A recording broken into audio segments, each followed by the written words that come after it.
Rhetorical. You can respond. Tafadhali. Good morning, ladies and gentlemen. It's good to have you with us, and thank you for coming on in good times. The disruptions of the COVID-19 pandemic, and now it is going to feature in your yearly calendar. So you can expect this to come back in a big way. And this year they've introduced the conference to talk about the environment that is surrounding the broadcasting sector, the realities and emerging trends. So today we'll have 3 panel discussions that will address this, and we will encourage you to interact freely when we have the Q&A session. We'll have a roaming mic where you can interact with the panelists that will be taking stage. The first one is here and ready to talk about the opportunities and the challenges in the broadcasting sector. The theme this year being shaping the future of broadcasting towards a creative economy. My name is Mark Masai. I'll be the moderator of the afternoon session, but also throughout, just linking through the program, making sure that it is smooth sailing. And I'd like to appreciate the presence of the Director General of Communications Authority of Kenya, Bwana Ezra Chiloba, as well as the management of the Communications Authority of Kenya, the convener of this conference. And this comes a day before the Gala Awards, just appreciating the outstanding broadcasters who have, been excelling in compliance as well as in the standards and quality of production, given the challenges that we are in. So I'd like to, first of all, if you do have a pressing call, not this one, but the nature one, to the side of the left right here, there is this door right here, the first door, or that particular door, you can use that. The toilets are to the extreme end and well indicated. You can make your way there as we continue. Please keep your phones on silent, but make sure that you follow the conversation online on the Communications Authority of Kenya page. We will be updating as the conversation continues. Make sure you update the conversation as well. Let people know you're here, the contributions that are being made, the insights that you are getting, and just make people feel like they're missing out, because they are. The insights here are going to inform the industry moving forward, and we have some of the thought leaders in the industry with us, as well as the stakeholders, which is you, and we appreciate your presence here with us. Feel free to really share and participate in the conversations that are going forward. The first session will be moderated by Victoria Rubadiri, and the second one with Jeff Mote, and I'll be in the afternoon session. So without further ado, just to also start this on a proper note, let's all stand for the national anthem.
Remain standing for the East African Community Anthem.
Thank you, ladies and gentlemen. You may be seated.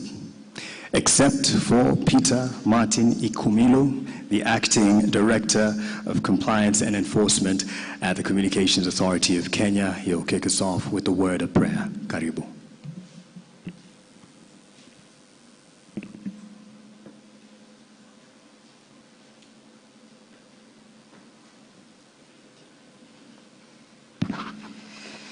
Good morning.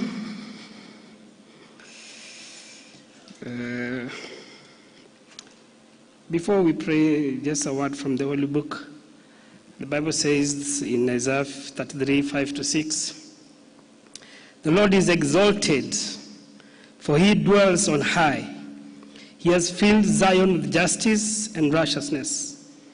Wisdom and knowledge will be the stability of your times and the strength of salvation. The fear of the Lord is his treasure." Let us pray.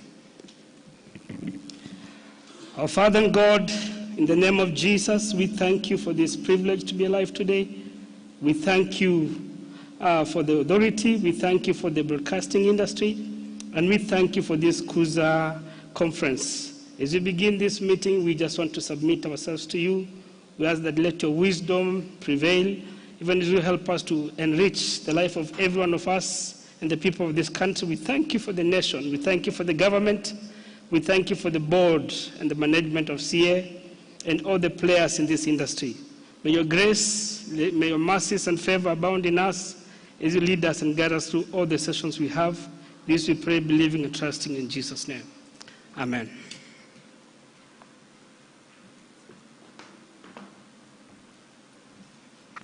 Thank you, Bwana Ikumilo. He will be back in the second panel discussion and session that will be moderated by Jeff Monte. This will be on enhancing local content development.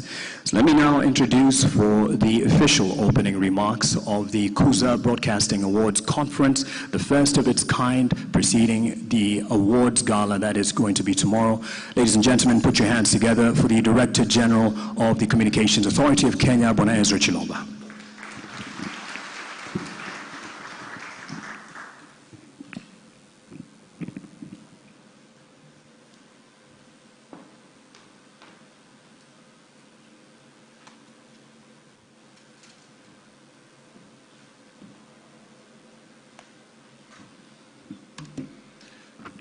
Ladies and gentlemen, good morning.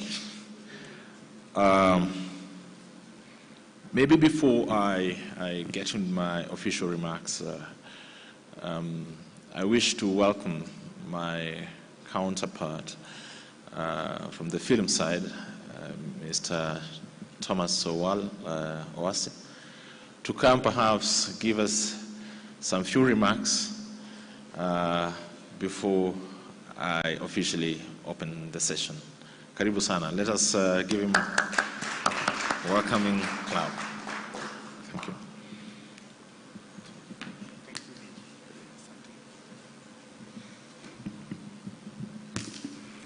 The Director General, Communications Authority, the Management of Communications Authority, broadcasters in the House, filmmakers, producers, and all participants at this conference, good morning. Good morning, ladies and gentlemen.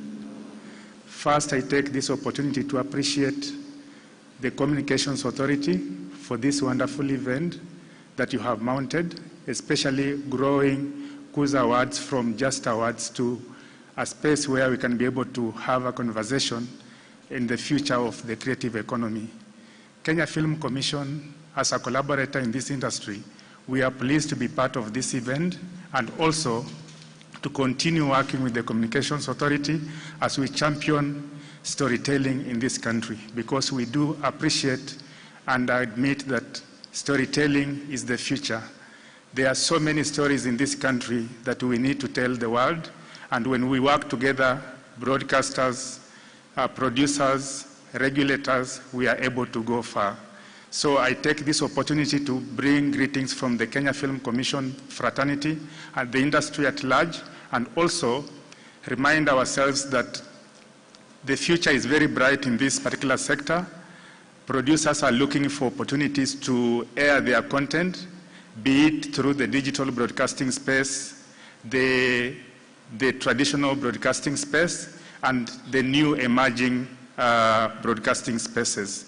As you know, the trend of technology keeps changing every day, and what that means is that we have to keep up with the game in terms of regulation, development, as well as management of content in the market.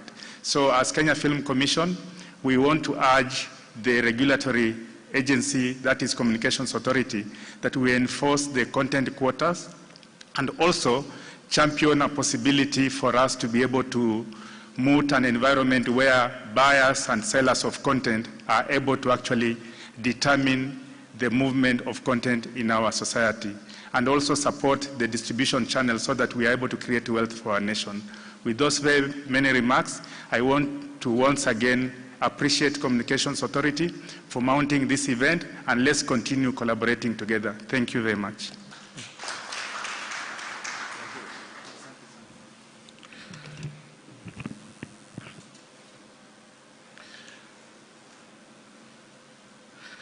So thank you very much, Tom, for those remarks. And for everyone in the house, I wish to recognize the presence of all the broadcasters here present. Let me see, by show of hands, how many are here? Broadcasters, content creators, you can see a few here and there. Of course, we have policy actors. Let me see how many are here. I can see one hand or two. Of course, my colleagues from CA, let me see how many are here. All right, I can see a few. Do you have journalists? There's broadcasters, and then we have journalists. Journalists in the house? Yes, quite a number as well. Mine is to say thank you very much for honoring us this morning. As I'll go through my remarks, you'll realize that this is the first conference that we are holding on the sideline of the Kuza Award main event that is going to happen tomorrow. So allow me to also bring apologies from the Principal Secretary in our sector, Broadcasting and Telecommunication, Professor Kisiangani, who got held up this morning. He's on his way coming, so if he joins us at some point, we'll still give him an opportunity to speak to us. But given that we're running short of time, we'll have to start this program nonetheless. So, ladies and gentlemen, I want to say that really I'm pleased that you found time to join us today for this inaugural conference on the sidelines of the Kuza Awards. If you understand the mandate of the authority, that is the Communication Authority of Kenya, you know that we are responsible for promoting and facilitating the development of a diverse media sector in Kenya. And we do so by looking at how the market is operating. But most importantly, is that we develop standards, regulate, and monitor compliance with those standards, as well as carrying other functions that necessitates the growth of the sector. That is really our role when it comes to the broadcasting sector. And towards standard development, you remember that in 2016, we developed what we call the Programming Code for Radio and Television. And the code, which came in force on July 1st, 2016, sets out the standards for the time and manner of programs to be broadcast by our broadcasting licensees, those who are here today.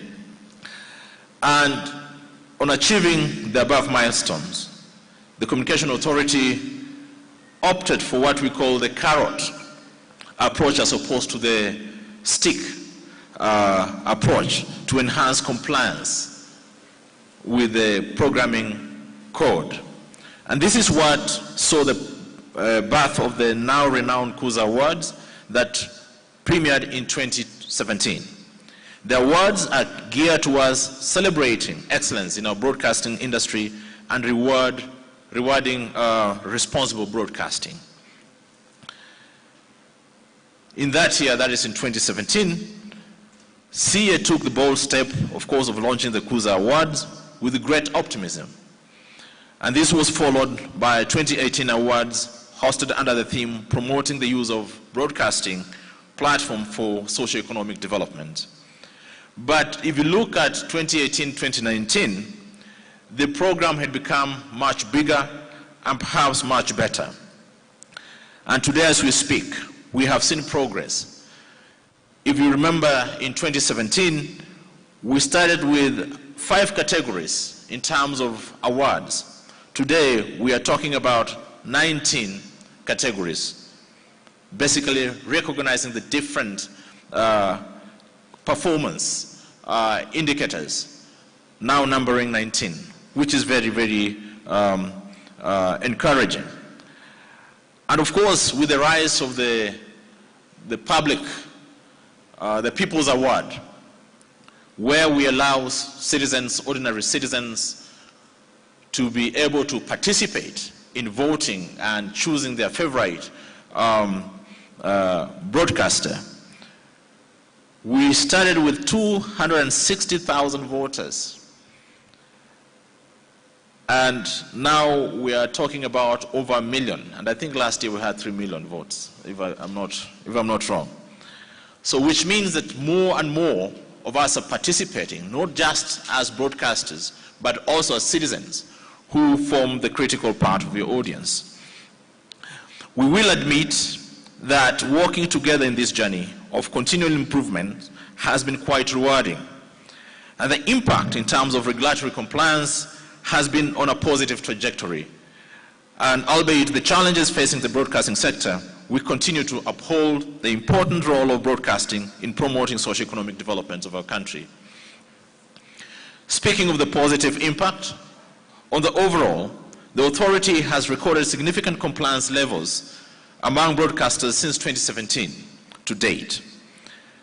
Just looking at the numbers, for example, we've seen improvement in compliance when it comes to local content quota from 40% requirement or 40% requirement from 50% in terms of compliance to over 90%. Let us appreciate ourselves on that.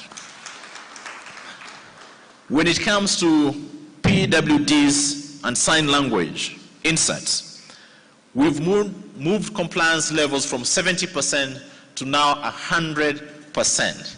That is A+. When it comes to children's programming,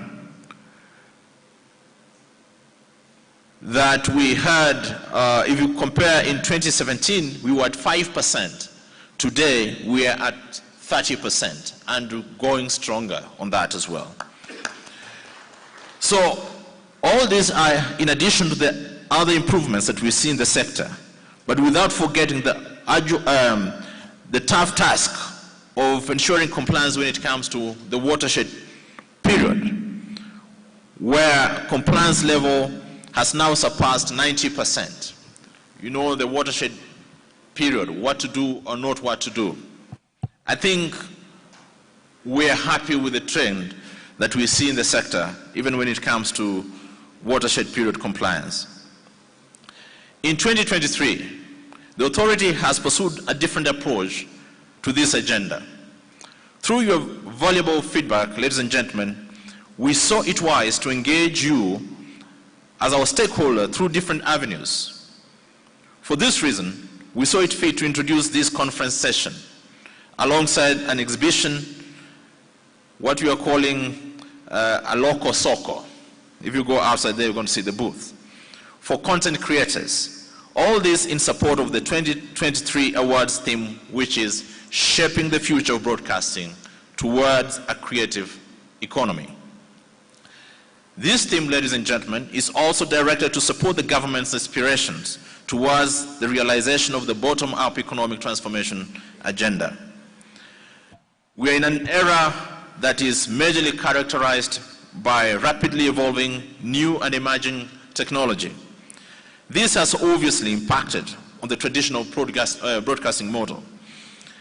It is a fact that we cannot stop the present digital revolution. Neither can we afford to be left behind. It is therefore my hope that a platform such as what we have today will form an avenue to discuss the imperatives for the broadcasting industry to stay on top of this current technological disruption. Let us confront it, let us face it, let us be realistic, and let us adopt. Challenges notwithstanding, we are still recording growth in the broadcasting sector generally, and if you look at the numbers as of March this year, the total number of commercial TV licensees now stands at 306 compared to 60 channels that we had in 2017. When you look at the FM radio stations, the number now stands at 243 commercial FM radio stations, up from 178 in 2017. When it comes to the TV, we have experienced, that's now the pay TV category, there's been a shift previously from 2 service providers to now 22 service providers. And I think this is a positive thing for the industry. Of course, it does not guarantee that your investments are going to yield results in the short term, but it shows that the regulatory environment encourages investment in the broadcasting sector, even as we open up to the opportunities created by new technology. And in the spirit of thinking about the future, we at the authority have initiated the process of developing a framework to introduce what is called the digital sound broadcasting in Kenya. This initiative is intended to ensure efficient utilization of the scarce broadcasting spectrum and satisfy the growing demand for radio broadcasting services. We have reached out for your comments and are projecting to have this operationalized within the next 3 years. Allow me to reiterate that the authority is making all efforts and we remain at your disposal to support all players in this subsector to enable your business to grow, or businesses to grow. Additionally, our doors remain open to discuss any viable proposals that aid the development of the broadcasting industry. I'm aware that a lot more of the traditional broadcasting or broadcasters are going through difficult times, especially when it comes to revenues from advertising and programming generally. Why? Because of the nature of technological evolution we are seeing in the industry. The question that I want to pose to you is, how do you reposition your business to remain relevant and profitable in the new era? A couple of weeks ago, I spent some time with fellow regulators thinking about the evolving nature of the industry. And one thing became real to us, that we are not regulating the same sector that we've had over the last 20 years. Things have changed, and it's for us, therefore, to also change. And in that regard, I also want to point out that we are already carrying out regulatory reviews, looking at our enabling legislation and regulatory framework to see to it that from a regulatory perspective, we are also responding to the changes that are happening in the sector. So your comments, your ideas, your insights at this particular point in time of the history of digital transformation are going to be welcome. I've had some of you come to us seeking for protection, especially the traditional media houses. So we find ourselves in dilemma, pushing for more investments in technology, especially when it comes to connectivity, ICT infrastructure, and devices, availability, skills, and content. That's what we are pushing from the telecommunications perspective. But we know it's also affecting the broadcasting sector. But how can we ensure that all these developments converge to add value for our businesses and by extension for our country? That is the challenge that we are facing as regulators. And I think if you look at the manner in which the government has laid down its policies around digital transformation, my invitation to you as broadcasters, as content creators, as investors in this industry, is to align, look at the new opportunities, and together to ensure that these developments deliver value, not just for your businesses, but for the industry and the country at large. So allow me to take this opportunity to appreciate the efforts put together by the team that made this day possible. And I also sincerely thank the participants and our panelists who are going to take their seats shortly. Thank you very much for making time to join us. And I hope that you're going to have very insightful discussions. And tomorrow from 5 o'clock, we're all going to convene again to celebrate our achievements as a sector in the last 1 year. Thank you very much, and I wish you fruitful discussions. Thank you very much. Asante Bwana DG, if you may just stay with me on stage. Thank you for creating the context there, because I want a photo opportunity with the first panel. And I know you're pressed for time because you're going for another engagement. If you'll be able to sit in maybe 5 minutes or 10 minutes of the first conversation, would really appreciate that. But something you have said about the changing landscape of the media industry is true, and it hits quite close home. As probably some of you may know, I worked at NTV for 14 years, actually going to 16 to be more precise. And in November of last year, I was declared redundant, not on disciplinary issues, but because of, I have to put it out there because there might be another employer here, but because of the changing revenue streams and the landscape. Even Jeff Mote might tell you about that in his session when he speaks. So the reason I bring that up is 2 weeks after that layoff, I started a podcast with Dennis Okari, who was also declared redundant, embracing the digital space. Admittedly, we did it a bit late, and admittedly, the industry has taken its time to shape up, and many are shipping out because of the reality of the digital disruption.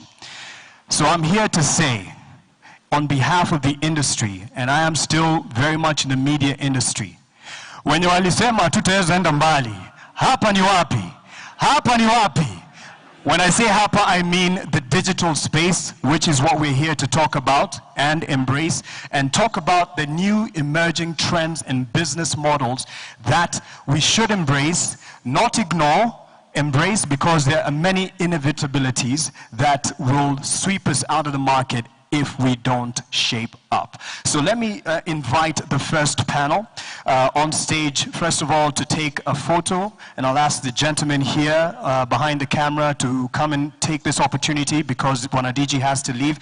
So as I call you up, please make your way to the stage and just stand by here to be to have the picture captured. Joel Karanja, he's one of the panelists for this panel that will be discussing the future of broadcasting in Kenya, the challenges and opportunities. Joel Karanja is a chairman of the Digital Broadcasters Association. Karibu, Bwana Joel. You can give them a hand as they make their way to stage here. Na utasimama tu kwa hii line ili tuchukue picha. Bwana Daniel Waturu, he's also part of the panel. He's a chairman, Association of Kenya Community Media. Yes, please give him a hand as he makes his way to the stage.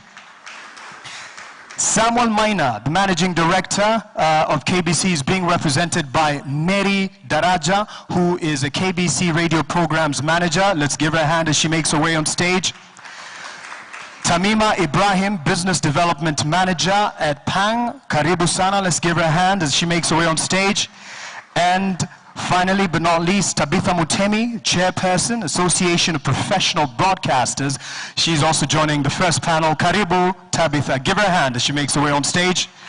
And you guys will advise where best to have them stand to capture the photo in a good way, because this is something we have to capture as the conference, Kuza Broadcasting Awards Conference, has been formally kicked off by the Director General. Yeah, you can capture that one too. That's good for the headlines. Good for the headlines. Good for the headlines. All right. Tell me when you're good, because Victoria Rubadiri cannot wait to start this. Yeah. All eyes on camera. All eyes on camera. That's a good one. Okay. Asante. Bona DG, thank you very much for kicking us off formally for the Kuza Conference, the first of its kind, preceding the Kuza Awards that will be tomorrow, the gala, and will be at the same venue. So I'd also like to invite Victoria Rubadiri, who needs no introduction. Victoria Rubadiri, karibu. Najua budget for your time, so you want to start, pun intended. This is budget day, so a lot will be also addressed there in terms of the new implications financially to the sector and to the creative sector. Let's give a hand to Bona DG as he leaves, as he has another engagement. Victoria, over to you. Thank you so much, Mark. Good morning, everyone. Really excited to kick off this first conversation, and Mark pretty much set the stage fantastically. Unfortunately, he was a casualty of the ever-changing landscape of the media. And before we get started, I won't even reintroduce my panel, because I think he did a fantastic job at that. But let me take you through a bit of history to kind of see how we got here in the first place. Radio transmission in this country started in 1927, and that was with the advent of the East African Broadcast Corporation. Does anyone in this room remember that? You'll be telling your age if you do. And then, of course, they used that to relay BBC News. It moved to the Kenya Broadcasting Services, to Voice of Kenya, which many of us in this room know, and then, of course, the Kenya Broadcasting Corporation. We have now grown, and I've had to update my numbers after Bona DG gave us those numbers, to 206 commercial TV licenses in this country, 243 radio stations. I mean, you can see the exponential growth and what our media landscape looks like now. We're facing the digital transformation challenges, and the DG, of course, spoke to some of those. And that forms our discussion today. Beyond the challenges, what are the opportunities in the next few years? So I want to start with a question to all of you. When you look at the current broadcasting landscape, what excites you? So we're not going to go into the bad news yet. But what excites you from where each of you sit? So I'll begin with Tamima, right at the end. As a distributor, what excites you? I think really for me, because we have a very aerial view of the industry, and what excites me is inclusivity that is available now that perhaps would not be there a couple of years ago. Like you confirmed, we do have more players in the industry, so that means that there's more representation. You're having channels that are now coming in. We have general channels, we have religious channels, we have community channels, we have vernacular channels, so just the level of inclusivity for me.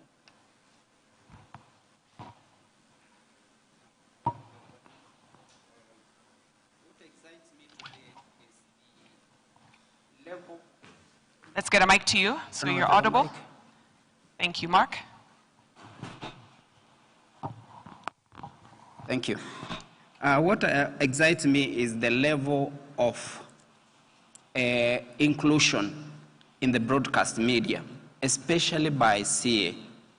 I represent the community media. I represent the people in the background there.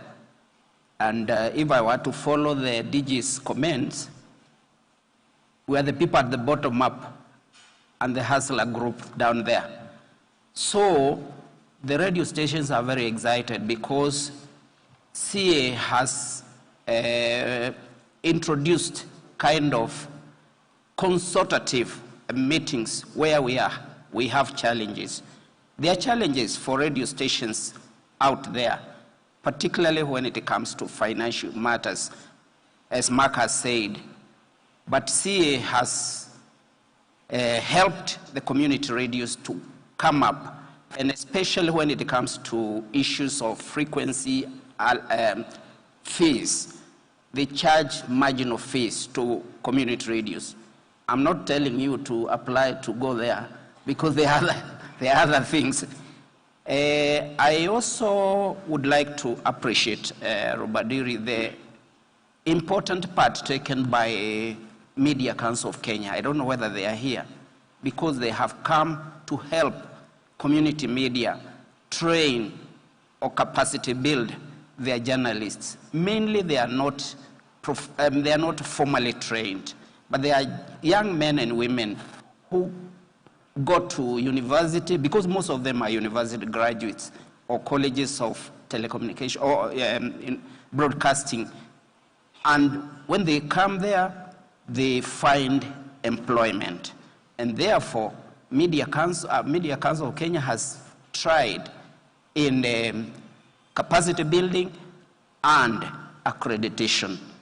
So these journalists can cover anybody, anywhere, even if they come from Turkana there, South Nyanza huko, they are there. Number two, finally, is I would like to appreciate the cultural benefits. You can imagine a radio station in Suba. There is one called Kielo Kiona, which is just inside their lake. But now they are able to articulate the views of fishermen, views of farmers, right inside there, and they are being supported by the CA. That is my excitement, and I think the future is good. The future is bright if the regulatory restrictions are reduced. In other words, entrance to community media license should be as easy as possible. And of course, there are other regulators who tend to, I don't know whether I can say CA had ceded authority to them, because when I was there, by the way, I was in CA some time back, the authority for licensing and regulating the industry was solely CA. But now we are hearing many people are coming and they directly address us. They don't come to you. They don't come through you. They directly address us. So those are some of the things that can be addressed. Thank you. Thank you, Daniel. So the common theme I'm hearing from you and Tamima is inclusion. Mm-hmm. So the playing field has been considerably leveled. Let's hear from the state broadcaster. Mary, what excites you?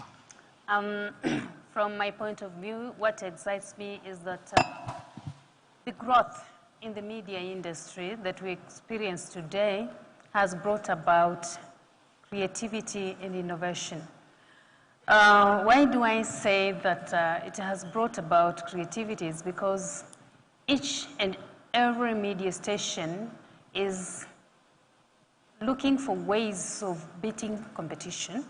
And in that manner, then, the products that we as media are producing or the content that we are generating is so exciting to the consumer. And we have been able to also provide variety to the consumers so that they have that ability to choose what to consume. And with the technological advancement, it has made things even easier.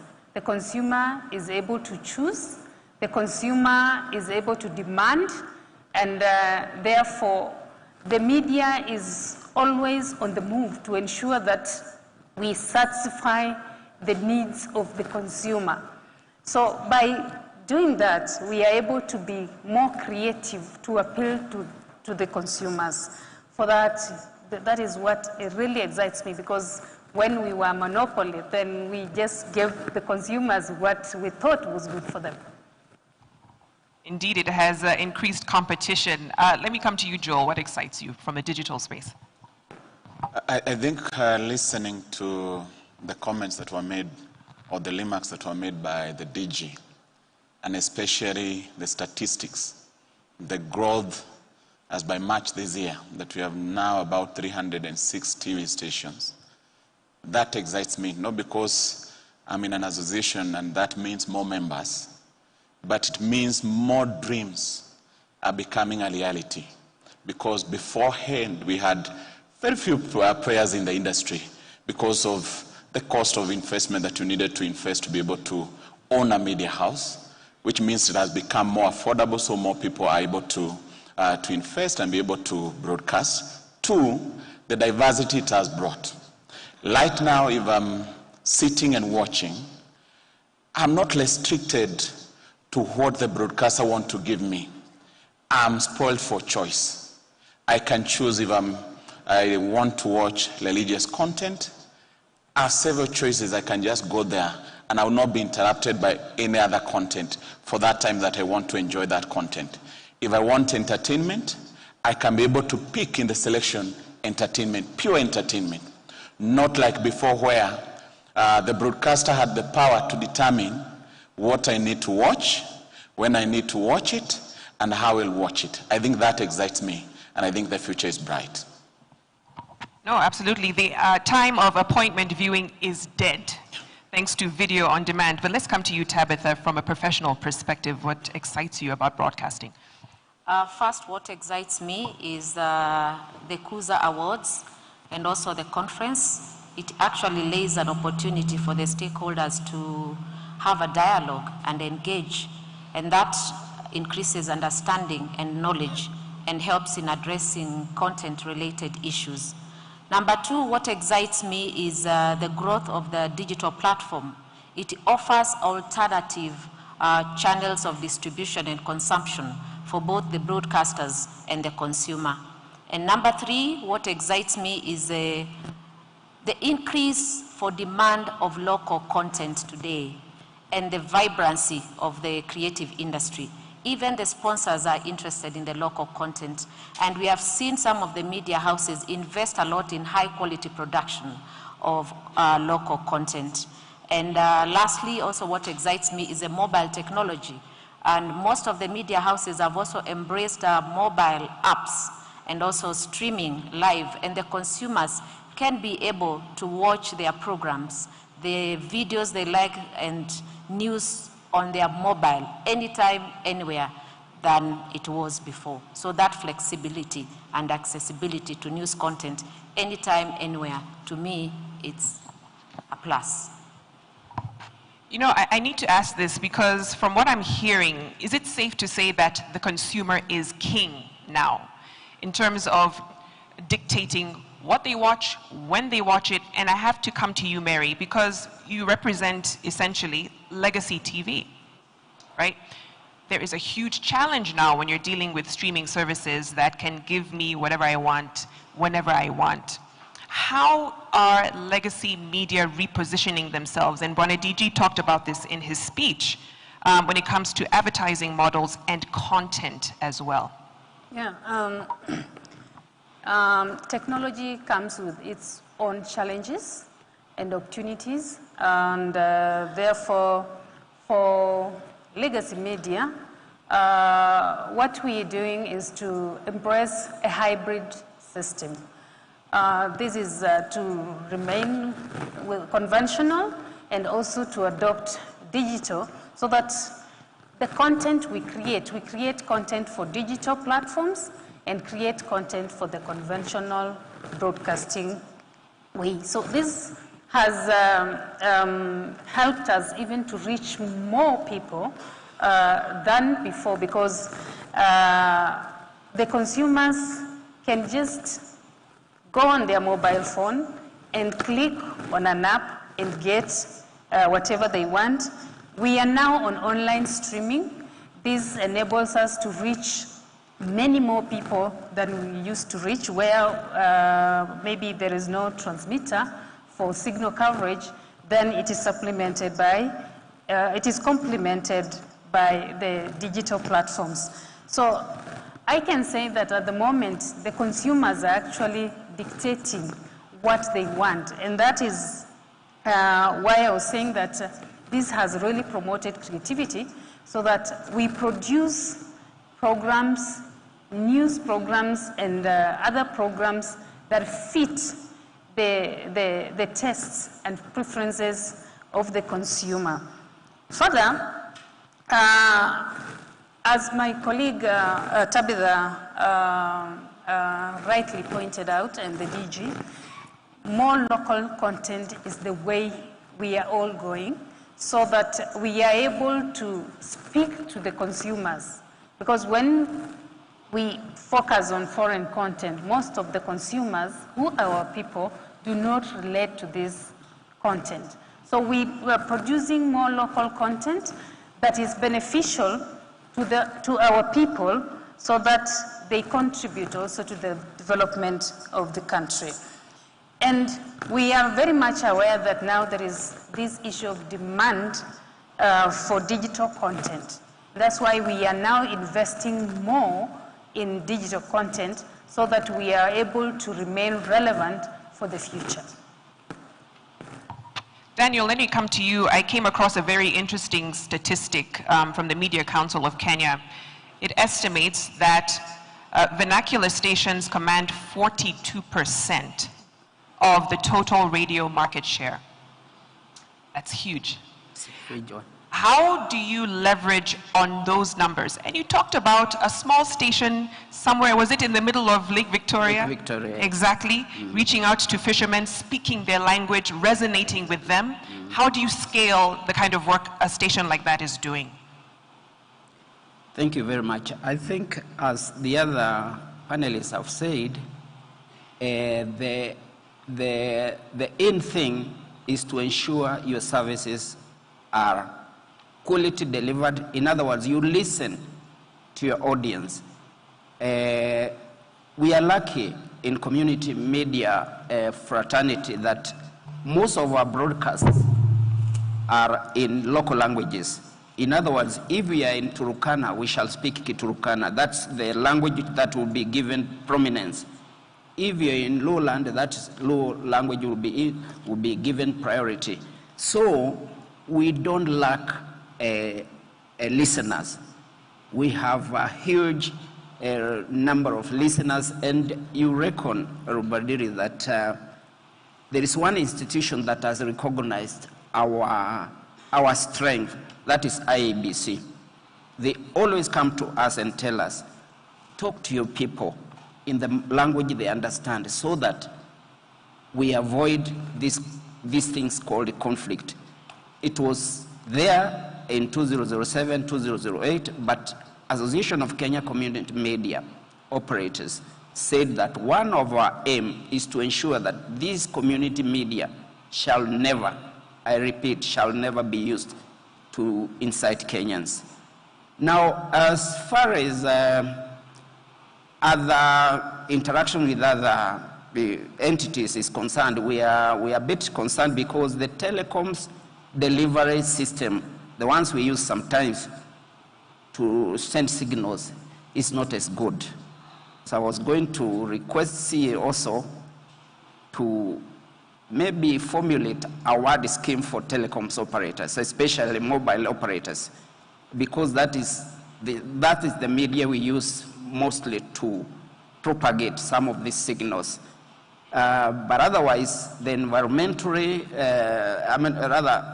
regulatory environment is very encouraging for community media.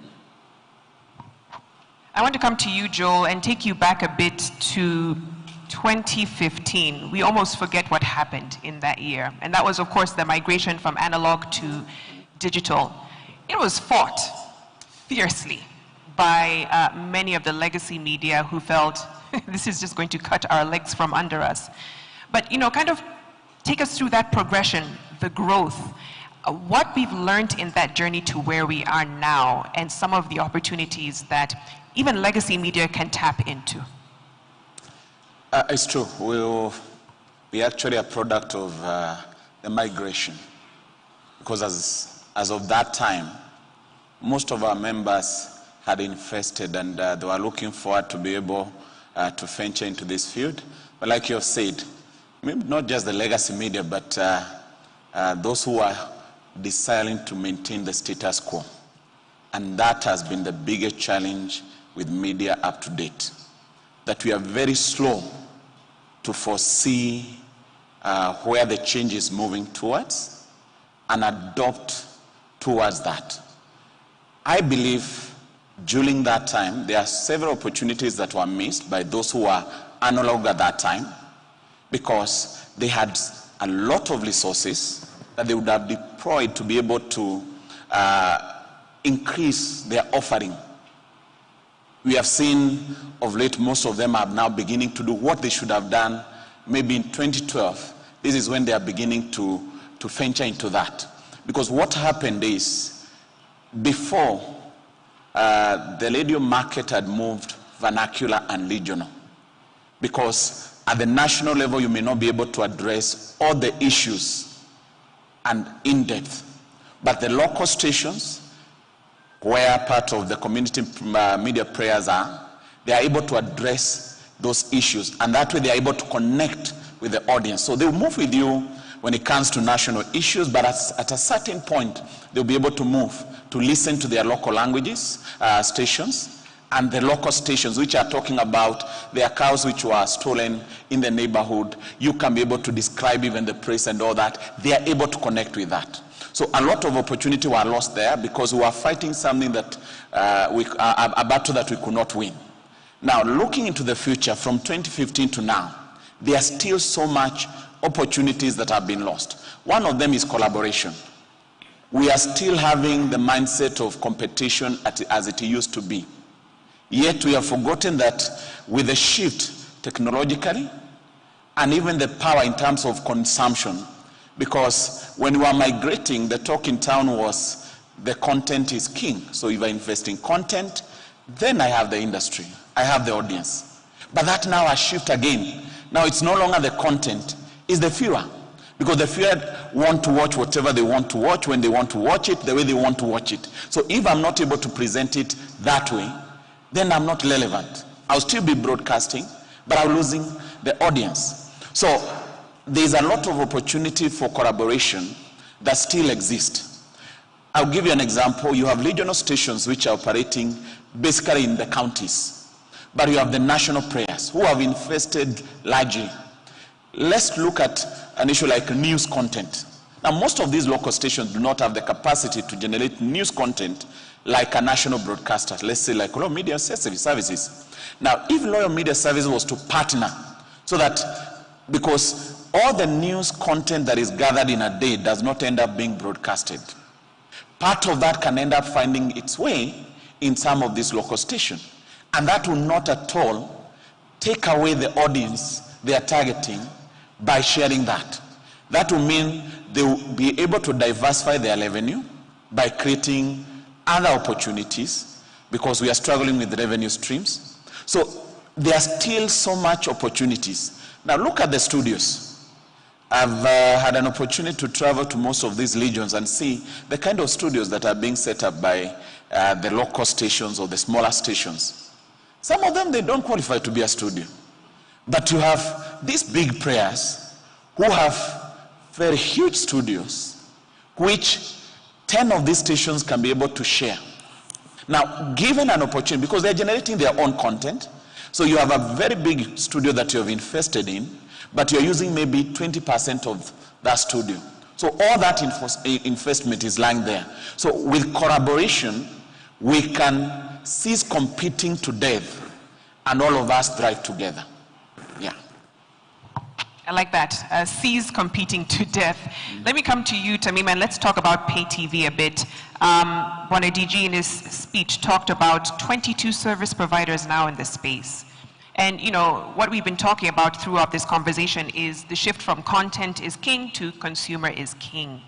How does that change the pay TV landscape, even in terms of how content is curated? Okay.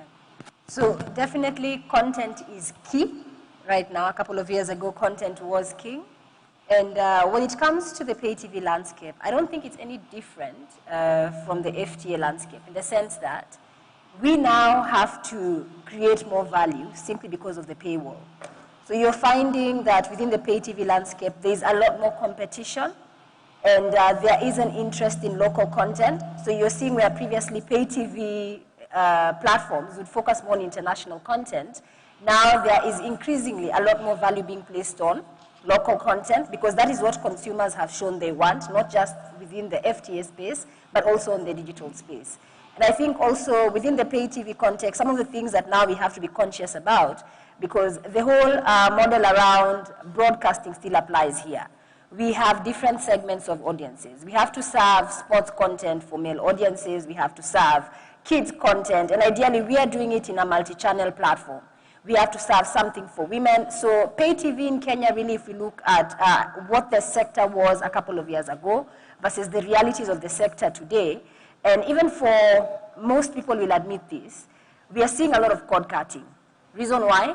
The consumer has a lot of options. So whereas there are all these efforts towards making sure that they stay put, the reality is we are now in a content overload. Content overload from an industry point of view, not just pay TV, FTA, digital.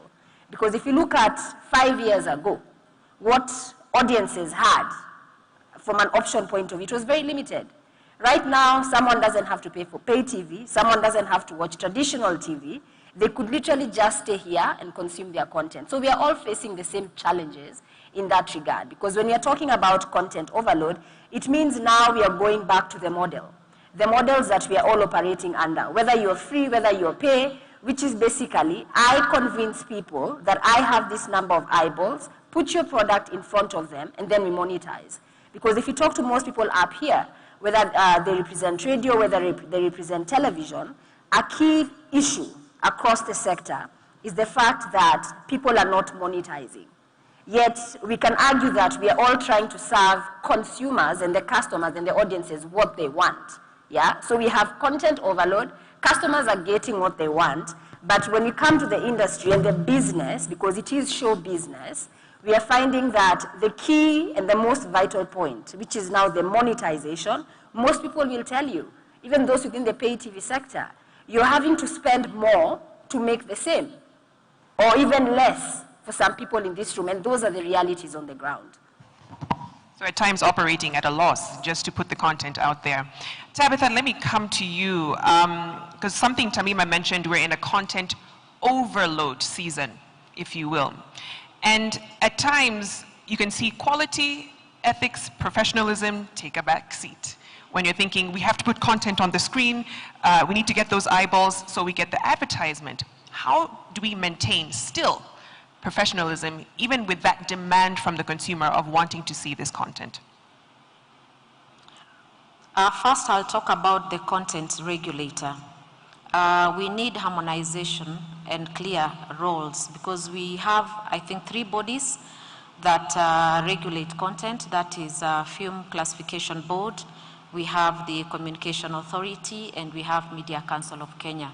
So there's need to harmonize and come up those laws and come up with clear mandate. Then review of the laws because of the evolving media landscape and the changes in regulatory, in legal, and also the media environment changes very fast. So it is important also to review those laws periodically. Now there is a challenge balancing what we call freedom of expression, which is a fundamental right, and also protecting societal values and norms. So there needs to be what we call a nuanced and context-specific approach to this. And that is why I was saying one thing that excites me is this conference. For us to have that nuanced and context-specific approach, we need to bring on board the public, the media, the relevant stakeholders so that we can have continuous conversations because it is important to align broadcast content with the societal values, norms, and sensitivity. So I think having clear mandates, and also the issue of training. I remember when I was working in Kenya Broadcasting Corporation in the mid-90s, we used to have these short courses. I don't know whether the media houses are offering their staff media courses at Kenya Institute of Mass Communication. So the stakeholders, we can collaborate with those training, such as training institution. And today, the creative industry is vibrant. And the way the trend is that media houses are getting news announcers and even continuity announcers and reporters from the creative industry. So, and most of the creative industry, the people have grown from those platforms to become big ambassadors of brands today. And others have even left the digital platform or social media platform to become members of parliament today. So it is a very important platform, and we cannot, we must have that legitimate interest to see that there is a balance between freedom of expression and also protect our societal values by ensuring that we have those continuous training and short courses that used to be there those days. I want to open to a few questions from the delegates before we go into talking about the future of broadcasting and some things that we can start looking forward to. I see Mark is moving around with a mic. Any questions mic here or comments in the room? Okay. I have one hand at the very front. Go ahead. Anyone else? I could stand by with you with the mic. Yes, can I go on? Yes, go ahead. Yes. I'm very happy to note that the number of TV stations have considerably increased to 306. And what I would also note is that not all these TV stations are operating. Yes, the registration is one, but I have seen a lot of TV starting and then going down. I don't know what we can do. I know my chairman has always talked about collaboration, and he has even talked about it now. But I think the government needs to come and do some intervention. Most of the media depend on advertisements all over the world. We need to see maybe how maybe we can break the norms that we have currently and distribute some of the advertisements to our upcoming televisions. I think that we will be able to survive. I'm David William Wainaina from Elimu TV. David from Elimu, thank you. Question in the middle of the room, thanks. Okay. My name is Eric Munyeri. Thank you so much, Victoria. I have maybe a suggestion to CA. I'm part of the people in the media, and I've been attending some of these events with a keen interest because I'm in the media. But I would suggest maybe CA, because one of the things that is affecting everyone is monetization of this content. Where do you get revenue? Where do you get advertising? Maybe CA, you should find a way to invite marketers association or some of these agencies to some of your events, because seated here are so many content creators, so many opportunities for them, where maybe you can bring them here so that they can see, or we can talk to them, as opposed to us just going out and having to fight each other for that chance to just talk to these people, or appointment to just talk to them and tell them about the content. Maybe CA, you can look for these marketers and partner with them in some of these events. Thank you. Thank you, Eric. And a very faint applause from someone in the room. Do you have any other questions? Any other questions before we move to the panel? Going once, going twice? Okay, we'll come back. Here. Okay. Thank you very much. My name is Sami Oyando. I come from Vihiga FM radio station. Mine is actually a suggestion. Before we talk more about the radio station, television station in Kenya, it's good for us to know the background history of our broadcasting in this country. In the opening remarks, you mentioned about East African Broadcasting Service, but what I know is that we had African Broadcasting Service in Kenya. From African Broadcasting Service in Kenya, we went to African Broadcasting Corporation in Kenya, and that is when Marehemu Stephen Kikumu was using public address system, akitembea na ndege huko juu akiambia Maumau watoke, otherwise they are going to be killed. This is the emergency times. I think it's good for us to have correct information about the broadcasting in Kenya and where we are, because from African Broadcasting Service, we went back again to African Broadcasting Corporation. From African Broadcasting Corporation is when we came now to Voice of Kenya. Then from Voice of Kenya, we came to KBC. So historia ya utangazaji katika Kenya inatoka mbali sana. It's good for our young people who are here, first of all, to get to know.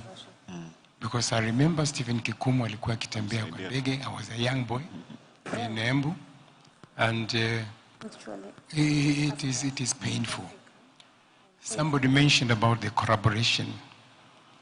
Well, I run a commercial radio station, and I can tell you for sure we are having it rough paying our staff, especially somebody like me who having so many presenters. And our big stations like Royal Media Services, KBC, NTV, KTN, and so on, we are competitors. So I don't know how that collaboration will work, because we are competitors. We are struggling to pay our people the salaries. Sasa sijui itakuwaje mimi ni collaborate na a giant station like KBC, a giant station like Royal Media, na huku natafuta pesa za kulipa wafanyikazi wangu. Thank you very much. Thank you very much, Sami. And very valid points you've raised there. Thank you again for the history lesson. Tamima, you wanted to respond to one of the comments raised. Let me come to you, and then we'll come to the rest of the panel. Right. I think the sentiment is very clear. Can you hear me now? Okay. Yeah. Cool. I think the sentiment is very clear.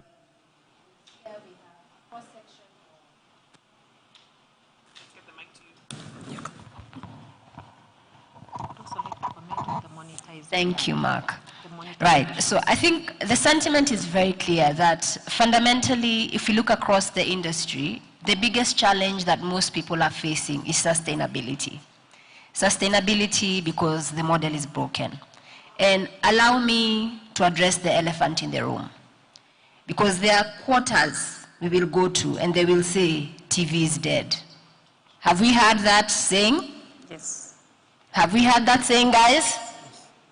And when they say TV is dead, and I'm saying TV specifically, but radio, podcasts are coming for you, Like what is happening to TV, podcasts are coming. And what I want us to appreciate is we also have to, as an industry, admit where we dropped the ball. When people say TV is dead, because there are markets, and I always argue this, as someone who regulates and carries over 100 TV channels, in the West, they have social media, they have TV channels, they're all flourishing. Because there are certain structures that were put in place. And that way you can create the balance between the old and the new. And the old can leverage on the new to make sure that their business models are actually developing. Now, allow me to point out a stark difference between why people who say TV is dead think digital is the solution. If you talk to anyone who is in the digital space right now, ask them about their followers, ask them about the analytics behind who's consuming their content, that data is readily available. There is a dashboard that anyone who has an account, anyone who's a creator, is walking around with that. If I just walk around the room right now and ask anyone who's running a platform, tell me your numbers. What is the reality? And now that, ladies and gentlemen, becomes a very, very crucial point when we're all talking about monetization. Because to monetize, we must sell data. And the advantage digital has, we can talk about content. Digital has a lot of content creators. I believe we have very many shows if we put together all the TV stations, all the radio stations. So it's not about content. When we're talking about monetization, we must own as a sector when it comes to how we present our performance. Someone mentioned inviting marketers, inviting advertisers, because fundamentally, what are they buying? They're buying the data, they're buying the eyeballs, they're buying the ears. So if those of us in the room who are working across these platforms cannot hold up data that is considered to be credible, we will forever be sitting here and saying that we are struggling to monetize. We cannot pay our staff. Yet on the other side, an influencer will go for a pitch. A TV station will be paid less than what the individual, an influencer who's making content on their phone, is getting paid. Because make no mistake, when they walked into the room, they walked in knowing very clearly who they are, who's watching their content, what the analytics are, and for brands, that is what they're buying. I understand Engineer Mburu wanted to respond to the monetization question. You've been baptized. Boruet. Thank you. Thank you very much, Victoria and Eric Munyiri. I think there was a question from Eric Munyiri suggesting that we have a forum. First of all, I want to appreciate the response from Tamima. I think Tamima really has kind of addressed it partly, because really the important thing is to have data, to understand really what you have. And that's the challenge really I want to throw back to the broadcasters. And what I want to advise is the issue of organizing. I appreciate the organizations that are in place, Joel and even Waturu. And one way actually of strengthening I think the same question also was raised by David, the issue of sharing advertisements. I think the challenge really is first to organize yourselves and have the data. But as CA, what I want to commit is we actually available as CA to organize a forum, because once you are ready with the data, we will be available to organize a forum where you can interact with the marketing agencies. So really we are available for that. And CA also, we have also an initiative where we are trying also to have some audience research, so that we also have some information that will make available also to the industry. Thank you. Thank you. There was a question on how to change the business model. I believe this was David from Elimu TV. And then, of course, Sammy from Vihiga FM asking, so we can collaborate, but we are in a very competitive space. How do we do that realistically? So Joel, do you want to take that on? Yes. I'll add to what Tamima said. We are a market that for a long time we have been operating in the dark. If you're an investor and you want to invest in the media industry in Kenya, is rarely enough or sufficient data that you can rely on to be able to make your decision. And that not only affects the broadcasters, because if you go to a finance institution, that is the same data they will be looking for them to make a decision whether they will be able to finance you or not. And it's a huge challenge, and I'm happy to hear CS saying that it's taking up the challenge on the issue of audience. Part of the reason why a lot of revenue is going to the digital platforms is purely because the influencer can be able to present data. These are the people who are consuming my content. These are their demographics. And at what point or what time are they consuming this content? Now, go to broadcasting. The best we had was Kenya Audience Research Foundation, which is dead for the last 3 years. After that, we have a few other like Geopo, Ipsos, and all that. Now, they're in the market not to grow the broadcasting space. They are here for business. And we know research is expensive. So most of these broadcasters cannot be able by themselves invest and get that data that the marketers and the agencies will be looking for. So we need, and this is a challenge to the regulator, I've put it across before. If you ask what has been the impact of digital migration from 2015, I cannot find any data that the assertions that we had, this was supposed to happen, did it happen or not? You cannot find that data. We have seen at least a few universities trying to venture into that space, and it will require a lot of collaboration between industry, the academia, and the regulators, so that anyone who wants to invest in this market, they can be able to make informed decision. I've been forums whereby there are those who have the school of thought that we need to limit the licensing so that we reduce the number of licensee for sustainability. But there's no basis for making those decisions. How do we tell whether the market can be able to sustain 300 or 500 stations or not? So the issue of research needs to come, and I think the best, because the industry as it is, the broadcasting industry is struggling, the best person who can be able to come in to be able to invest in research is the regulators. And I think CA has a lot of resources that it can be able to deploy, especially using the Universal Service Fund, so that we can be able to fill in the gap, so that we are making informed decision. And this is not just one-off data. It is regular data, because you've said technology is changing and changing fast. So the decisions that I made last year may not be working today. The other thing is the issue of restrictive regulatory framework. Now, if you look at the licensing regime, we only have the public broadcaster, commercial, and community. Now, there are people who have commercial broadcasting license, but what they are doing is not commercial. So the obligations that they have is still like a commercial broadcaster, and that adds to the burden of sustainability. Because if it is the fees that they need to pay, they will pay like a commercial player, yet they are not a commercial player. The other thing that I want to touch before I come to the issue of collaboration is the whole issue of technology. Now, the future is in technology, but technology is not cheap. So how do we access that? That is where now that brings us to the issue of collaboration. And before I touch that further, the whole issue of where we are moving, I foresee the broadcasters becoming like a platform, providing a platform for the content creators. I spoke this in a forum that we had, I think, maybe about 5 years, hosted by KFCB at the Safari Park, and I was almost stoned by the local content creators, independent content creators. Because for them, their business model is they create content, they bring it to a station if you like it, you get the license, pay them.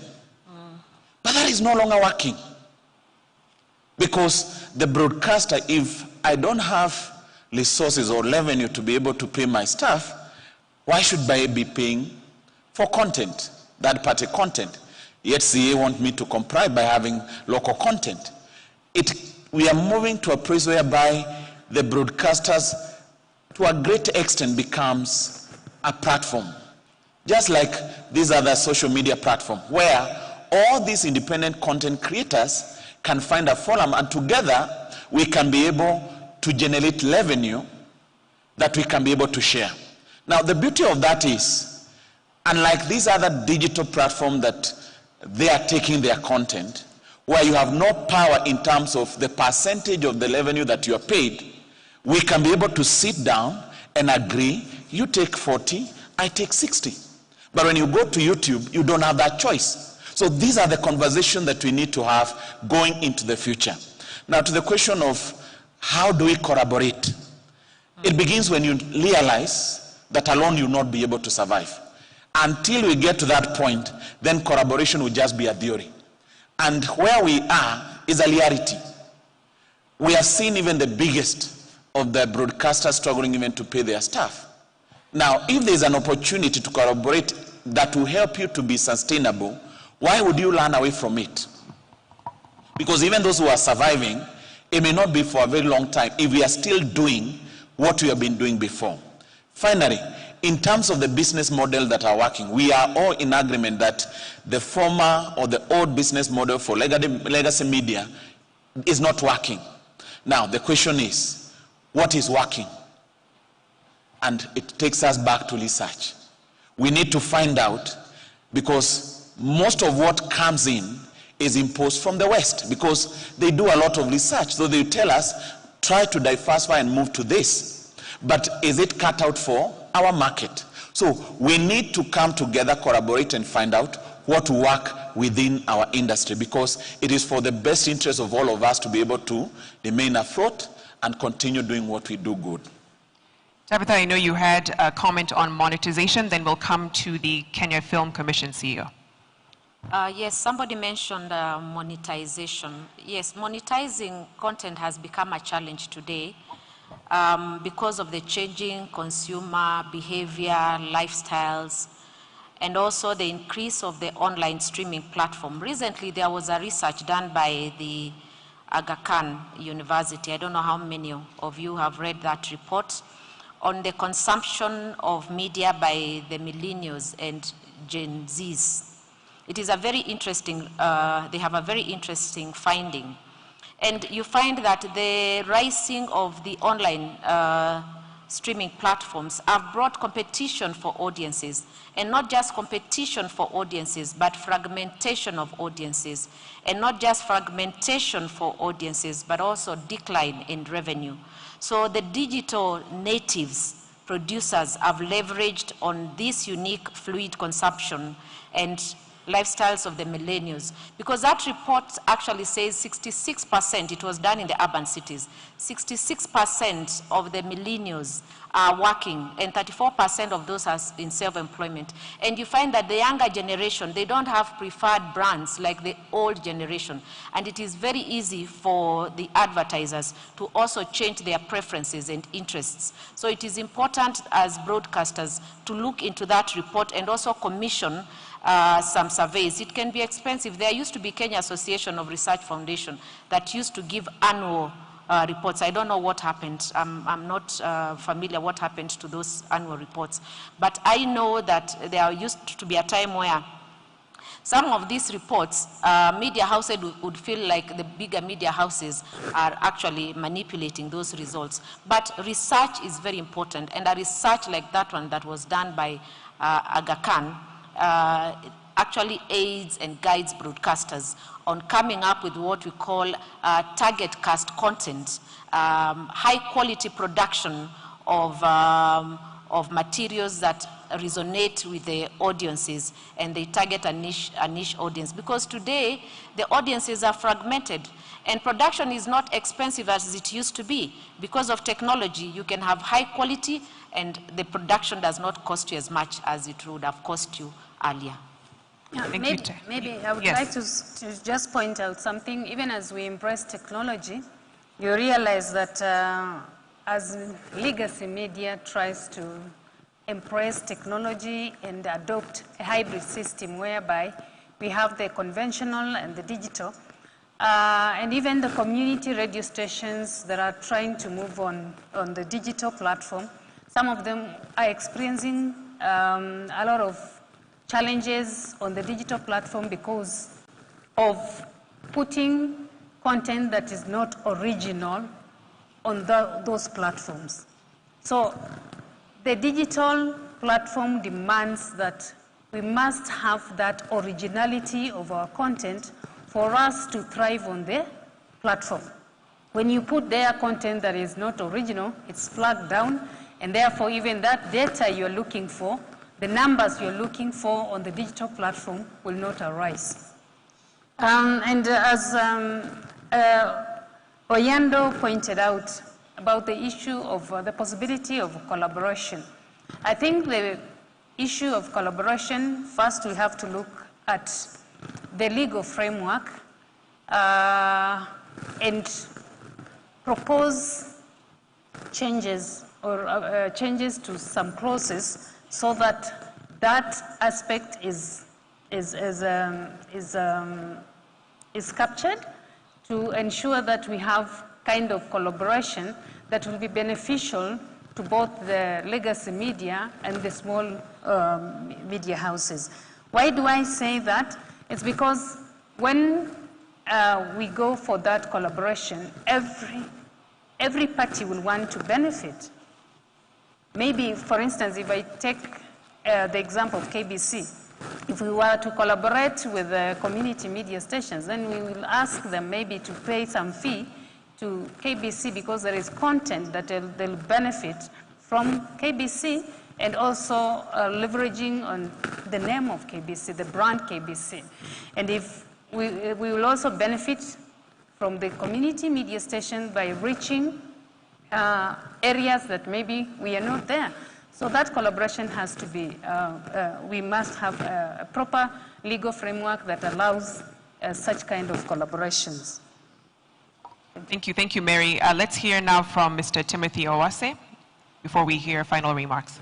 Thank you very much.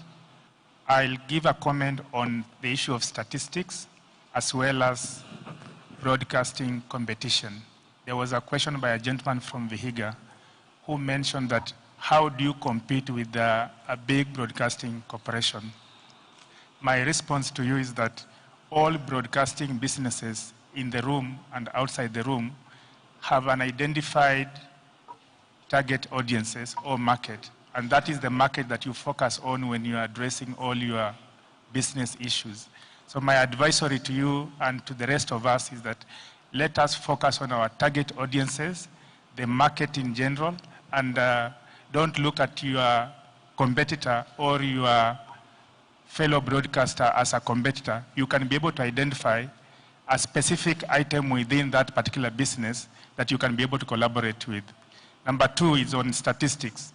And on this, I want to emphasize the fact that it's important for us to look at statistics as a component of affirmative action.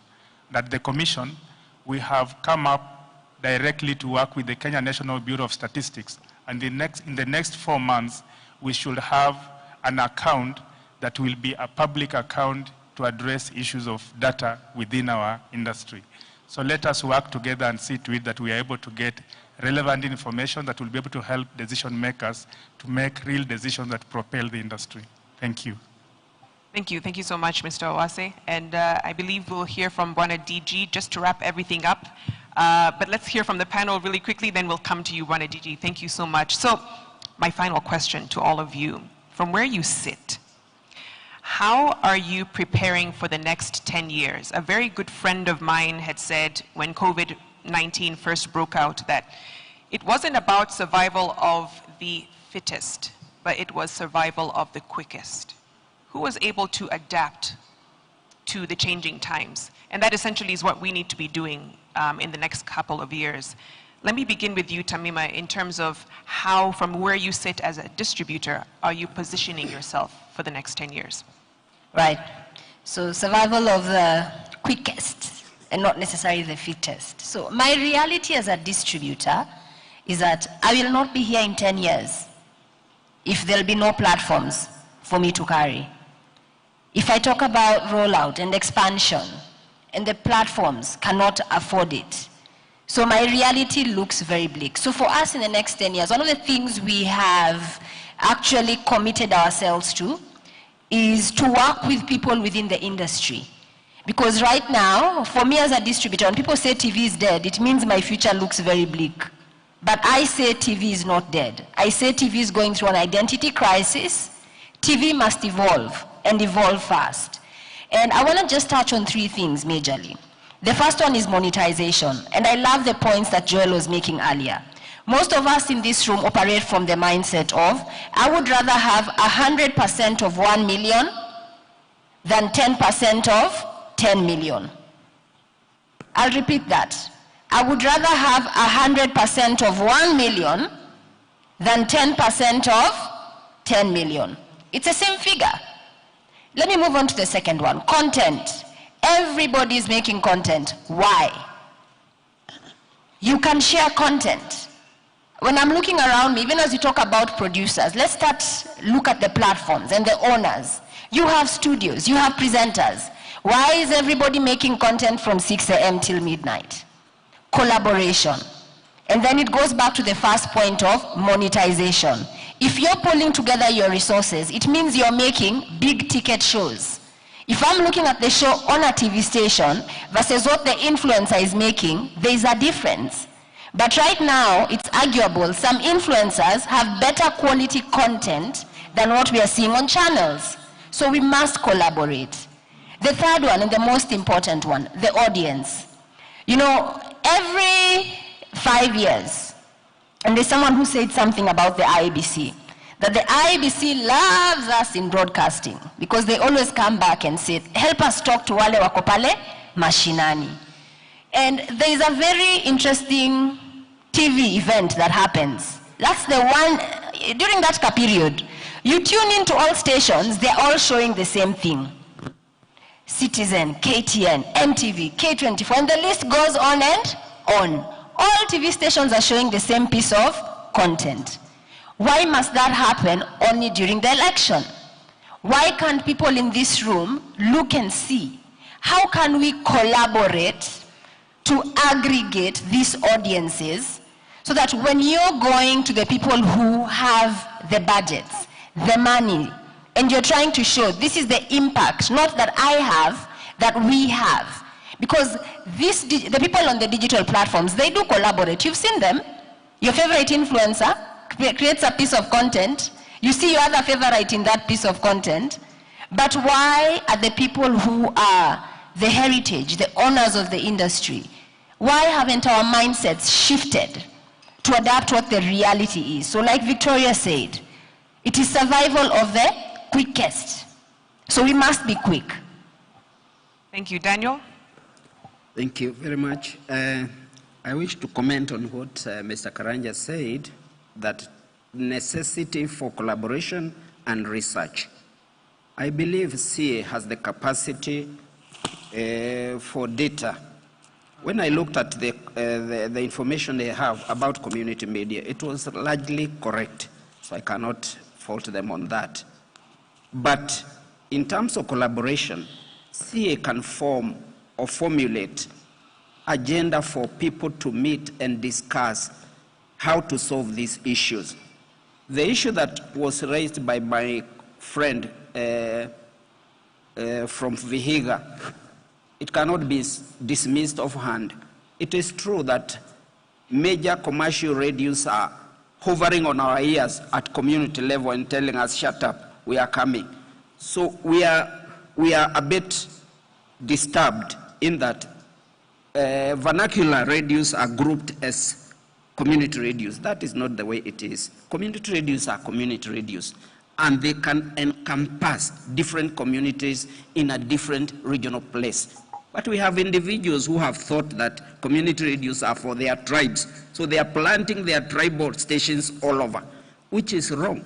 Community radios is community of interest of different people, may be living together in a certain area. There is a certain organization, and I think CA is very much in it. It's called East African Communication Authority. I participated in formation of that organization. It's based in Rwanda. It encompasses all ICT, including broadcasters, and it has a huge resource reservoir. It has experts in everything. I think if that thing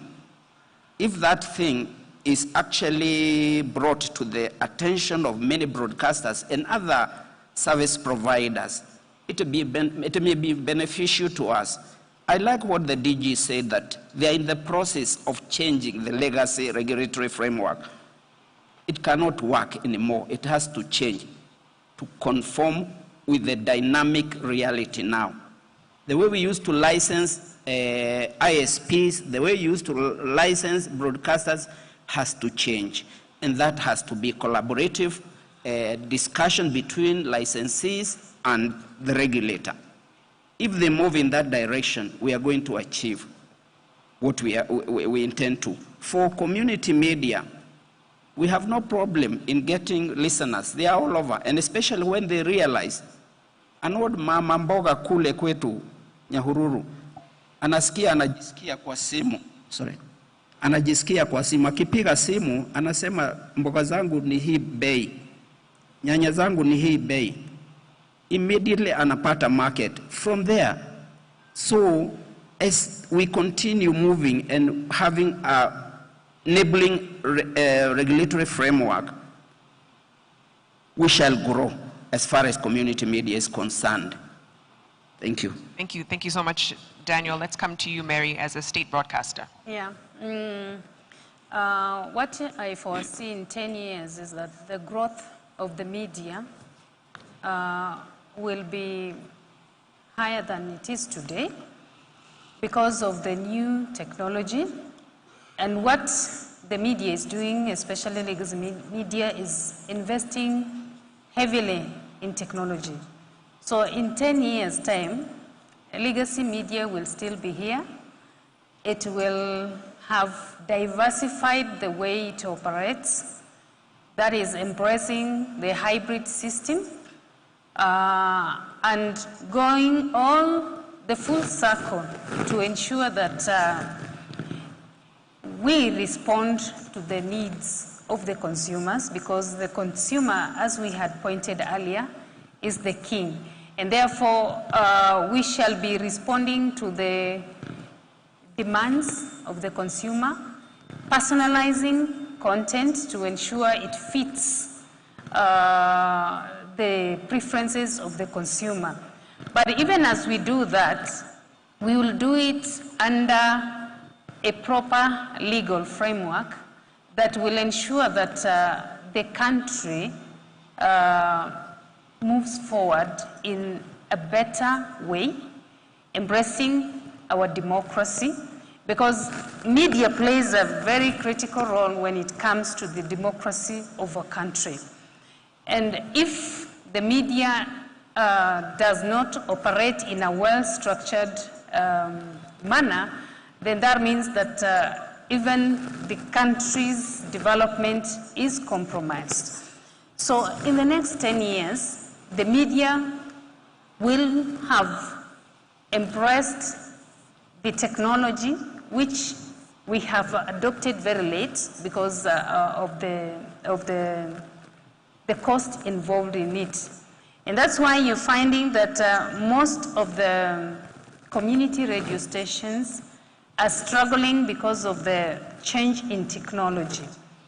And for us to get it right, first, we must have proper legal framework. And I'm happy that CA is looking into the current law. It is not the only law. We have the MCK, all the media laws to be relooked to ensure that the articles in these laws respond to the needs of the present. Because the laws are now at least 10 years. That means they have not been reviewed to respond to the current media trends. And once we review the laws and we have the right legal framework, in 10 years the media will be operating better. I know the issue of advertising is a big issue, but by that time I am confident that we will have gone through the phase to realize how we can cut a niche, each media organization to cut a niche of the audience, and that is the advertisers will now be specific in placing the adverts, and every media organization will thrive. The other thing is that we have to move on to the other panelists, Mary. Okay, so just, that is my last comment. It is that when we look at our laws,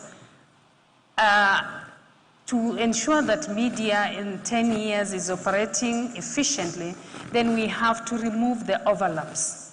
Because in the current media laws, all the media laws that we have in the country, they have overlaps, which creates conflict and becomes very difficult in implementing the positives of the media so that the media grows in the right direction. Thank you. Thank you, Mary. Joe, let's come to you. Yes, I'll be very brief. In terms of preparing for the future, the next 10 years, one of our greatest, as an association, responsibility is to push for responsive regulatory framework. And by that I mean, as it is now, it is not fully addressing the needs of the industry. I'm looking forward, Bwana DG, to the time when I will come to see and get a license, not to broadcast for 24 hours, but 2 hours a day. When that future will come, because I don't need to carry the burden of broadcasting for 24 hours, yet I have only 2 hours of content. Creates overheads, and if I'm not on air, compliance enforcement comes in. I'm looking forward to a time whereby I can be licensed to broadcast for 2 hours a day, and I'll be good. I'm looking forward to the time when there will be no double standard, that the laws that apply in the digital space and for the legacy media is the same, so that we can be able to compete on a level playing field. We are also working, also as an association, to build partnerships. We have realized some of these things by ourselves or individually as stations, it is impossible to be able to attain. And especially when it comes to the future, which will be technology driven, unless we invest in those partnerships with those technology companies, most of our members will be accessing that technology when it is 2 years behind, and that will not be helpful. So we are working on being able to build those partnerships that will make our members access those technologies. We are also working, I'm very passionate about collaboration. And in the next phase, we are working at creating forums that will be able to enhance this collaboration for the survival of all of us. And lastly, because we have realized the gap, one of the conversations we have had is with CAK University, because they're investing in that. How can we be able to produce research that is tailor-made and customized to meet the need of these members, so that we can be able proactively to be able to address the needs, foresee the future, and prepare for the same. Thank you very much. Thank you, Joel. Tabitha? Thank you. I'm seeing in future the broadcasters taking advantage of the high penetration of mobile in Kenya, because mobile devices are increasingly becoming the primary medium for content consumption.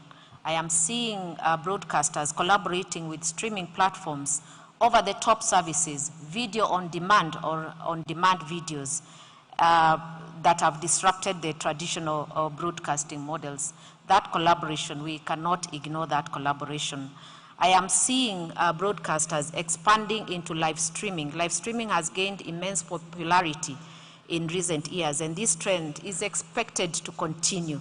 I am seeing the creative industry becoming even more vibrant. The broadcasters and the big brands, they are going to use already, for lack of a better word, already made brands, people who have already worked on their personal brands. And what we are seeing today is that media houses and big brands are going for influencers from the social media platforms to be flag bearers, and it will be a very competitive market. So there is a niche market there in the creative industry. I'm seeing the media industry focusing on high quality production of local content, because there is an opportunity to produce cheap, high quality content that resonates with the Kenyan audience. I am seeing the broadcaster in 10 years embracing digital transformation, because broadcasting companies should continue to invest in digital technology and adapt to the changing media landscape. And I'm also seeing the media or the broadcasters embrace immersive technologies. We have what we call today augmented reality, virtual reality, and mixed reality are likely to play a significant role in the future of broadcasting. So adapting these opportunities that we have discussed and addressing the challenges will be crucial for the future success of broadcasts in Kenya.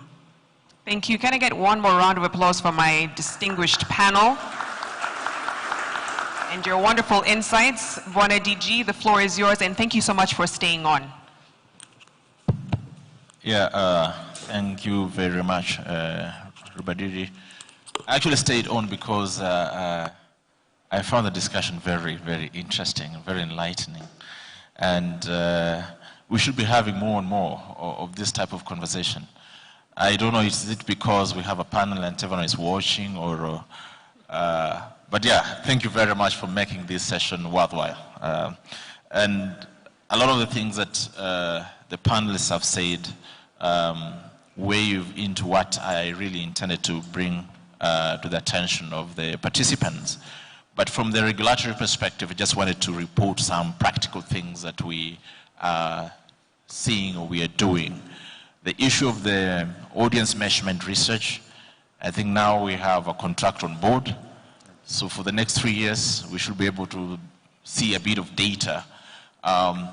Maybe the scope could be limited, but at least we expect to see a bit of information coming out of that space to inform a lot more of the work that we do and our investments.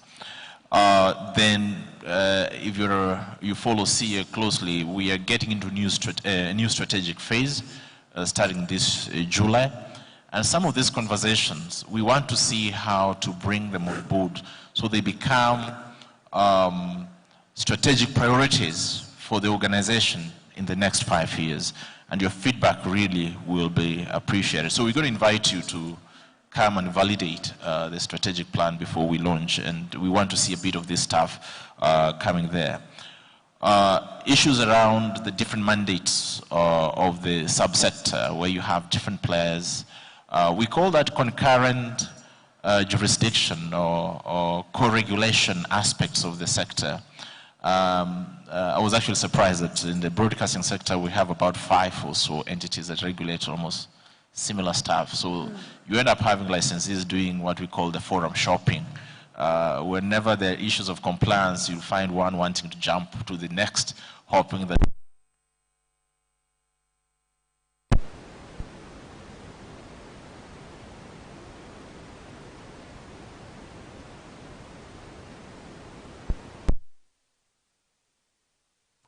check. Okay, thank you.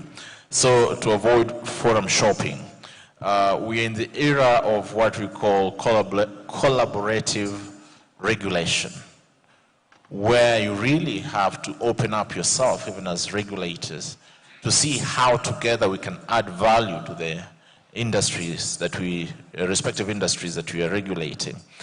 I agree that we need to have a conversation around regulatory reforms in terms of the mandate, whether we push for legal convergence or in a more specialized way, or we open up.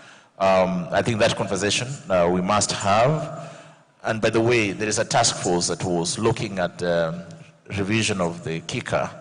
I hope you had the opportunity to give your comments. If not, please do so before that space is closed. Now, towards the end of my contribution, now I want to say something else. If you look at the demographics, we are talking about media and the future, but the other bit you have to understand is the context. This industry we regulate, we want to see a point of convergence between supply and demand. And for the broadcasters, the demand is basically driven by the type of audience you're trying to reach. So the question is, in your different spaces, who is the audience that you're interested in? who is the audience that you're investing for? The Kenyan population today, 80%, below 35. We call that the youth bulge. Is the behavior of this type of audience different from the behavior of those who are above 35? And is our investment as broadcasters aligned to the type of audience that we're dealing with? So what I foresee going to happen is that a little bit more diversification it has to happen for the broadcasters to stay relevant and to stay afloat. And I like the chairman's position when he says, you know, if you have only 2 hours of content to air, it means your audience, you know who your audience is, and they'll be interested in the 2-hour session. So those are the kind of innovative ideas that we may need to explore to see to it that we are making sense to the audience that we want to serve. Now, lastly, how are you preparing for the next 10 years? This is actually the question that we even ask ourselves as regulators. How is the regulatory framework going to be to enable the industry growth for the next 10 years? I think we are at the point where we can say is the cusp of really transformation. Real transformation, in the sense that we really have to change the way we view the world and embrace a new way of appreciating the new world. And that has to touch on the business models, the businesses themselves, the regulatory frameworks, the people that we're trying to deal with. That has to change. Why? Because things have changed. You're given odds. You know that you're going to die. But you also know that you have an opportunity to resurrect. The question is, when you resurrect, in what form do you want to resurrect for you to survive? You know that the digital evolution has affected our businesses, and you have a chance to evolve to be a new business. What type of business do you want to become? What are these strategic decisions are you going to make sure that you remain relevant? We've talked about, and I like the term legacy media, and is there a possibility that we can transform the legacy media into new media, into something else? Something you've not talked about. One, the role of artificial intelligence for the sector or across the board. We haven't talked about the emerging technology, the metaverse, when it comes to broadcasting and virtual realities. Because in the developing world, if that is the language that is going to drive the economy in that space, what is the implication of that change on the discussion that we are having today? So when I'm saying that we are the cusp of a major change, let us start including not just connectivity and mobile, as Tabitha has said, we're talking about devices penetration, but now the new devices in the market bring about the metaverse, the algorithms around artificial intelligence, bringing totally new experiences, changing the world the way we knew it. Now, that is the world we are going to be confronted with in the next 10 years. And on that, the question around OTTs, over-the-top services. Because the guys who are pushing the metaverse as a new opportunity for economic development, they're the same ones who are the greatest beneficiaries when it comes to OTTs. So how would we nest ourselves in that space? The authority is undertaking a study. I think we're going to start this coming financial year on the implication of OTTs to traditional markets and also the future of this economy. So I see a lot more conversations opportunities for conversations even as we confront these new realities. So I really want to wish you all the best, but let us know that we are in a new world and we must behave in a new way to survive. Thank you very much. Thank you so much, Bwana DG. I think you should have been a panelist at this rate, but fantastic points which will be a precursor for the panels that come after this. One more round of applause for my panel. Thank you so much to Tabitha, Joel, Mary, Daniel, and Tamima. Mark, over to you. And a round of applause to Victoria Rubadiri. She's a bit modest. Well done. Thank you for starting us off on a good note on the future of broadcasting in Kenya, the challenges and opportunities. Ladies and gentlemen, asanteni sana. You can take your seats. And now we have an opportunity for a health break. So we have tea that is being served right here to my left. And the restrooms are also past that door to the far left as well, this side, where you'll find the gents and the ladies. But we also have an exhibition area, and also as part of the exhibition area, we have the local content soko. I would encourage you in the 30 minutes that we are taking a health break and a tea break that we go and interact there with those who are in the exhibition area, see what they've displayed for us today, as well as the local content soko, because this is the future, after which the 30 minutes we should be back here in about by 12:40, so we can start the next session that will be moderated by Jeff Mote, and this will be on enhancing local content development. We'll have Peter Ikumilu, Timothy Owase, Lucy Muthui, Mike Mugo, and Sharon Wata. So ladies and gentlemen, let's be back here by 12:40 for the next session after your health break and tea break. Enjoy.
thank you for settling back in.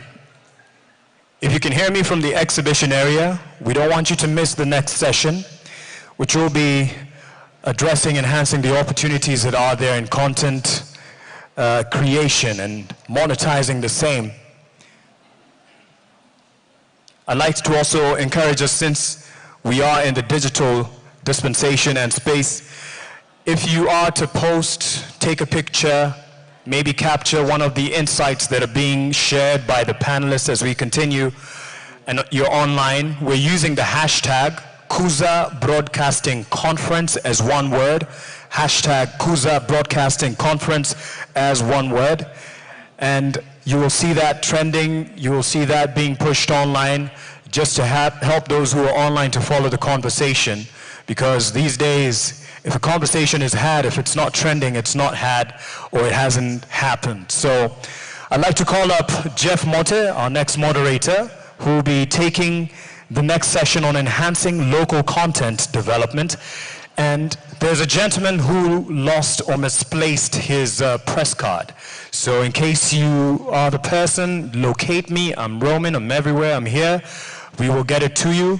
And I'll just like to also remind us to be mindful of our property, our phones, our laptops, even as we take the break. And yes, Jeff Muthui. Jeff Muthui, are we good? I'm hoping so. That's how excited you are to take on? I think so. Okay. The speakers are picking it up. All right. Okay. But this one sounds better, so let me give you this one. Ladies and gentlemen, a hand to Jeff Muthui, our moderator for the next session. Thank you very much, Mark.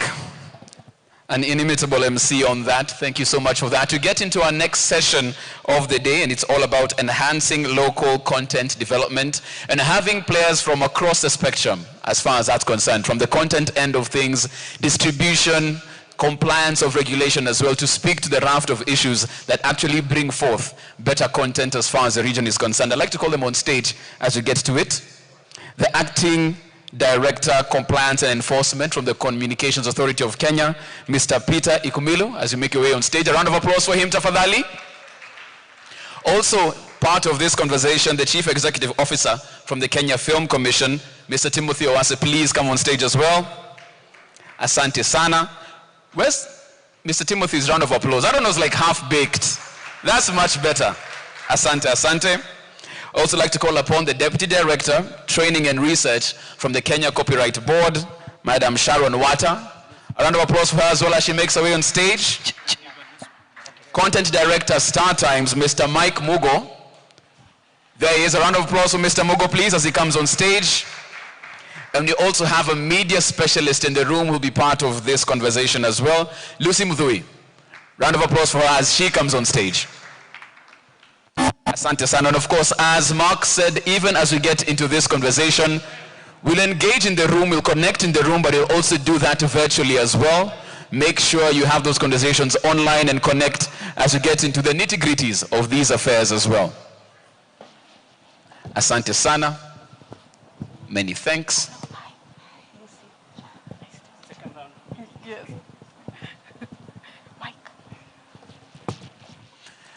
And even as we get into this particular conversation, first of all, ladies, gentlemen, karibuni sana, and welcome to the panel as we get into this particular conversation, because, you know, the theme of the awards and the conference that we're having is shaping the future of broadcasting towards a creative economy. And when you think about that particular word of creative economy, there's two aspects of it. There's the creative part, enhancing the craft, and then there's the economy, and that's the business side of things, and how we bring those two together to get that magic as we enhance that local content development. And like I said before, we have three buckets we can speak to in terms of the areas that we're looking into, whether it's regulatory side of things, copyright, and intellectual property, also very key as well, but also the production end of things and how that's looking. So there's lots that can go on here. Of course, even as you get into these conversations, please have your questions ready, or your comments and challenges as you pose them to the audience. I want to start off with Mr. Owase when it comes to this particular issue. The vision of the commission is to create a film hub in Kenya. That's the dream, that's the goal, that's what the commission wants to do. When you look at where we stand right now, Okay, just a bit of, there we go. Just making sure our I's are dotted and our T's are crossed as far as that's concerned. We've now had a reduction in barriers to access in terms of filmmaking for filmmakers. Recently, we had, stories shot on phone, and before that was the big barrier to entry, getting equipment to get that done, but now that has been significantly reduced. What role is the Commission playing now in terms of making the country the film hub, as the vision is by the Commission? Thank you very much. As you rightfully put it, the Commission's vision is to see a vibrant film industry in Kenya. And we are working to see to it that we have a vibrant film industry in Kenya through a raft of measures. One, we would like to see infrastructural development in terms of studios, facilities that will be able to support production of content. Number two, enhanced film policy or regulatory environment that can be able to help the thriving film industry in Kenya. Also, when we talk about the regulatory environment, we want to see an expanded market where we have co-productions between Kenya and other countries. Of course, we all know that wherever you watch a movie or a content creator, whenever he or she comes up with a product, a number of times we celebrate that this is a genuine and a good production. But from my perspective, I would like to see a situation where we are looking at all these productions as productions that are coming up by businesses that are actually thriving and sustainable in our environment. So there is an issue of infrastructure, policy and regulatory framework, the strategy for the country, as well as capacity in terms of skilled manpower. And that will be able to create or make an ecosystem for a thriving business environment for the creative economy. I like that, and I like how you've spoken to the sense of the economy, part of the creative economy, in terms of making sure strategic business decisions are made as you make your production. I'd like to rope in Lucy on that particular aspect of the business side of things, because that's something the Commission is very cognizant of and wants to make sure they fine-tune that part of their vision. You work with filmmakers, you work with storytellers, you shepherd them from idea to, I'd say, investor. Make sure there's a business case made right there. What's the handicap the storytellers are having? They have a great idea, a great story, but they're not getting the money coming in as an investment. What's usually the handicap in that?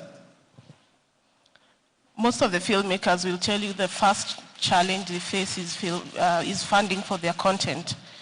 And Mr. Timothy is here, and I love that the Commission has been funding a lot of projects, and the recent one was a mobile phone competition. So that tells us that start with what you have and then scale up, right? So before the Netflixes and the Showmax come and give you big budgets, you start with what you have so that you can build a portfolio, we can build an inventory of Kenyan content. So that's the first step. And also there are other tons of funding opportunities that we have in the industry through different grants, and also dependent on the subject matter of your film project. There are different organizations who are willing to come on board and invest in giving you different kinds of opportunities, whether it's locations, access to different resources.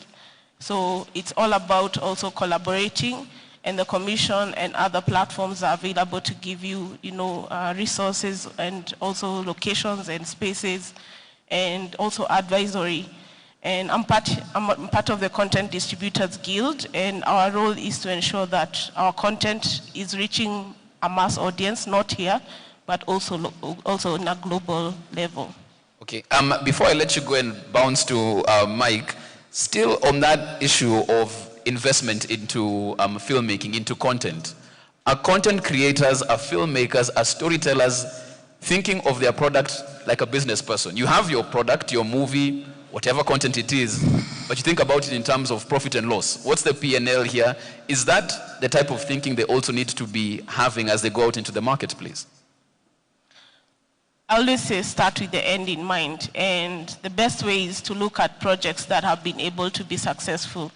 And what matters is, first you do your research to understand your audience, and secondly, budgeting accordingly so that you're able to pay your cast crew, and thirdly, to be able to, bring back the money to reinvest into the projects. So what I'm trying to say is that there's money in production, but we also have to look at the opportunities that are available. So, and they are limited. So you'll find one platform is probably commissioning a show. They can only give that opportunity to 1 or 2 people. So it's also about positioning yourself and knowing what opportunities are there. Okay, let me get to Mike even on this one, because as we started this particular conference, we had the Director General of the authority speaking to this and talking about how we've seen a disruption and an evolution of the space that we're in terms of broadcast, in terms of content. And as a storyteller, as a filmmaker, as a content developer, looking at how they can get ready for the future, be more resilient where the industry is going. Where do you see that going? 10 steps ahead, 5 steps ahead? What should they be thinking about now, looking forward? There's a lot happening, and I think the biggest challenge we have now is more to do with the mind than the industry in itself. There's a time I was in Dubai, and I thought I was in Nairobi, because all the famous guys that we know of in Kenya were on holiday in Dubai. And that's from the few projects that they were doing. So to celebrate the money they have made, that's where they rushed to. And then they come back, and then 2 weeks later, the same person is asking you for 10,000 shillings because they are broke. But yet, there is a business conference that's happening somewhere, or a training that's happening somewhere, that's teaching people about the opportunities of something such as ChatGPT. Because there has to be an opportunity from ChatGPT. And those are the things we need to look at. What's happening in the AI space? Is anything happening in the AI space that is going to disrupt what we are doing? I recently saw new software that can edit a show that was 1.5 hours long, and it's editing that in 10 seconds flat. 10 seconds. So that means there are several video editors that are currently going to lose their jobs because of a simple software adjustment. So while we want to talk about the adjustment or the things that are going to be happening in the next 10 years, are we investing in knowledge to know what's happening now? Because ChatGPT is here. How many people in this room have downloaded ChatGPT and tried to experience what it can do? Do we have how many people in this room, if I was to ask? Good, so some of us here are using it in the context of what? We're using it to know how we can do letters, how we can now do our CVs in the shortest time possible, but how about the implication in the industry and what we are doing? So there's AR, there's VR, do we know the difference between AR, VR, AI? What do all these things do? Do we understand that? Because that's where the world is going. About that as well, because I have tried using ChatGPT. I wrote my own application letter just as an experiment to see what would bring out.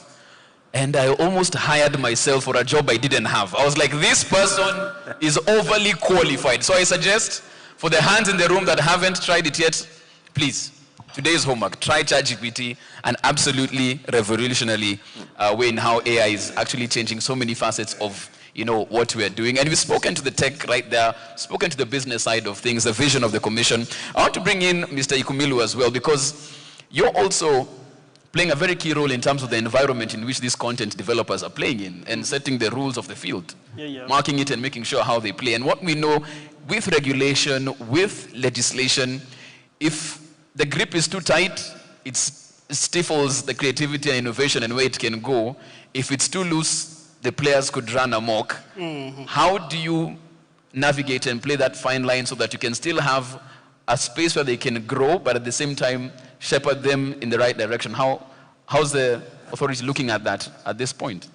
Thank you. And before I do, let me just echo some few thoughts that were aired in the first panel. There was a lot that was said about local content, that it is the in thing, that Kenyans actually like local content.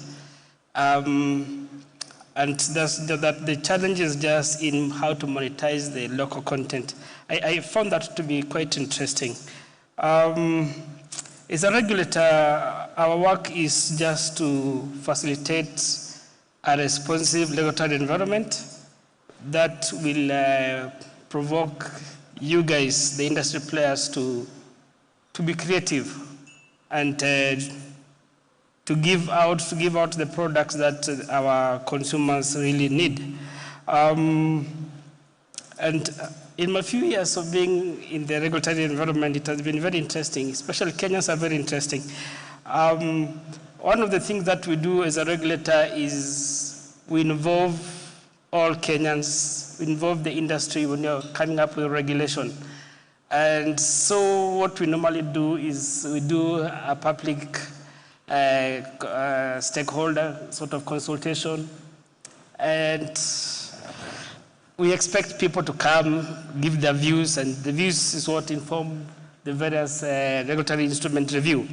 What I wanted to bring out was that sometimes Kenyans wait until the process is over, and then they come with their comments. But I pray that us in the industry and us in this room will change. But that's what I found very interesting. After the end of the gazettement period, the time of receiving comments is over, you get a very intimate email saying that, kindly you guys have to consider these thoughts, they're very important. So what I'm trying to say is that let's just be responsive. For us to have a very responsive regulatory environment, it needs all of us to work together. And then as an authority, we have adopted a stakeholder kind of consultation, which is aligned with our Constitution 2010 in making any decision. So for example, at the moment we are reviewing CAK, Kenya Information and Communication Act, and we had time to ask us for our views. And the views that we received, we have already processed it, and we expect to progress the draft bill to the next stage. After we are through with CAK, we're going to review the broadcast regulation. And please, kindly, when we give you that invitation, please respond, and respond in good time so that your views will be incorporated. Yeah?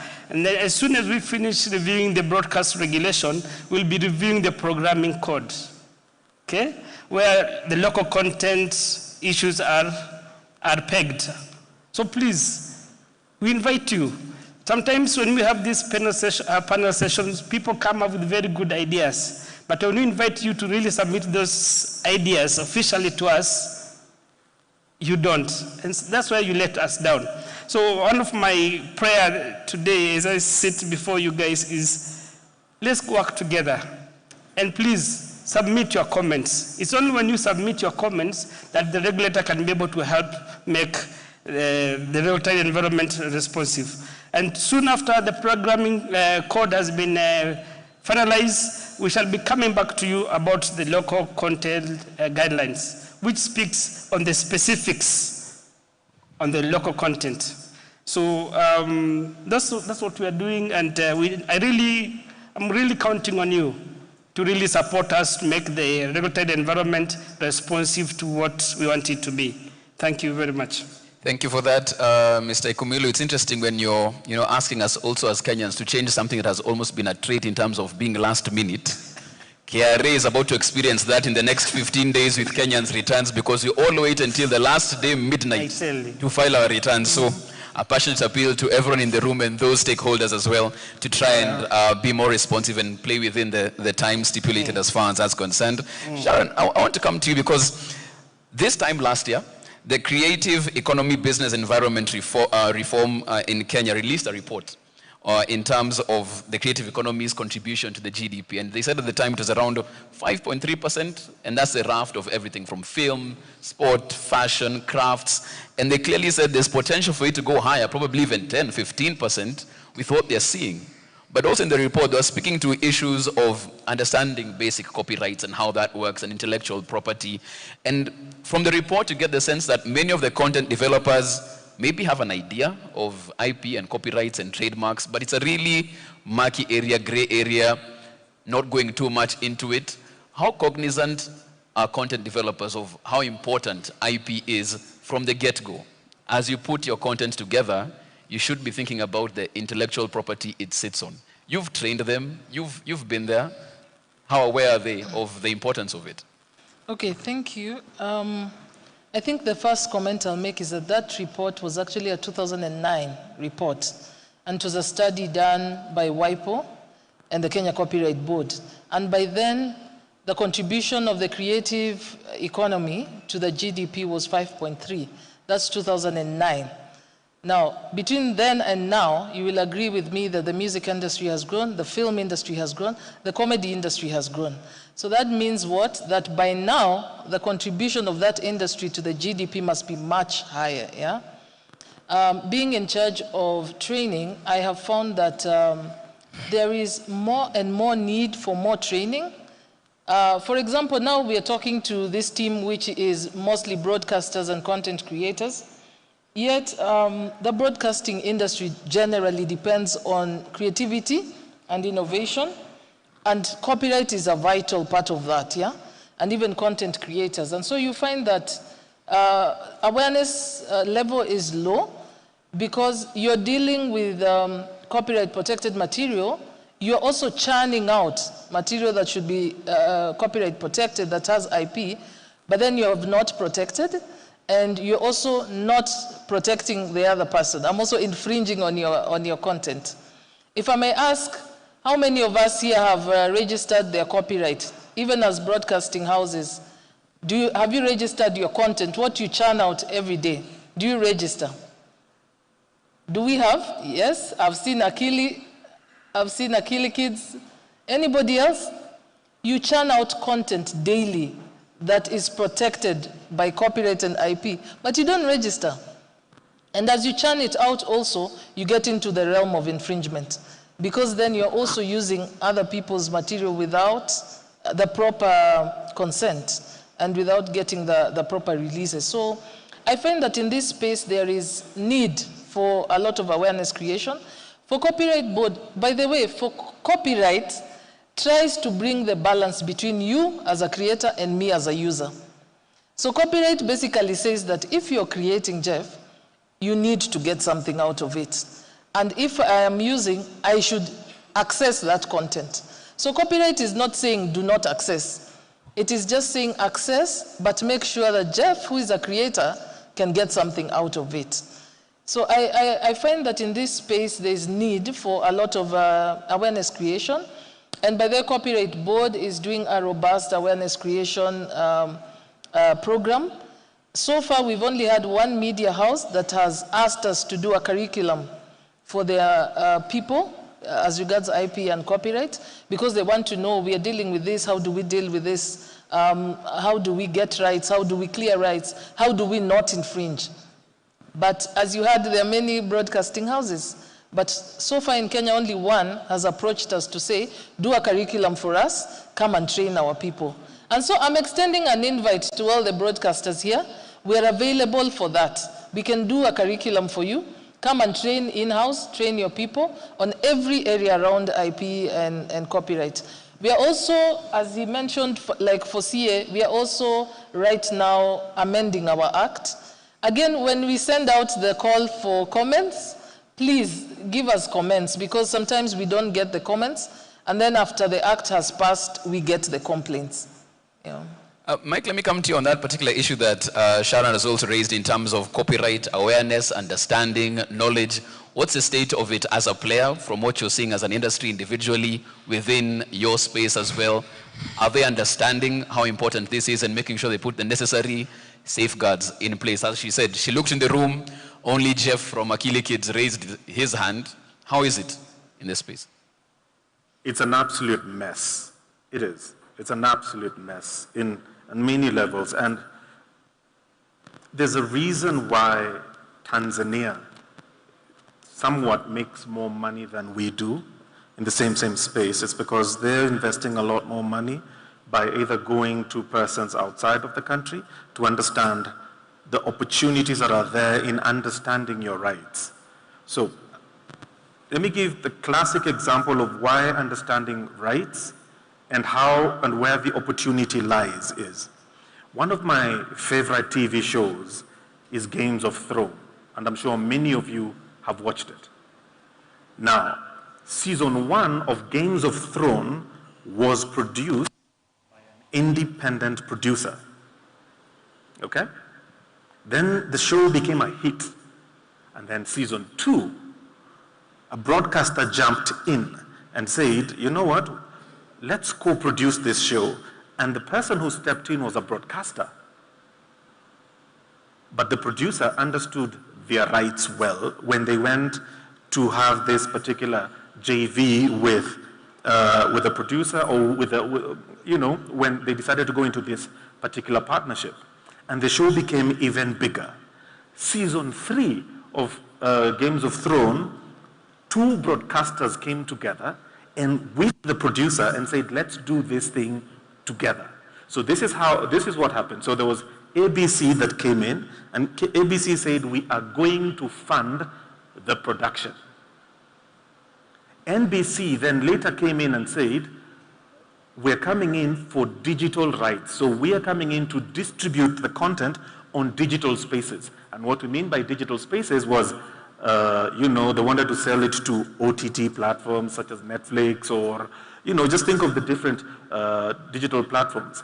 ABC as well, now when they came in, they said, we are going to distribute the content to linear television stations. And then the production house understood that their rights, they still held on to the copyright of the content. However, what had happened during the negotiation is that their work was now to produce. So the whole thing was structured in such a way where production rights remained with the production house, IP rights remained with the production house, distribution rights were split between 2 different broadcasters. But the person who produced the content was now making a commission from distribution of the content, both to the digital platforms and to the linear television stations. So the producer of the content is benefiting a lot more, and they begin to see how to completely monetize and make more money from one show. And you guys know how big Games of Thrones was. The more we understand what our rights are, or how rights work, because rights are the business of what we do. If we don't understand those things, even when you go to a producer or you go to a broadcaster or any other partner that you go into, you don't understand your rights. If you don't understand how the rights work, you will be played. And then I've seen this behavior, and I really don't like it, where I see producers venting on social media. Oh, I was played by a media house. Oh, they are cheating us. Oh, this happened. No, it's because you don't understand your rights properly, or how to distribute so that you are still protected during the negotiations for that particular content. It's interesting, even as you talk about producers ranting online, I saw Sharon Chakol. I think she's seen a number of that, and maybe a number of those have come to you for assistance as well. I'll be coming back to that very issue of copyright and how to make sure we strengthen the understanding for the players in it, and of course the content developers as well. But there's something, Timothy, you'd spoken to in terms of the vision and the mandate for the commission, and Mike had also touched on it, and this is to do with skilling, upskilling that needs to be done now, and especially with the rapid evolution of tech and what you're seeing with AI and all of this. We've seen Hollywood strikers for the first, writers go on strike for the first time because of what was happening in terms of the union, and also AI. AI is writing scripts in an instant, and they're not feeling safe anymore. And as you look at that, on the local front, it's not a matter of if but when. What are we doing as a commission to make sure that we're also getting ready for the tech that is coming, because it will come and it will change the game? How's the commission looking at that to try and make it an opportunity for those in the space? Thank you, Jeff. First, let me overstate the component of IP as a critical element for any content creator or filmmaker. Remember, if you do not understand your IP or copyright, you will never be able to make it within the film industry or the audiovisual sector as a whole. So I just want to emphasize the fact that we need to appreciate and be aware of the space where we operate in. What is the Kenya Film Commission doing as far as the future of the creative economy is concerned? We are focusing on building capacity and also sensitizing the industry to be aware of what is happening. One, remember that the global demand for content is huge, and we have a lot of work to do wherever we are as content creators. And the issue of localization has also grown in a very big way. This is just to show that the demand for content and consumers are really demanding for this content at a very high rate. That's why you will find all big players across the globe are coming to Africa, because in Africa we have stories that have not been told. So for us at the Commission, our focus is to see to it that we are able to provide mechanisms for funding content or storytelling, and also to champion the element of skilling the technicians or practitioners within the industry, because without skilled manpower, then you cannot be able to get anywhere. We also emphasize the element of collaboration, and the collaboration goes beyond where we are. We can be able to collaborate within our country, and we can be able to collaborate beyond our country. We need to master the art of marketing your film. A number of us only think about marketing after we have produced our content or our product. But the reality is that your marketing begins at the time when you are scripting your story.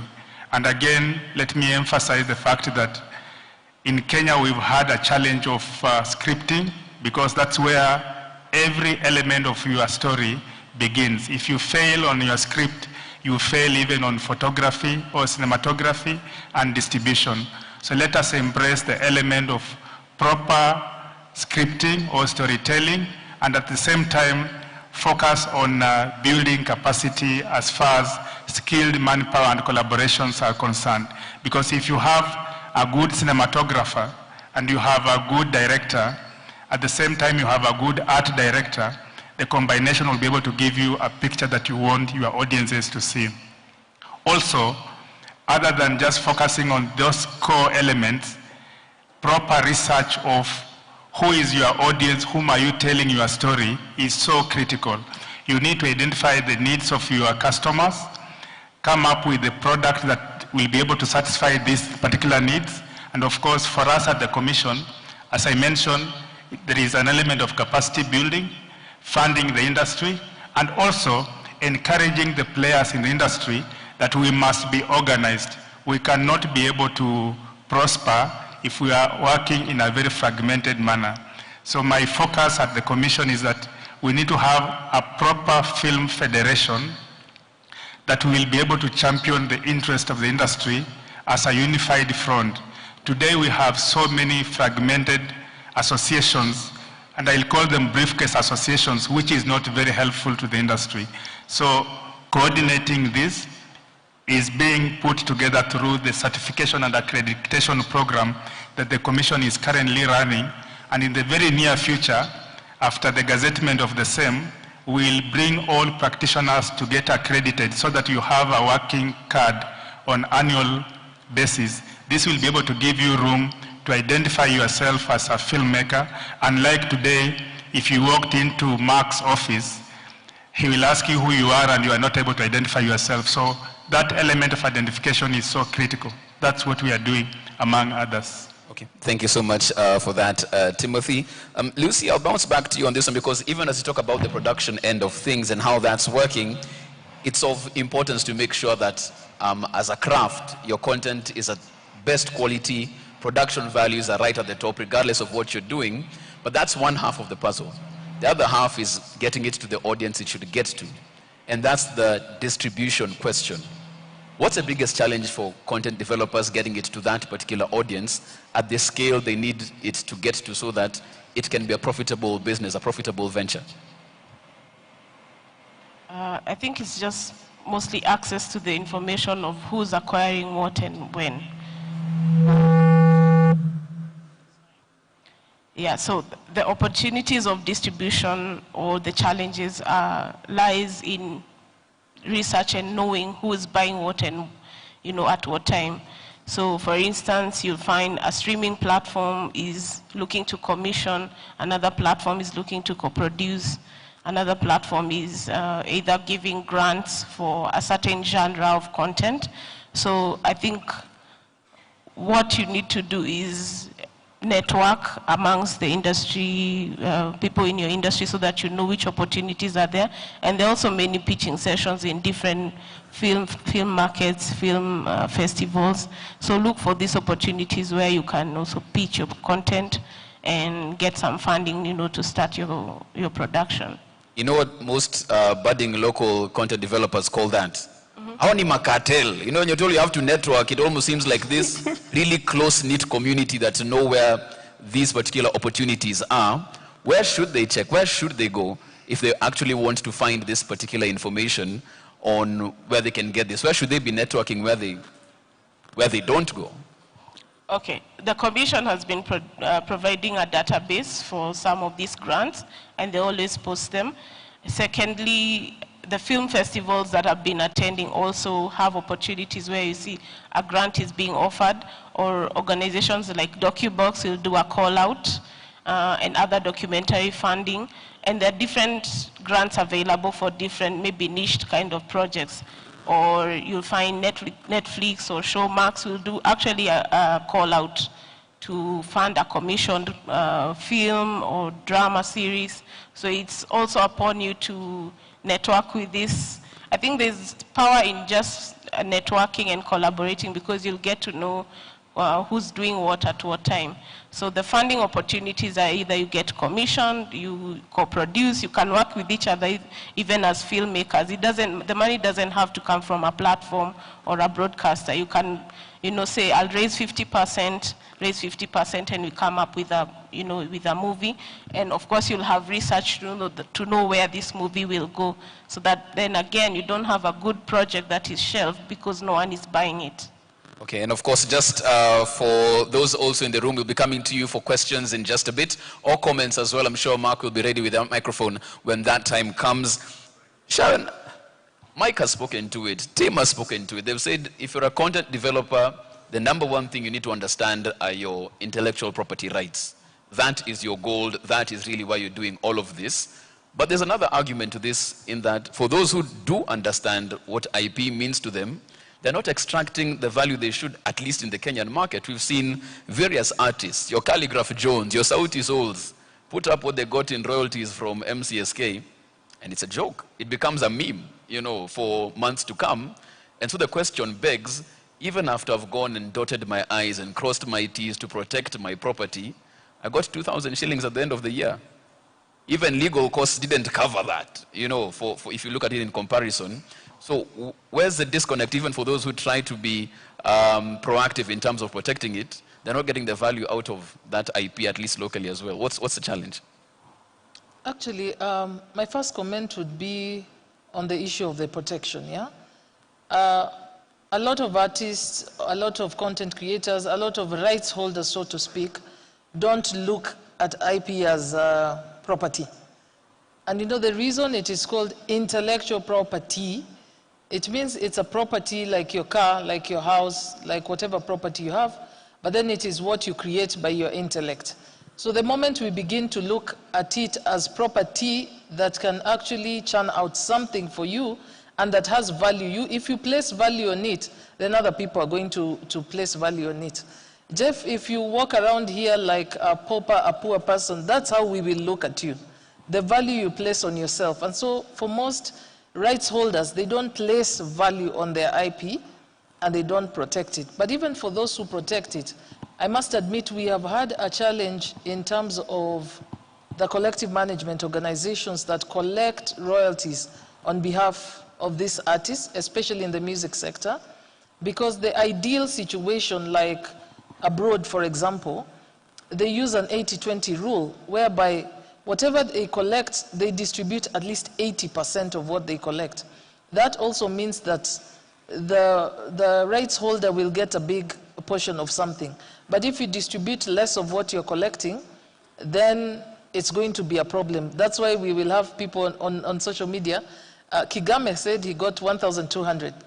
We all know he's a big artist. He's a big music name in Kenya. So there's the issue of the collection and distribution, but there's also the issue of compliance in terms of the user who is supposed to pay for the licenses. When CA began the Kuza Awards, there's a time they roped us in and we were giving a copyright award. And the copyright award was looking at the broadcaster who has been respecting and paying for copyright, and even have IP and copyright policies within the organization. And they also have a way of doing complaints, resolving complaints. And I think the first time we gave a copyright award, there was one broadcaster in the whole nation that was paying for copyright license, and that was Hope TV and Hope Radio. The rest of you were not paying anything for copyright, But then, after we began to do that and we began to collaborate with CA, we have seen a rise in that. And I must commend broadcasters that you're now understanding the importance of paying for copyright, and you're actually paying for the licenses. Now, you not paying for the license, what does that mean? It means that then these collections are not being done, and that is why Kigame will end up with 1,200. Because if one broadcaster alone is paying, and they have collected from one broadcaster, and they're distributing to 15,000 members, it means mutapata 600. And then we will be all over social media. So there's the issue of collection and distribution. There's also the issue of compliance, where broadcasters had not been complying. I know now the numbers have gone up. Most of them are complying. But for me, the issue is how we look at IP in Africa. You can imagine if John Grisham walked into a bank and wants a loan, what do you think they'll do? They'll give, But if Jeff walked into a bank and said, I'm a content creator, when you pay a loan of 5 million, I will pay from my proceeds, do you think KCB will give? No. You can't walk there with your copyright certificate and expect to be given a loan. But out there, it works. It works. They're using it as collateral for loans and for facilities like that. So we need to change our mindset in Africa, in Kenya and in Africa generally, in terms of how we look at IP. The moment you begin to guard your car and your house, Jeff, you can't build a house and not put doors and not put windows, or you take your car in town and leave the windows down and the key there and expect to find it, right? But then why do I create content, put it online with no technological protection measures, and never come to register it, and just move on? But when somebody steals it, then we are quick to run to social media to cry about it. So I think also we need to change our perspective about intellectual property, how we look at it, and the value we place on our IP, and even just trying to monetize it. The other trick with IP, Jeff, is that you get money out of the use, okay? So then we come back to the issue of distribution and marketing. Because you can create your song na hata mama yako haijui, ana hiyo wimbo kwa simu yake, but you have it on your Skiza tunes. Your own family do not have it, So sometimes we create the content and we sit on it. That's not what pays. Creation is not what pays. What pays is pushing that content, selling that content, exploiting that content, the use of that content. That is what will put money into the pockets of the artists. I am glad that right now, I'm sorry, Jeff, I'm a lawyer, so I talk a lot, but I'm going to end now. I'm glad that the government has now put a focus on the creative sector. And recently you saw the president unveiling what they were calling Talanta Hela. And the idea is that your talent should put money in your pocket, And so I anticipate that we are going to see changes in this sector, from legislation, from creating the good legislative environment to enforcement and all that. Let me just mention, Copyright Board also does enforcement. So when your content is infringed upon, please come. I've been a copyright prosecutor myself, and we have officers from the National Police Service who do enforcement. Okay, thank you for that. And of course, just a reminder for those who probably will be sharing what's happening in the room in terms of dialogue, you can also use the hashtag Kuza Broadcasting Conference. So once again, hashtag Kuza Broadcasting Conference is the hashtag we're using for conversations online as we get into this particular discourse. One more question from the panel, then I come to you for any observations, any questions, any comments as well on the discussion that's going on. And Mr. Ikumilu, I want to come back to you as well, because we have gotten the posture in terms of what the authority is trying to do in terms of regulation, and as we were told, it's less stick, a bit more carrot. You know, it's better to get compliance than enforce. I know those are both your hats. You know, when it comes to you either making them comply or enforcing them to comply. What's the current challenge right now in terms of getting them to comply? The programming code is there. It's trying to be as responsive as possible. What's the 2023 challenge? Well, Kuza Award is one of the carrots we are giving you guys. We are saying it is good for you to comply. And this conference, one of the objectives of this conference is for us to talk, for us to share. We have talked a little bit, quite a bit about the aspect of the need for collaboration. That content that you have, that you aired last week, to somebody it may be something very fresh, to another station. And instead of you sitting on it, you can make some money by releasing it to another station who may be willing to air it. And then another thing is that people are moving away from just general programming into niche programming. More so even in local content. It's not only about talk show. Talk shows are good, but you know, we need more. We need more. And as a regulator, we are willing to listen to you. One of the other things that we are doing today is to listen. To hear what is it that is making you not to do what you are supposed to do. Where can the regulator come in within the confines of the law and be able to stand with you? Of course, that aspect is the stick, which you don't want me to speak about. I think the members in the room do not want us to speak about so much about that. But we are a facilitating regulator, and we are open to listen. Normally, every 3 months, we communicate to you, tell you that your content is not yet up to. At the moment, we still have, the quota is 40%. Other countries have gone to 70%. Yesterday, I was reading about other countries who are doing 80% local content, 70%. Our neighbor Uganda is doing 70%. Nigeria is doing 80%. South Africa is doing 60%. We are still at 40%. And maybe one of the things that I want to throw to us is, should we move to at least 50%? We've been at 40% for so long. Yeah? Can we have maybe that good conversation so that we don't just tubaki tu hapo hapo? We grow. We need to grow. As we grow into the digital platforms, let's grow the required local content quota from the 40 to maybe 50, 55 or 60. I think that's a conversation that I would like to hear from the room. Thank you. Okay, thank you so much. That's a perfect segue to actually take it to the room as well. Get some questions in, any observations, any challenges also to the panel as we get also to the tail end of this particular panel discussion. I do believe Mark with the mic is there. Someone with a suit close to mine. Utajitambua. Your name, who you represent, the question to who? Thank you so much, Mark, and the panel.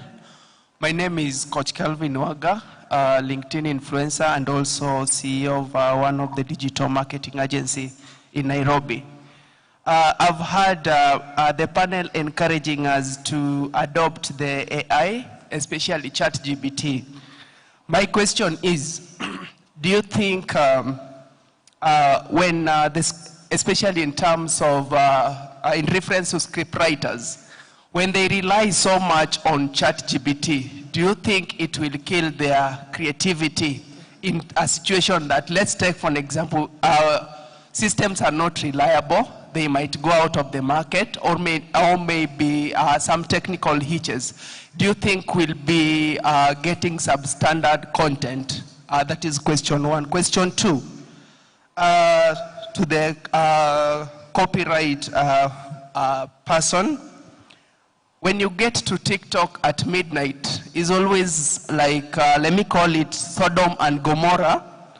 And in most cases, I've had some TikTokers complaining that so-and-so stole my content to make fame. Is there a way the Copyright and Infringement Board can protect, let me call this explicit content by some of the TikTokers? Thank you. Okay, thank you for that. I think you can have the technology question in terms of AI, creativity, and quality of content. There's another one. Okay, there's here, and then Anthony Ndiema, nilikuona. My name is Catherine Muhatia from the Multimedia University, a media trainer and a broadcaster. My question goes to Sharon. You talked about training and extended a hand to broadcasters. Is this open to training institutions? And if yes, how different would it be from the established broadcast houses? Thank you. Thank you. To Ndiema, and I've seen someone at the front. I'll be with you. Just raise your hand again at the front. No? I saw my own things. All right. My name is Anthony Ndiema from Radio Maisha. My question goes to Mike.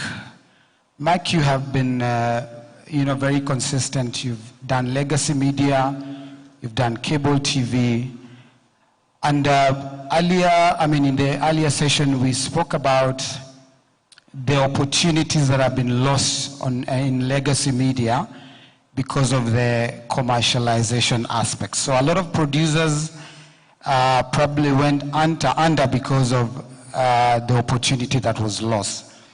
So practically, where are the collaborative opportunities between what is happening in the digital space, legacy media, and more specifically, I would really love to hear if we have opportunities in the podcast arena, because it's really growing in this nation. Can we collaborate with legacy media as well? Thank you. Thank you. Is there anyone else that I haven't seen? Jeff, I believe we can respond to those. Okay, fine. Let's get on to that. I think we will start from last, moving to the first question on that. Anton Ndiema, speaking directly to Mike on opportunities left on the table with the cross-section of legacy media, new media, specifically addressing podcasting. Is there collaboration of sorts? How does legacy media evolve to the digital opportunities? How does that work? Okay, go ahead. Oh, it's alive. Good. So let me see how to put it. Does somebody not want Mike to give those opportunities? I'm saying. Okay, don't worry. They're not gagging you, Mike. It's all fine. No. Lazima askike.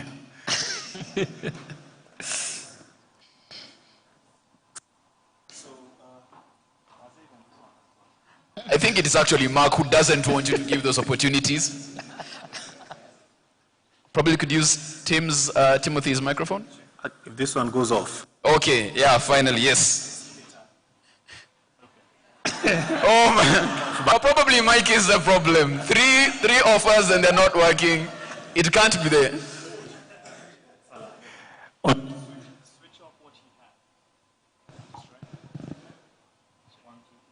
Okay, as they try and sort that out, we can just move it on down the table and speak to the issue of copyright. Mr. Kumilu, they were talking about TikTok at midnight being Sodom and Gomorrah. That's what the CEO said. So if you're ever looking for him at midnight, you probably know what he's doing. Conversation for another day. But I'll bring it to Mr. Kumilu on this one. Is there a space in which you can regulate that type of content online? I know his question was not so much on the aspect of regulating that content. Nevertheless, I will attempt. Ideally, we don't regulate, at the moment, don't regulate the online content. However, in a situation whereby there is content that we feel is not good for the country, we can coordinate with the platform providers to pull it down. That one we can do. We are still doing a study on OTTs, which will inform us exactly, the best way of handling online streaming services and online broadcasting. So that is something that is ongoing, and we shall be coming to you for your comments on how best to do it. It's a little bit tricky because some of this content may not be aired from Kenya, for example. So there's some limitation towards that, but many countries have attempted, and we hope to learn from them and put something that is accommodative for all and also not prevent creativity in that platform. Okay. Thank you. Thank you so much for that. I think I can try Mike once more and see if the man versus machine war has been won. Wow, okay. Some things you just can't make up. Can you try that microphone once more? Mike. Okay, fine. If this goes off. Okay, there we go. CHR. Now, so I want to take the questions as they came in. AI and killing creativity. It can. However, it poses, you either change or you die. It's the easiest way to put it. For the longest time, producers within the market have had a problem collaborating. What ChatGPT or what AI is doing is that it's learning. The more it learns, the better it gets. That's what AI does. But the challenge we have is the more we suffer, the more we go back into our cocoons as opposed to learning, which is what AI is doing. Creativity can never necessarily be taken away by what AI is doing. If we collaborate, then the stories begin to become richer. So you now go and you get a story about an Igbo or Hausa person falling in love with a Kikuyu girl, or you start to play around with those particular dynamics. AI is not going to do that. It's not going to replace that particular opportunity. So we have to start thinking about what the opportunities are, and the opportunities is more collaboration. Otherwise, the stories it replicates will continue to kind of sound the same. If we don't adjust, we die. Now, on the question that Ndiema has brought in, this is a question about demographic versus psychographics. The way it works is simple. If you are still looking at demographic analysis, you're dying.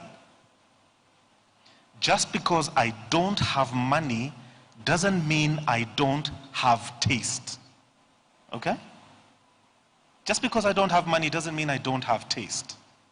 So the thing is, when you take that and you put it in the context of podcasting as an example, are we producing the content to a level where the production value is high? That's one. Two, have we decided to concentrate on particular topics and that's what podcasting is. People take a certain topic and then they stay with it. One of the interesting statistics that I was reading in Kenya as an example is 51% of marriages are breaking down. True? And many people are in relationships where things are absolutely elephant. Things are thick inside.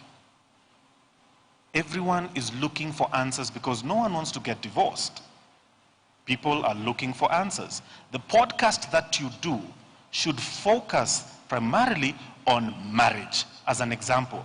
And you dive there and you research intuitively and deeply into exactly the different topics that can help people in the marriage situations.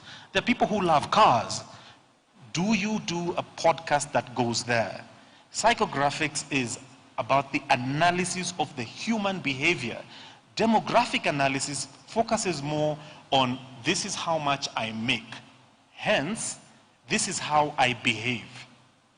So we have to start looking more at psychographic analysis.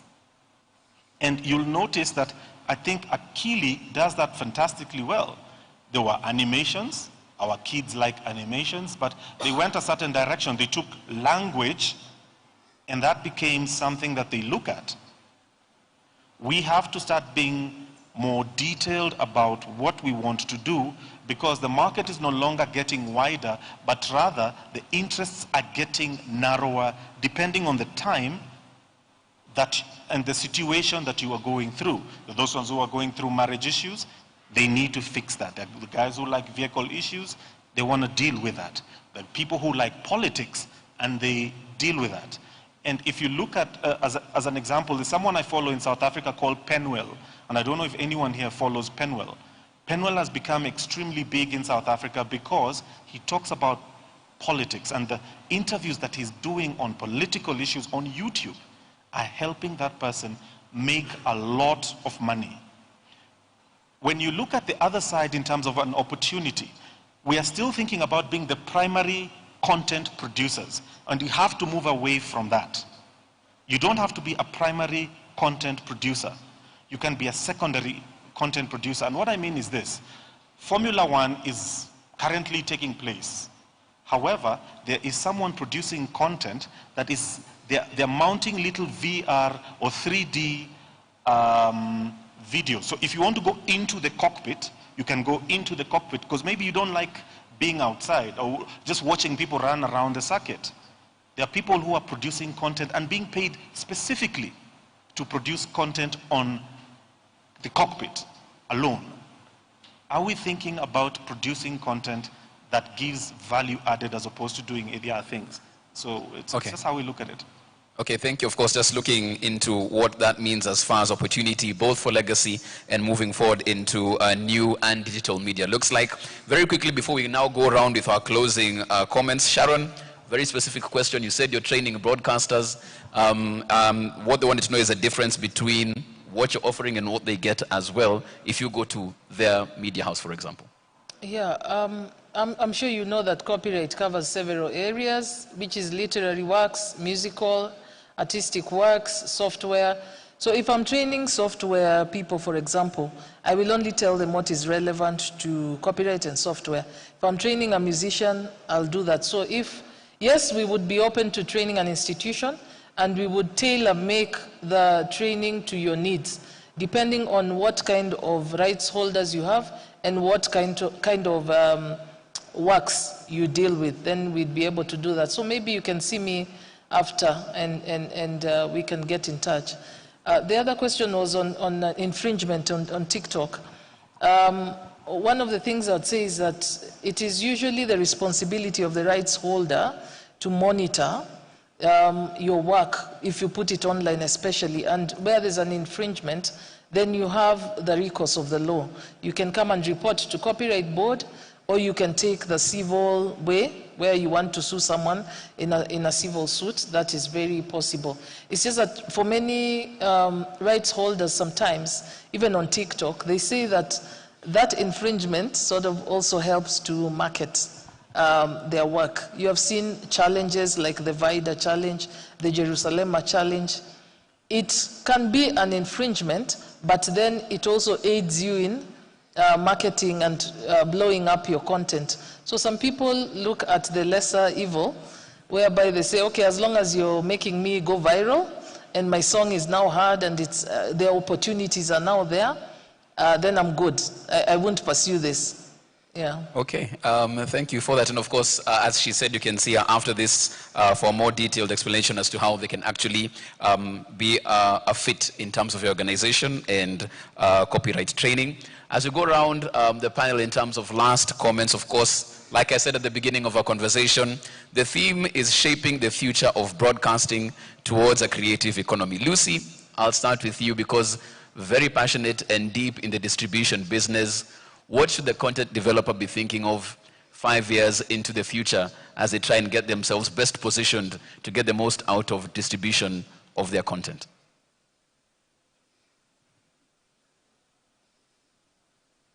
My turn.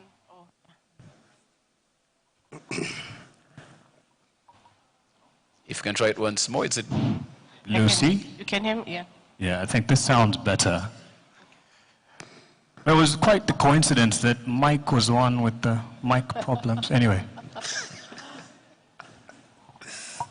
Okay.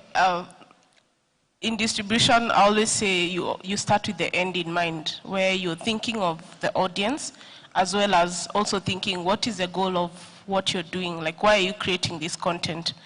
Obviously, you want to monetize on it, you want to reach the right audience.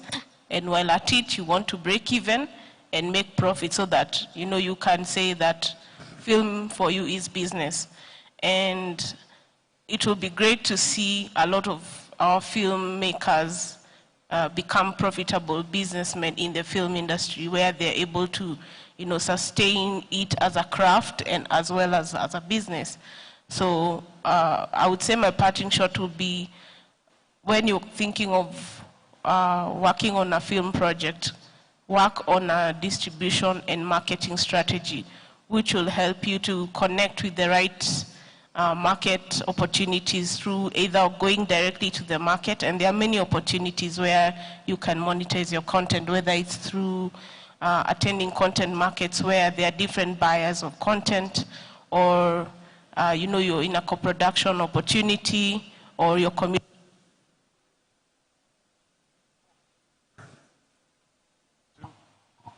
Check 1, 2. I should probably just hold the mic for you as you speak.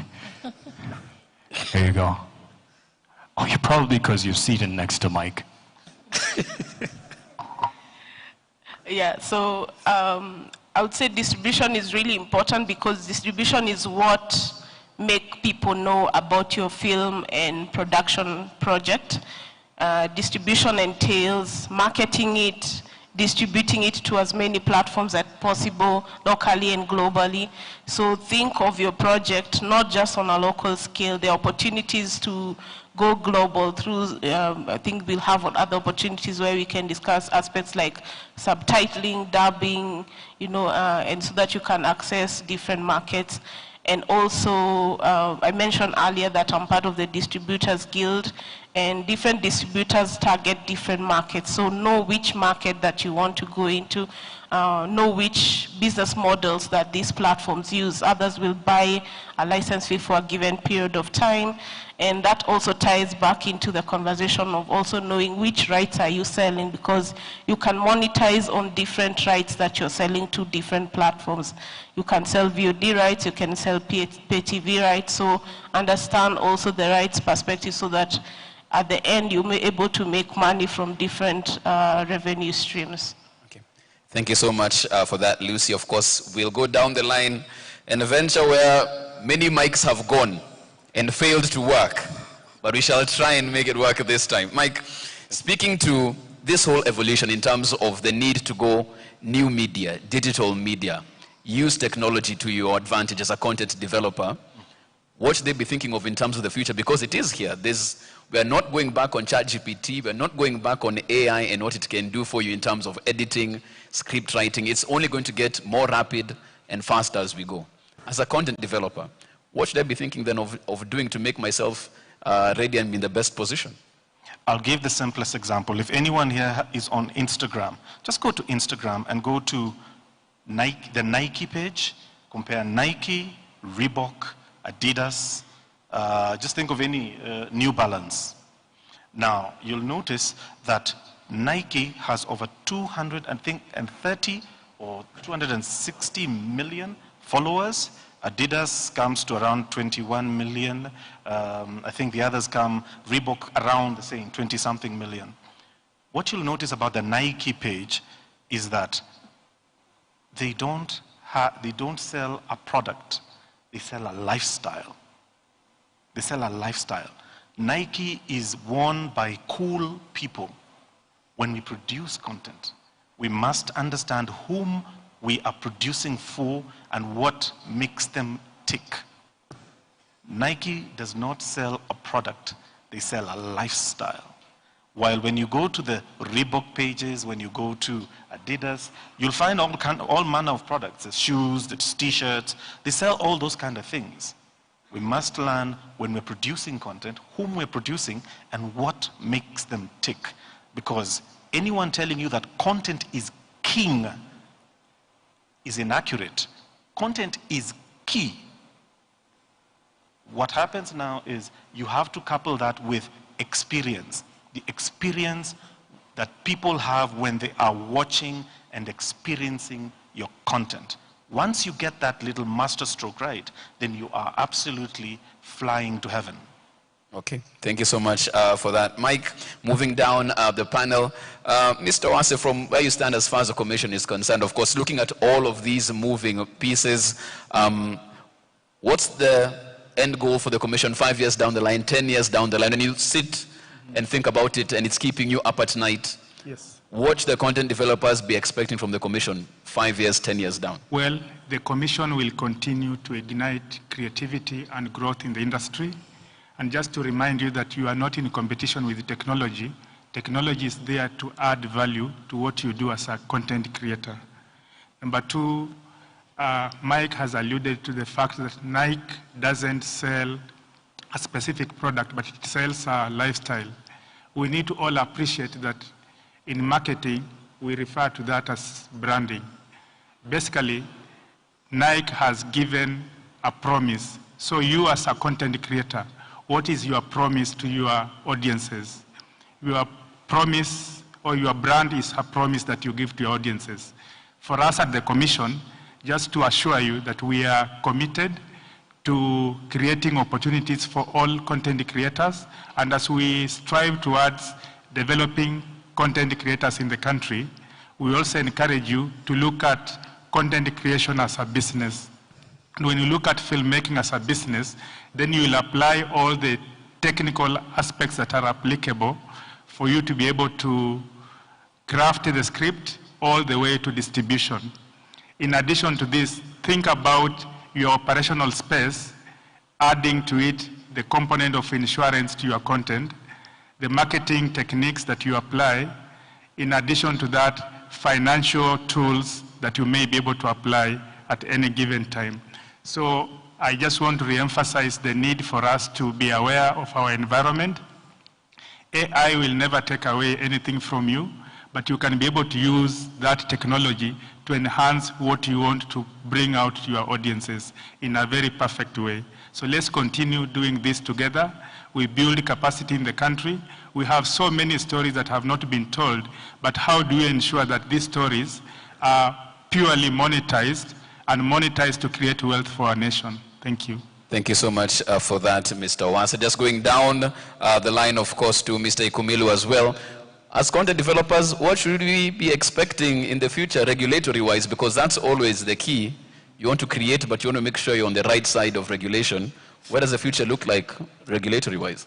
Thank you. I've just been putting my thoughts here. First, as I said earlier, there's the issue of going niche programming, and specifically niche programming under the local content. So that when we are talking about you offering the 40%, for example, local content, we'll go further and interrogate this 40%. Be able to say that from this 40%, the children programming should be this kind of percentage. Yeah? There's the discussion that we had earlier with a good number of the media houses saying that include news as part of local content because of the kind of investment that we are putting it. So those are the kind of thoughts that we are considering when you're reviewing the programming code to include news as part of the local content. So specifically, the local content guidelines will break it a little bit further and be able to give a little bit more specific requirements in terms of local content that will help the broadcasters to be a little bit more creative. Because some broadcasters decided to fulfill the local content quota by putting talk show. So they just have two people in the studio, they talk, they discuss, then they tell us that that's local content. I believe the original purpose of local content is not achieved by you just having a talk show, yeah? And I believe the creators, content creators in the room will agree with me. Something else is, it's high time for us to have shared content archiving.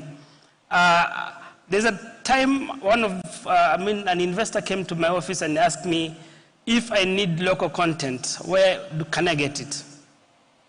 You know, that kind of question. But if you guys, the content creators had an archiving mechanism somewhere, then new licensees in the broadcasting arena can easily log into it, get content, and use it. which is local and which is good. So that's something that we may consider. Of course, broadcasters in the room can also consider having a common archiving of the content which they have aired already, which other media can use. Another thought that I have is about the importance of connecting with the local community. Some of us broadcasters, we are doing very well, we are airing good content, but the community that we target do not know us. So some road shows are important, some market activations are necessary. Let's go out of our studio and interact with our potential audience so that they own you. It's so good as a station when the communities that you're serving, the audience that you're targeting owns you. So even some of these challenges of revenue or you cannot pay your workers, that community can be able to say, can we come in? But if you don't connect to the community, if you don't bring that sense of ownership with the community, we may become irrelevant. We may be doing all the right things, but it's irrelevant to our community. Mr. Ikumilo, in the interest of time, you might have to conclude there because I can see there are a number of points on your pad. Just three. But let's wrap it up with one on that one so as we can come to the end. Tafadhali. Okay, this is tricky. Now, which one of these will I say? Good. In the first panel, somebody spoke about the East African community. Under the East African community, there is a discussion about broadcast content regulation and the definition of local content. And according to the draft document that we have seen, they're proposing that we redefine local content in the bigger space of East African community. So, of course, they're proposing the quota to go up to 60%. But define the local content not only in the Kenyan context, but in the East African context. What does it mean? It means that if we are not careful as Kenyans, the content from Uganda, the content from Tanzania will be looked at as local content within that definition. So we need to up our game as content creators and have our content good enough to be able to serve us as a country and also to go abroad. We need to also look at ourselves as not content creators of Kenya, but content creators who can go around the region. That your content can be aired in Rwanda, in Tanzania, in other East African countries. Let's broaden our view from just being very locally based. So if you're going to make a program, for example, in Kikuyu, at least put some captioning, so that when we air it, when it is aired in other markets, they can be able to understand what you are saying. Okay, thank you for that, Mr. Ikumilo. You know, I need to enforce. Like you, I'm an enforcer on this particular panel. Last but not least, we come to Sharon as well. From a copyright perspective, because a lot has been said here, and a lot has been underscored in terms of the value of not only the IP, but understanding of your IP and the value that it brings across borders. Where do we go from there? Now that we're understanding this, some might not know where to start. Others have heard of it but want to get more value out of what they currently have. What do we do for the future in terms of getting the most value out of our intellectual property? I think for the future, I still extend the invite that we are able to train your media houses in-house, and we are willing to do that. But also, I'll make an appeal to the vernacular radio stations, and we have been doing that this financial year, seeking vernacular radio stations so that we can go and speak about these things in their local language. I have done Vuka FM, Murembe, and some of my colleagues have done Kisii and other and Kikuyu stations, yeah? And so if you're a vernacular radio station, give us a chance. We will come and speak to our people in our languages about these issues. And the last thing I'll just say is you need to know your IP, yeah? Protect your IP, but also respect the other person's IP. Okay, thank you so much for that. Sharon, Lucy Muthui, media specialist, Mike Mugo, content director at Star Times, Timothy Owase, CEO of the Kenya Film Commission. We also had Peter Ikumilu, who is the acting director in compliance and enforcement at the Communications Authority of Kenya, and Sharon Wata, deputy director in training and research at the Kenya Copyrights Board. Many thanks for your insights and your time on the panel. A round of applause for them, tafadhali. Thank you so much for that. We bring this to a close here, but of course the conversation continues online. The hashtag, of course, Kuza Broadcasting Conference. At this point, we hand it over to our MC, Mr. Mark Masai. Thank you very much, and a round of applause for Jeff Motte. And we'd like to capture your panel. Utaka kando kidogo as a moderator, alafu taingia ndani ya picha. The gentleman here wanted to capture this moment, so if you may, to the panelists, please stand here, more centered, so that they could capture. Ebu ni pause nionyeshe vile. Alafu neka hashtag Kuza Conference, Kuza Broadcasting Conference kwenye mtandao. Asante. Yeah, that's how you'll do it.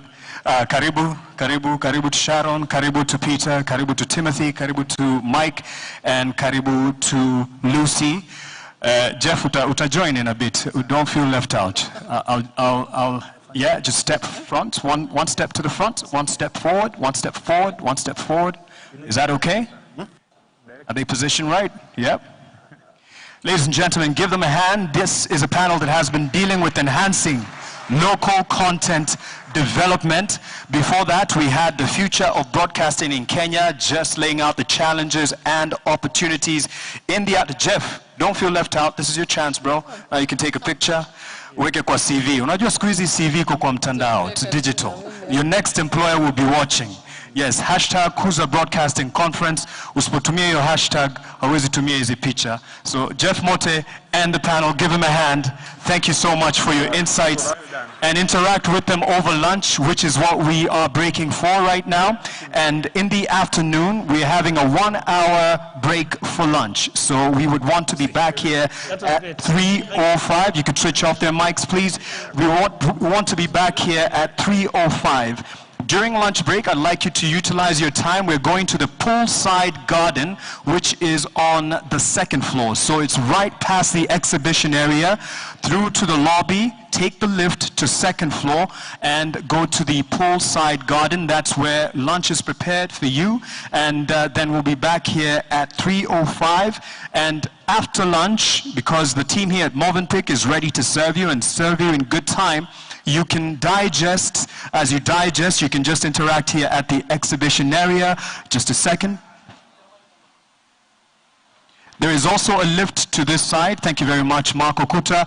There's also a lift to this side, and then there's a lift past the lobby. So you go to 2nd floor, 3rd floor, beg your pardon. Yeah, 2nd floor. I'm confusing matters here because there's some other team meeting at 3rd floor. So 2nd floor, poolside garden. And then after lunch, please come and interact at the exhibition area as you settle in. We want to start at 3:05, and my panel will be addressing the opportunities for the broadcasting industry in new media. I'll be having Eugene Bogwa, the CEO, Young Rich Television, Esther Kimani, Director and Head of Content, View Sasa, and Winnie Kamau, Editor and Data Journalist and President of the Association of Freelance Journalists and Editor in Talk Africa. It'll be a captivating session, so let's make it back here at 3:05. Let's have some music as people make their way to the poolside garden, which is on the 2nd floor. Sante. Check.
checking and stay. You do know that I'm checking the mic, right? And I'm still checking. Still checking. 1, 2. 1, 2. Yangu. Kwa? Seneza. -30.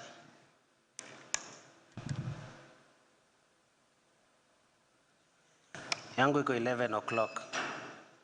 Yangu iko 11 o'clock. Copy that, sir.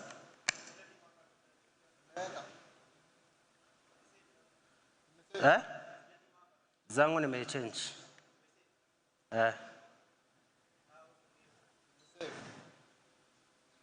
Umechange battery. Umeweka 30. Yes. -30. Mr. Check 1, 2. Sensitivity 30. 1, 2. -30. -30. We are about to board our flight to Mombasa. Check 1, 2. Mic 1. Testing. Testing 1, 2. Mic check. Check the Kuza words. Check 1, 2. 1. Check 1, 2. Testing. Communication Authority of Kenya. Move and pick. Move and pick. Move and pick. Move and pick.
Two, 1, 2, 1, 2, 1, 2, 1, 2. Check 1, 2.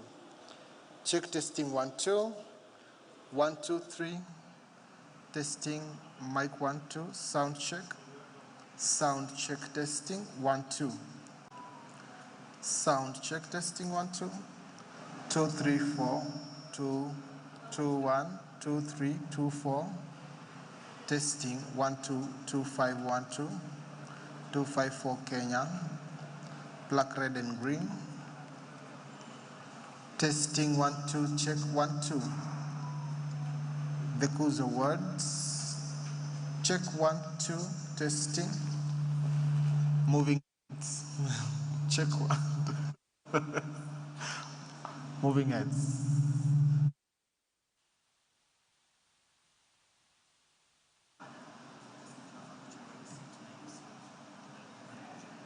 Is it okay? Is it okay? Is it okay?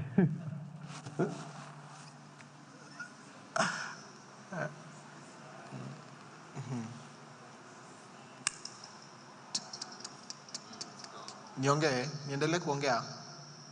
Testing 1, 2. 1, 2, testing 1, 2, 1, 2. 1, 2, 3, 1, 2, 1, 2. Check 1, 2, 1, 2, 1, 2. Check 1, 2, 1, 2, 1, 2, 3, 1, 2, 4. Testing 2, 5, 4. Kenya 2, 5, 4. Testing. Moving heads 1, 2. Screens 2. 1, 2, 3, 4, 1, 2. 4, 5, 6. Testing. Sound check. The Kuza Awards. Testing 1, 2. Testing 1, 2. Check 1, 2. Kushman. Testing, 1, 2, check. Mic check, mic testing. Mic check, 1, 2. Mic check, 1, 2. Jose. Unaweza kunywa? Unaweza kunywa maji? Ndio maji hapo nyuma. Testing, 1, 2. Nasikia niko fiti.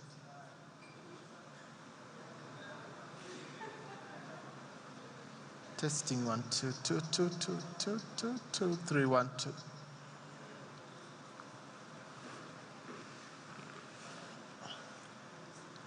Two, 3, 4, 1, 2, 2, 1, 2, 3, 4, 5. 1, 2, 1, 2. 1, 2, 1, 2, 2, 2, 4, 4, 4, 5, 1, 2, 2, 2, 2, 2, 4, 4, 5, 5. 2, 2, 2, 2, 2, 2, 2, 4, 4.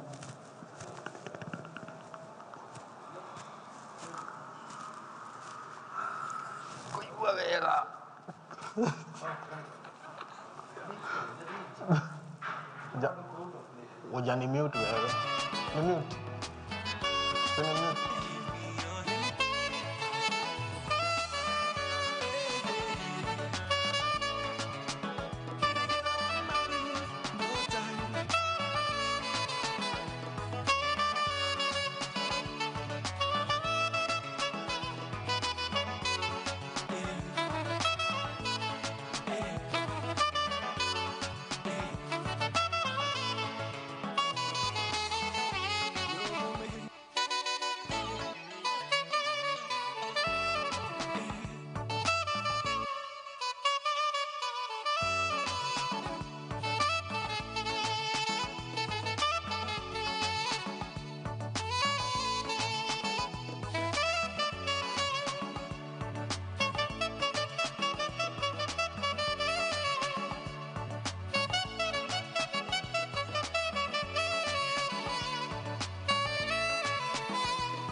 There's a boy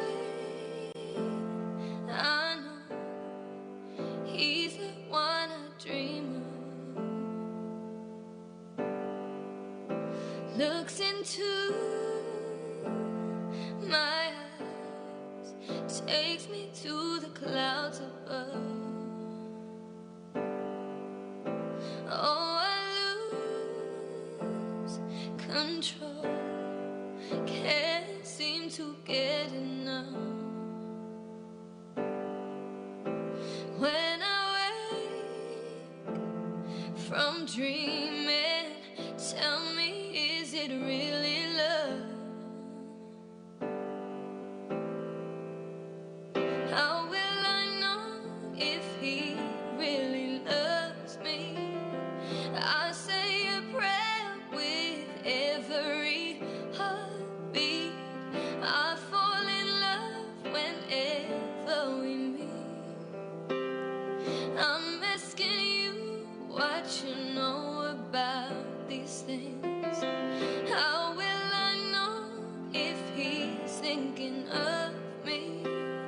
I try to phone, but I'm too shy, can't speak. Falling in love is so bittersweet. This love is strong, why do I feel weak?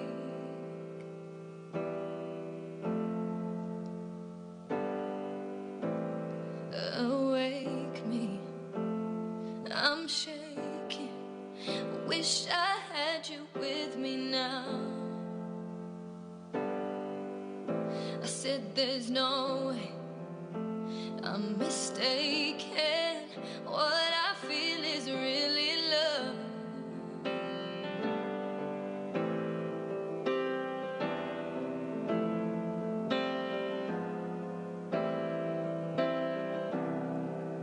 How will I know? How will I know? How will I know? How will I know? How will I know if he really loves me? I say a prayer with every heartbeat. I fall in love whenever we meet. I'm asking you what you know about these things. How will I know if you're thinking of me? I try to phone, but I'm too shy, can't speak. Falling in love is so bittersweet. This love is strong, why do I feel weak?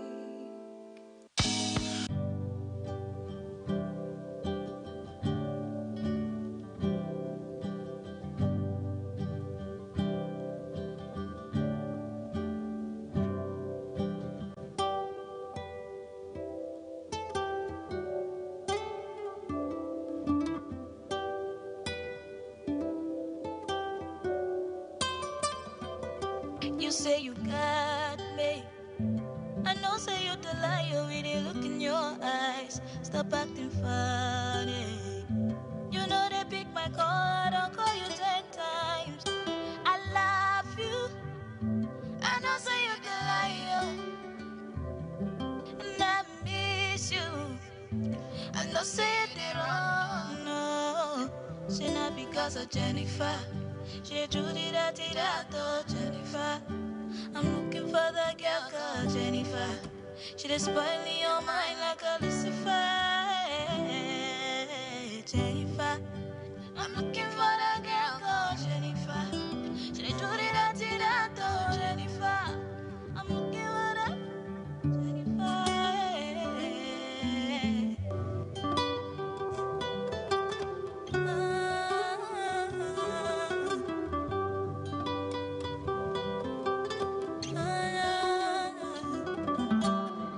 Forget it that Jennifer. She because you know fast. She done put sun for my career.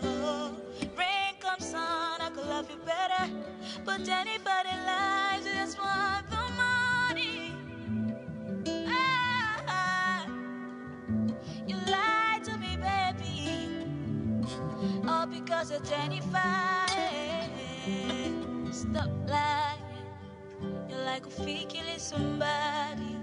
The way you do it off a shadow. You're like a fake killing somebody. Oh my God, because of Jennifer. She dey do the dirty that, oh Jennifer. She dey spoil your mind like a Lucifer. Jennifer, hey, Jennifer.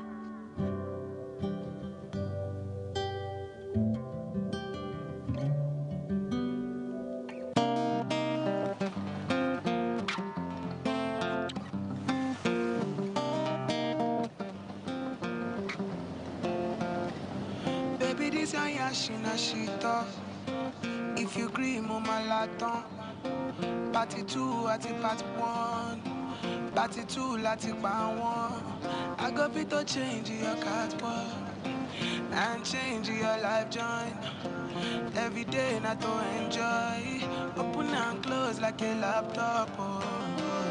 Monica, what's it all? Monica, what's it all? Monica, what's it all? Monica, what's it all? Monica, what's it all? Monica, what's it all? Monica, what's it all? Monica, what's it all? Eledumare give you face in addition to bum bum bum bum bum. I no go lie, your body base money lati ton. Anytime you holla, make I come through. I go tell my guys, them I know they come soon. Pakala me she, make my head chook. Many girl get, but now you I want to. Jesus, I did you, oh. Jesus, yeah, yeah. Baby, this a yashina shita. If you agree, mama laton. Party 2 at the part 1. Party 2 at the part 1. I go fit to change your catwalk and change your life joy. Every day not to enjoy. Open and close like a laptop.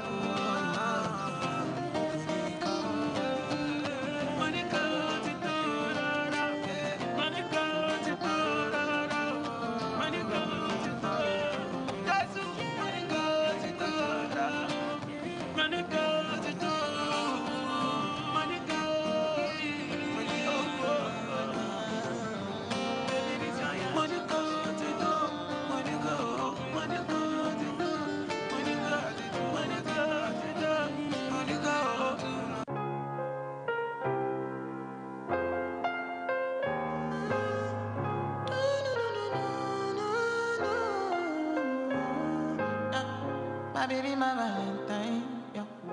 Can I you they making my temperature the rise? If you leave me, I could die. I swear, you are like the oxygen I need to survive. I'll be honest, your love ain't it totally me. I am so obsessed. I want to chop your kwabi ule. Your body they make me she ule. Upon a make I see ule. You're my love one city. If you make a bad man sing, oh,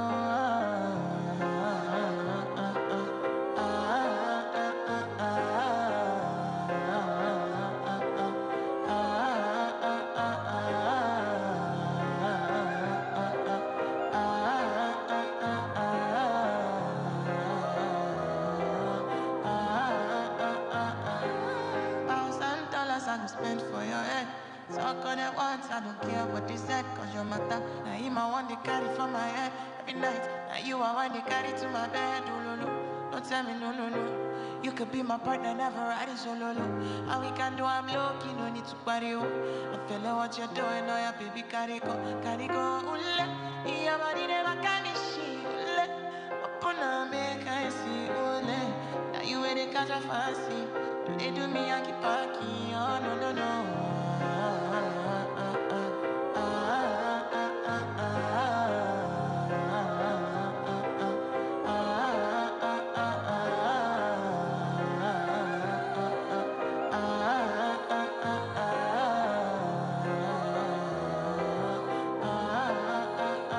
Girl, I want to go, but you got me coming. Azonga mwana kumama papa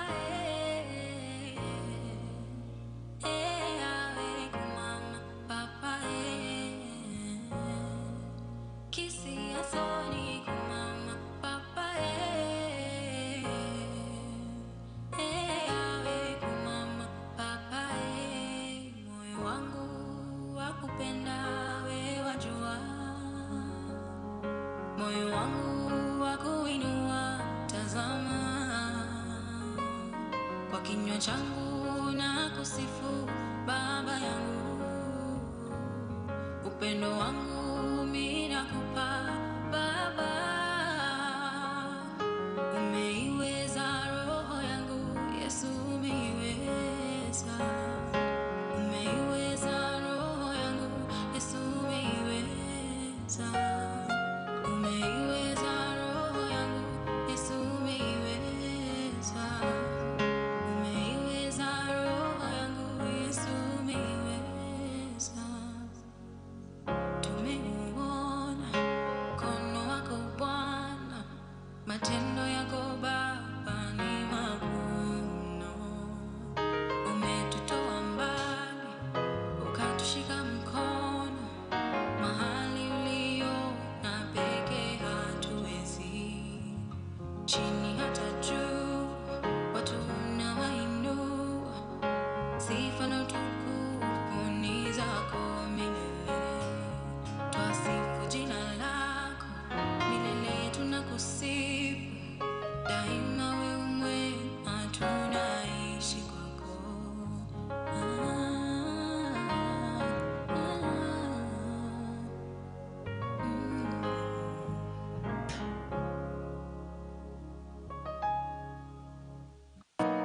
Shine bright like a diamond. Shine bright like a diamond. Find light in the beautiful sea. I choose to be happy. You and I, we're like diamonds in the sky. You're a shooting star I see, a vision of beauty.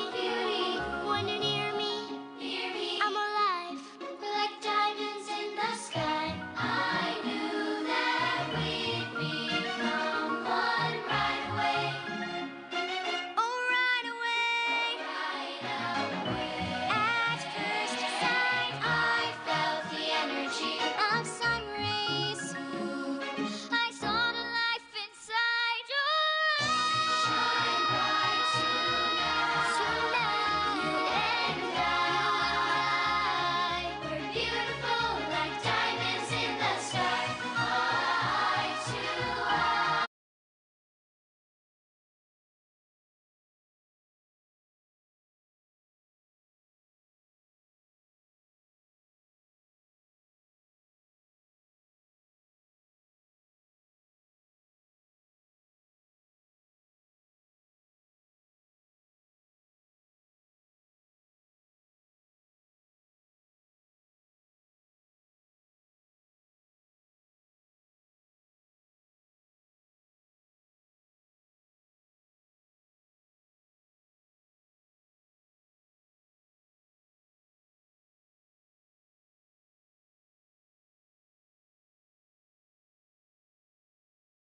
be starting the afternoon session, which I am moderating as well in the next few minutes. Remember, the hashtag as you continue with the conversation is hashtag Kuza Broadcasting Conference. Take a picture, take a selfie, take a video, capture the insights that you're going to hear here with the panelists and share with people online, because that's an audience as well. Those who are not able to join us can be able to follow the conversation. And just remember that this one is on new media platforms, the opportunities for the broadcasting industry. In the morning, we did start with looking at the challenges and opportunities, as well as ways of enhancing content creation and monetizing the same, because that is the big dollar or shilling question.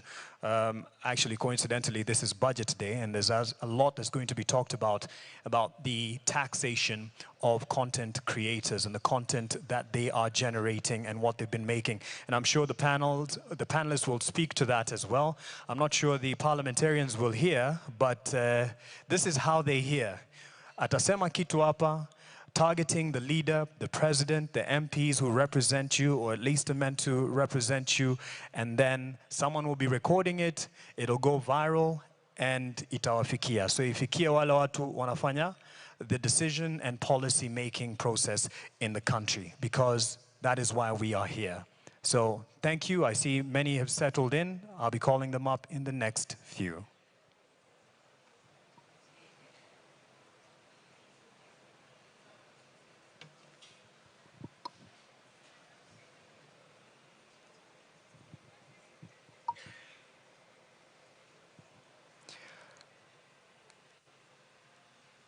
All right, so let me call them up as I settle to my position where I'll be moderating the conversation from.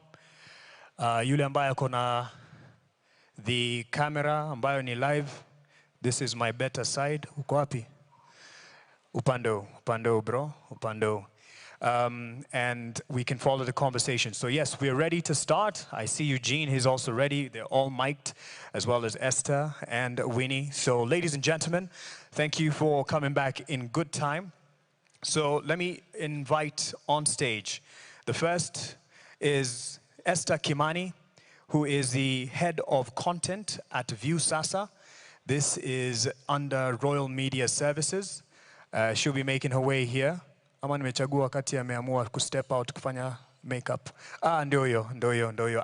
I can make fun of her because this, ladies and gentlemen, is my classmate, was my classmate in university when we were doing communication at Tangaza. And I'm proud of her, the leaps and bounds that she has managed to cover.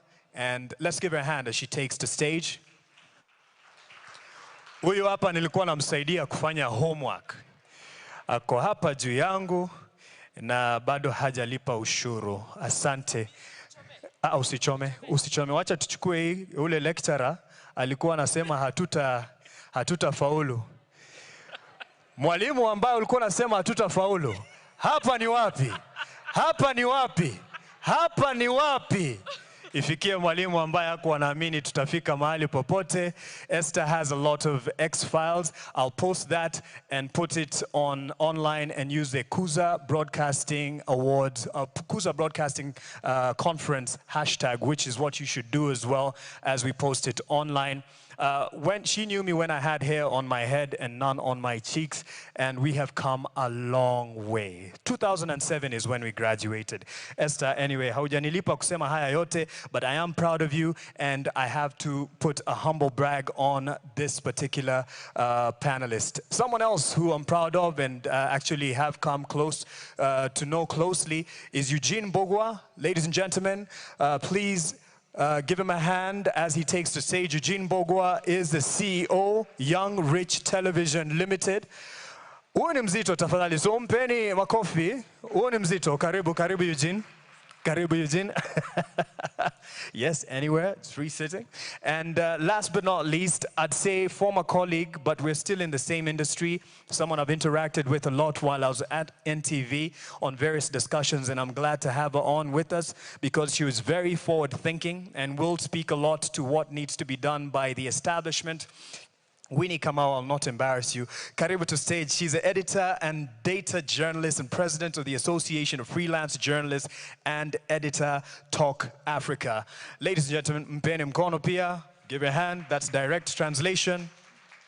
So let me start. I've spoken a lot about Esther. Acha nianze na Eugene, just in case kuna watu ambao wamekuwa wakiishi cave na hawajui Eugene Mbogwa ni nani na kwa nini tuko naye hapa. Eugene Mbogwa, as CEO of Young Rich. Yes, we know you're young, you're rich, na hiyo ifikie KRA, wakuje watafute ushuru, but tell us about the brands and the products that you have managed to put on air on different platforms over the years. Yeah. Thank you very much, Mark. My name is Eugene Bugo. I run a company called DNR Studios, and Young Rich is one of our brands. And we produce content for the broadcasters. So we are about 10 years, we're turning 10 years this year, and we've produced from back in 2013, we had a show called Young Rich. We had a show called Get in the Kitchen. We've done Story Yangu, we've done our Perfect Wedding, we've done our 5th anniversary. We've done Bing Bahati, we've done This Love with Wahoo and Nameless, Soul Family with Sauti Soul, Foods of Kenya, Best of, Real Houses of Nairobi. The list goes on and on. We have quite a number of TV shows, and we also own a... Yeah, I did solicit for that hand. He was going to go on, by the way, kuna zingine, and bado he is venturing into the digital space. Yes. Nani watch Real Housewives of Nairobi? We won't judge you. It is you monitoring content. Yeah, I see you, Solo. I see you. Yes, I see you too. We're not judging. It's about, you know, getting in tune with what is latest so that you can also produce similar content, right? Engineer Boruet, najua umekuwa ukiwatch, hautaki kusema, in your capacity as a regulator, of course. Yes. And now to Esther. You are the head of content at Viusasa. Yes. We know, you know, Royal Media Services as the industry lead in terms of TV. And just a little context here. When I was joining NTV back in 2008, as I was signing the contract for NTV, I had in hand the contract for Citizen TV. So I called my mentor, nikauliza, where should I go? Akaniambia, enda mahali nilienda. Saa zingine mujiuliza, did I make the right choice? And on the first meeting with the team, we were told at that time, NTV is a strong number 4, and Citizen was a strong number 1, and still is the market lead. And that's why I'm proud of you. But more importantly, she's in charge of Viusasa. Na watu husema, usipoiona hapa tuione wapi? Viusasa. Yes. Esther, as you tell us the story about Viusasa, let me ask, how many people have interacted on that platform, Viusasa? How many people know about it? 10 bob. How many people? Yeah, I see. So we see around the room. But tell us the journey of Viusasa, and it's what, 7 years old now? Yes. Yes. The journey of it, where it's going, has it hit a snag? Is it where you want it to be? Just as an introduction. All right, so Viusasa is Kenya's first on-demand platform. We launched it about 7 years ago, but before that, conversations had started in 2015, November of 2015. It was brought about by our chairman, who's 81 now. So you can imagine, he's very forward-thinking, and he's always looking at where will we be in the next 10 years.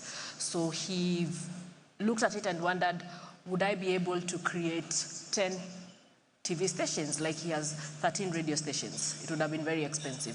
And where the world was going at that point was OTT, VOD platforms. So, of course, we ventured into VOD without, well, how would I say it? Without a big brother in the industry within the region. Our biggest key selling point was local content. So when we launched with shows of, I think, 3 shows of about 12 indigenous local languages. So we had Kikuyu, we had Kamba, we had Luo, we had Luya, we had Kisii, which was unheard of. We produced that content for a period of 3 years, and it did exceptionally well. A lot of people in the initial days would wonder, why would you produce shows in Kisii? Why would you produce shows in Kalenjin? And a lot of people would say, we don't think you'll go anywhere, but within the first year, it will be utanionea kwa Viusasa. Because there's a lot of local content, and you'd be surprised that other than just the local market, we had a huge, or we still do have a huge international base, where a lot of people want to come back and just interact with local content. Over and above that, we've not hit a snag, we are still going. Viusasa is repositioning itself into a marketplace. I'm sure you've seen ViewPay, ViewTravel, and the list is endless. We are becoming a marketplace where you will be coming in not just for content, but for many other things where you are able to pay for your insurance, buy airtime, become an e-commerce platform, watch your content. So we are repositioning where we sit or what we do to become a marketplace. So it's not about just being the market lead, but it's also thinking of where will we be in the next 3 years. OTT platforms now are very many. In Europe and in the US, I think they've saturated the market, and they're starting to now come into Africa. So we also need to be 3 steps ahead of them. Okay. Could you hear her way at the back? Those people at the back, Solo, could you hear? Yeah, you could hear clearly? Okay, just in case we needed to change the microphone. Winnie Kamau, I've interacted with you while still in traditional media, which is what we still call traditional media. As, let me just help you with that. Yeah.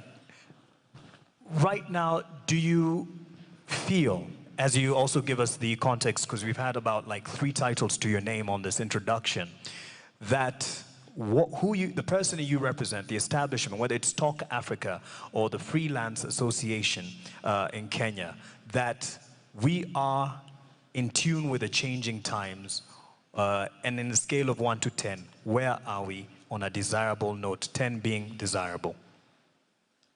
Thanks a lot. Habari yenu? How was the lunch? Okay, I know this is the time. So my name is Winnie Kamau. I wear several hats, and among them is an editor at Talk Africa. So I'll tell you about Talk Africa. Talk Africa is an online publication. It's an online platform. If you have a phone, if you have a laptop near you, just go to www.talkafrica.co.ke. So what we do there, we publish development and human interest stories. So for Talk Africa, we offer a platform for freelance journalists. And we did this because we found that when we would send our stories to the legacy media, that is our members at Association of Freelance Journalists, most of the time they would not get aired. So we offered a solution. How do we go about this? Because development doesn't sell. We're not like the Tukos, where we're doing scandals, where we're looking at Mark Masai, your wife number, yeah? One. So we do not, we offer a different mode, a different business model for us at Talk Africa, where we engage with our journalists and we tell them, come on board, and we publish for them for free. So even you who is there, you are welcome. You can come and publish with us. So again, we also have the Association of Freelance Journalists, which is a network of freelancers. And here we are able to get people pitching stories. This is how freelancers work. Freelancers pitch stories to different publications and to different platforms. And once we are given the go-ahead, then we do the stories or we shoot the stories. So that's a difference in terms of freelancing. But where are we? In terms of technology, we are doing good, but we need to do better in that we need to move with the time. Things have changed, and let me leave it for that. All right. And just to push forward the sentiments by the panelists, the 3 that we have here, because they, from what I hear, have provided alternative platforms, whether it's on print or online, whether it's broadcast. They are all providing alternative platforms for the audience, because there's a changing audience and how they consume. So I'd like to further that message and see where you are in terms of your consumption as an audience, just by using it here. So if you watched news from legacy media at 7 and 9 o'clock live in the last 3 days, please raise your hands. Engineer Boruet, you are the regulator. You monitor. Ungeinua mkono tu ile tuone. I see you, all you watch. Na najua utaniambia uli watch TV 47 na kuona. Anyone else watched the bulletin at 7, 9 o'clock in the last 3 days? I see you, Sato. I see you. In the last 7 days, you bought a newspaper to read. I'm talking about the main ones, Nation, Standard, Business Daily. People Daily ni bure. So Eugene here, anyone? Umenunua gazeti in the last 7 days. I see someone over there. How do you consume, I'll give you an option, news? Is it WhatsApp groups, Twitter, or just online stories that come to you when you are using your smartphone? And I'll use a presumption we all have access to it. WhatsApp, news, hands up. Twitter, okay, I see Twitter. Online, it comes to you through your laptop, suggestions. Okay. Eugene, when you see this, what does it tell you about our audience? That they have moved online for the most part, and very few of them are. Well, I feel like it's progression. So we still keep a lot of your newspapers and your TV, which is what you call screens. But what it also tells you is they're still consuming content. It's just where they're consuming it is what has changed. Yeah, and we are finding that it's the same even for our business. We supply a lot of content to the linear channels, so to speak, your Citizen TV, KTN, and TV. And we have we had a show that we had on one of the local channels about 5 years ago, a reality show. And I remember the numbers then were over 1 million every time it broadcast. We have another show now, same genre, celebrity-driven, on one of the channels as well. And the numbers, I think, now are about easily a quarter of what we used to hit back then on average, a quarter to half.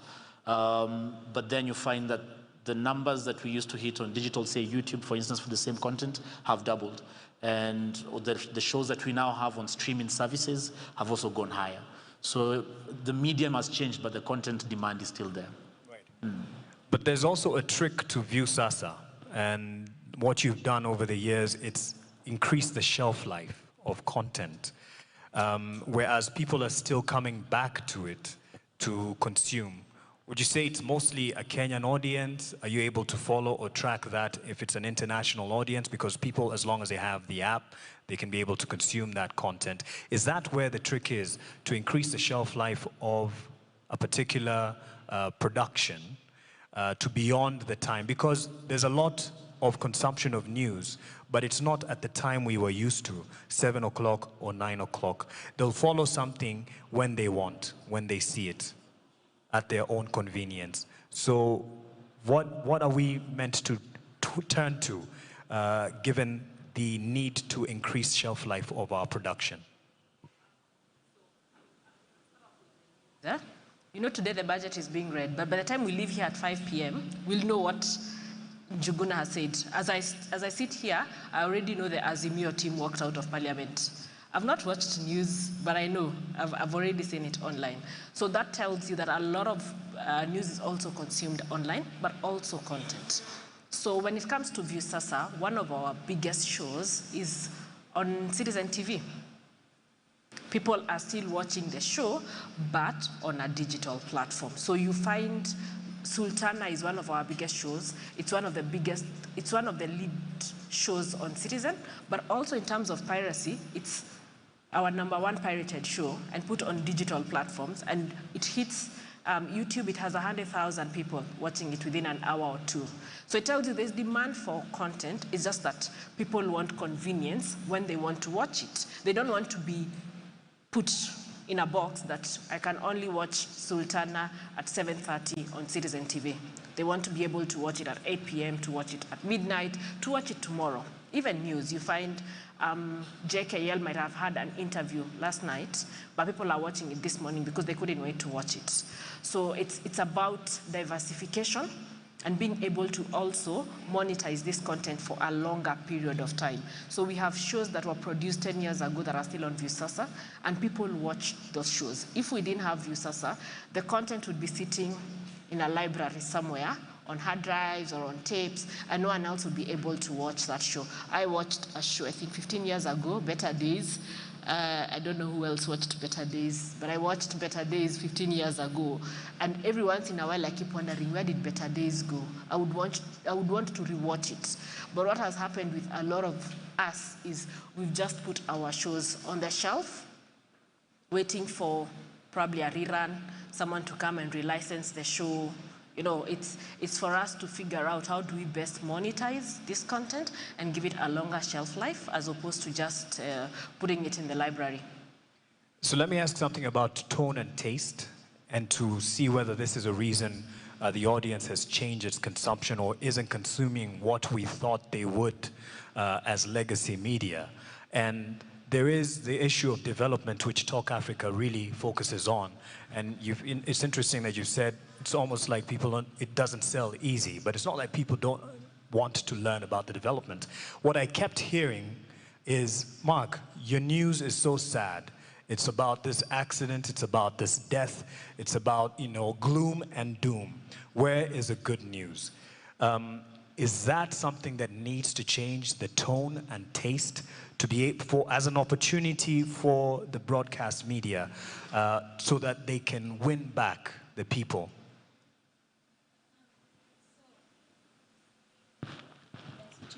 Okay, so I'll answer this. I'll answer your question, Mark, and also answer the first question also with data. Being a data journalist, this is where my heart. But in terms of tone and taste, I believe development is the future. And I know I am encouraged. There's a place where we were in a conference, and one person shared a story about the founder of Sky News, Rupert Murdoch. And for the longest time, he was having a hard time to be able to sell Sky News, like stories coming from Sky News. It took him a long time before he broke even. And after some time, like just being consistent and just producing that content, he was able to break even. And right now, Sky News is one of the biggest products that Rupert Murdoch has right now that he's selling. So that encouraged me, because I know in as much as right now we're not selling in terms of development stories, eventually, if we are consistent, if we work hard at it, if we just prepare ourselves and push the content of development, and we're talking about development, we're talking about agriculture, environment, we're talking about science, we're talking about where to get different content, like human interest content. I believe with persistence and if you're consistent and providing this information, then eventually we will be able to win the hearts of Kenyan, and we will be able to move them, and the day we will see the legacy media moving away from politics, that will be a biggest win for us. And I will answer the second question with data.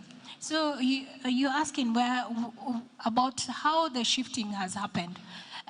Generation Z and millennials from the Aga Khan survey that they did shows that social media, most of the people, or Generation Z and millennials, consume their media or news from 45% consume from social media, 32% on TV, from TV, 14% consume from radio, and digital native news platforms like ours, 3%, and that includes even Tuko. Can you imagine? And then newspapers, it's 3%.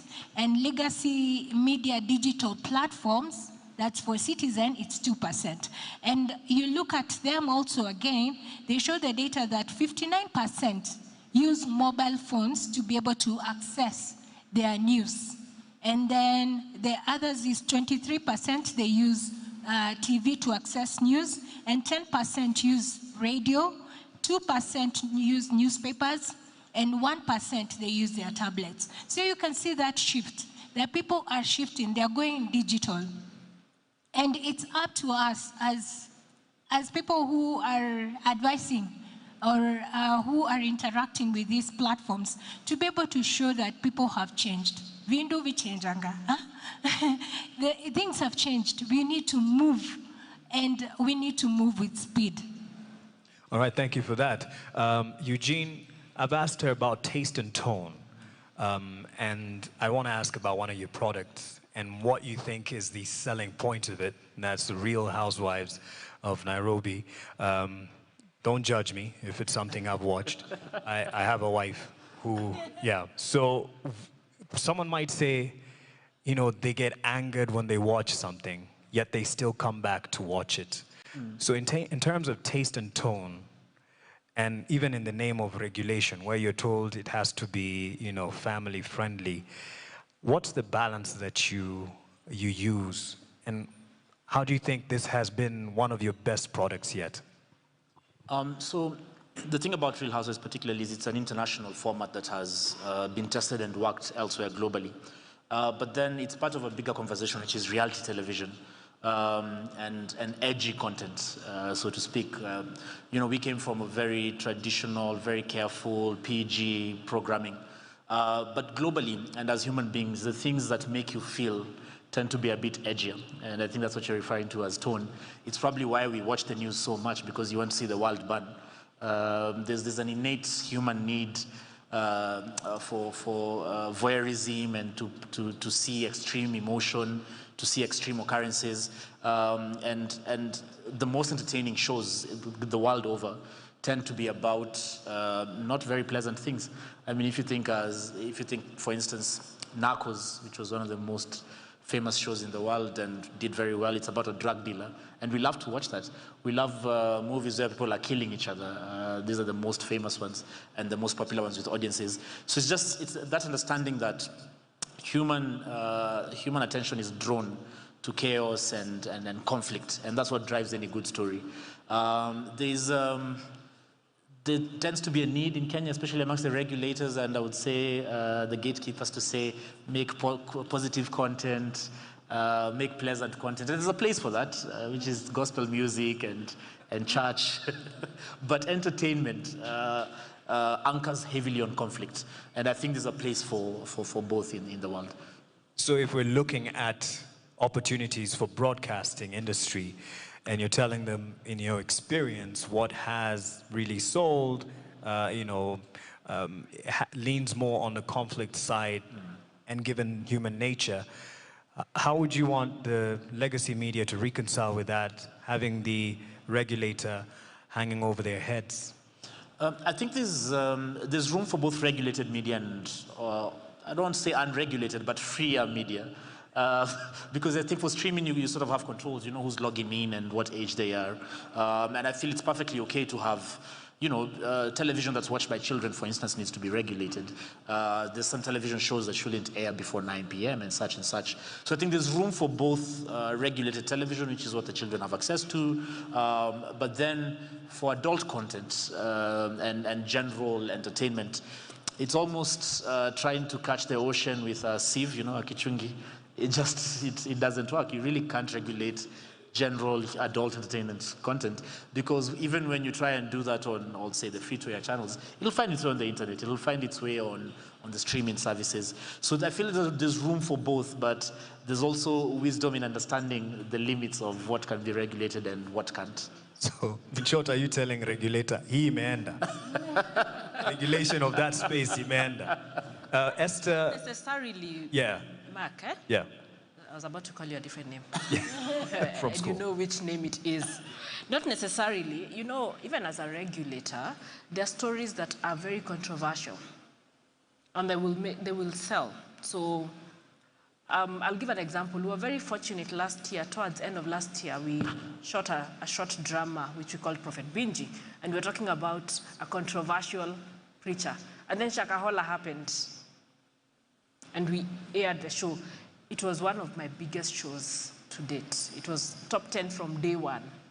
It was very controversial because we were, in our questions were asking, in our minds we were asking ourselves, will we air this? We were talking about a controversial, exactly like Mackenzie, and we kept wondering. Then the news came and Shakahola happened, and we aired it. Sometimes we try to hide, to bury our heads under the sun, and we know what's happening. So it's always good, as much as the regulator is here and would want to tell us, don't put that. These things are happening. We know of parents who have sold their land to take the money to a pastor. We know of families that have sold everything because they want to go to Shakahola.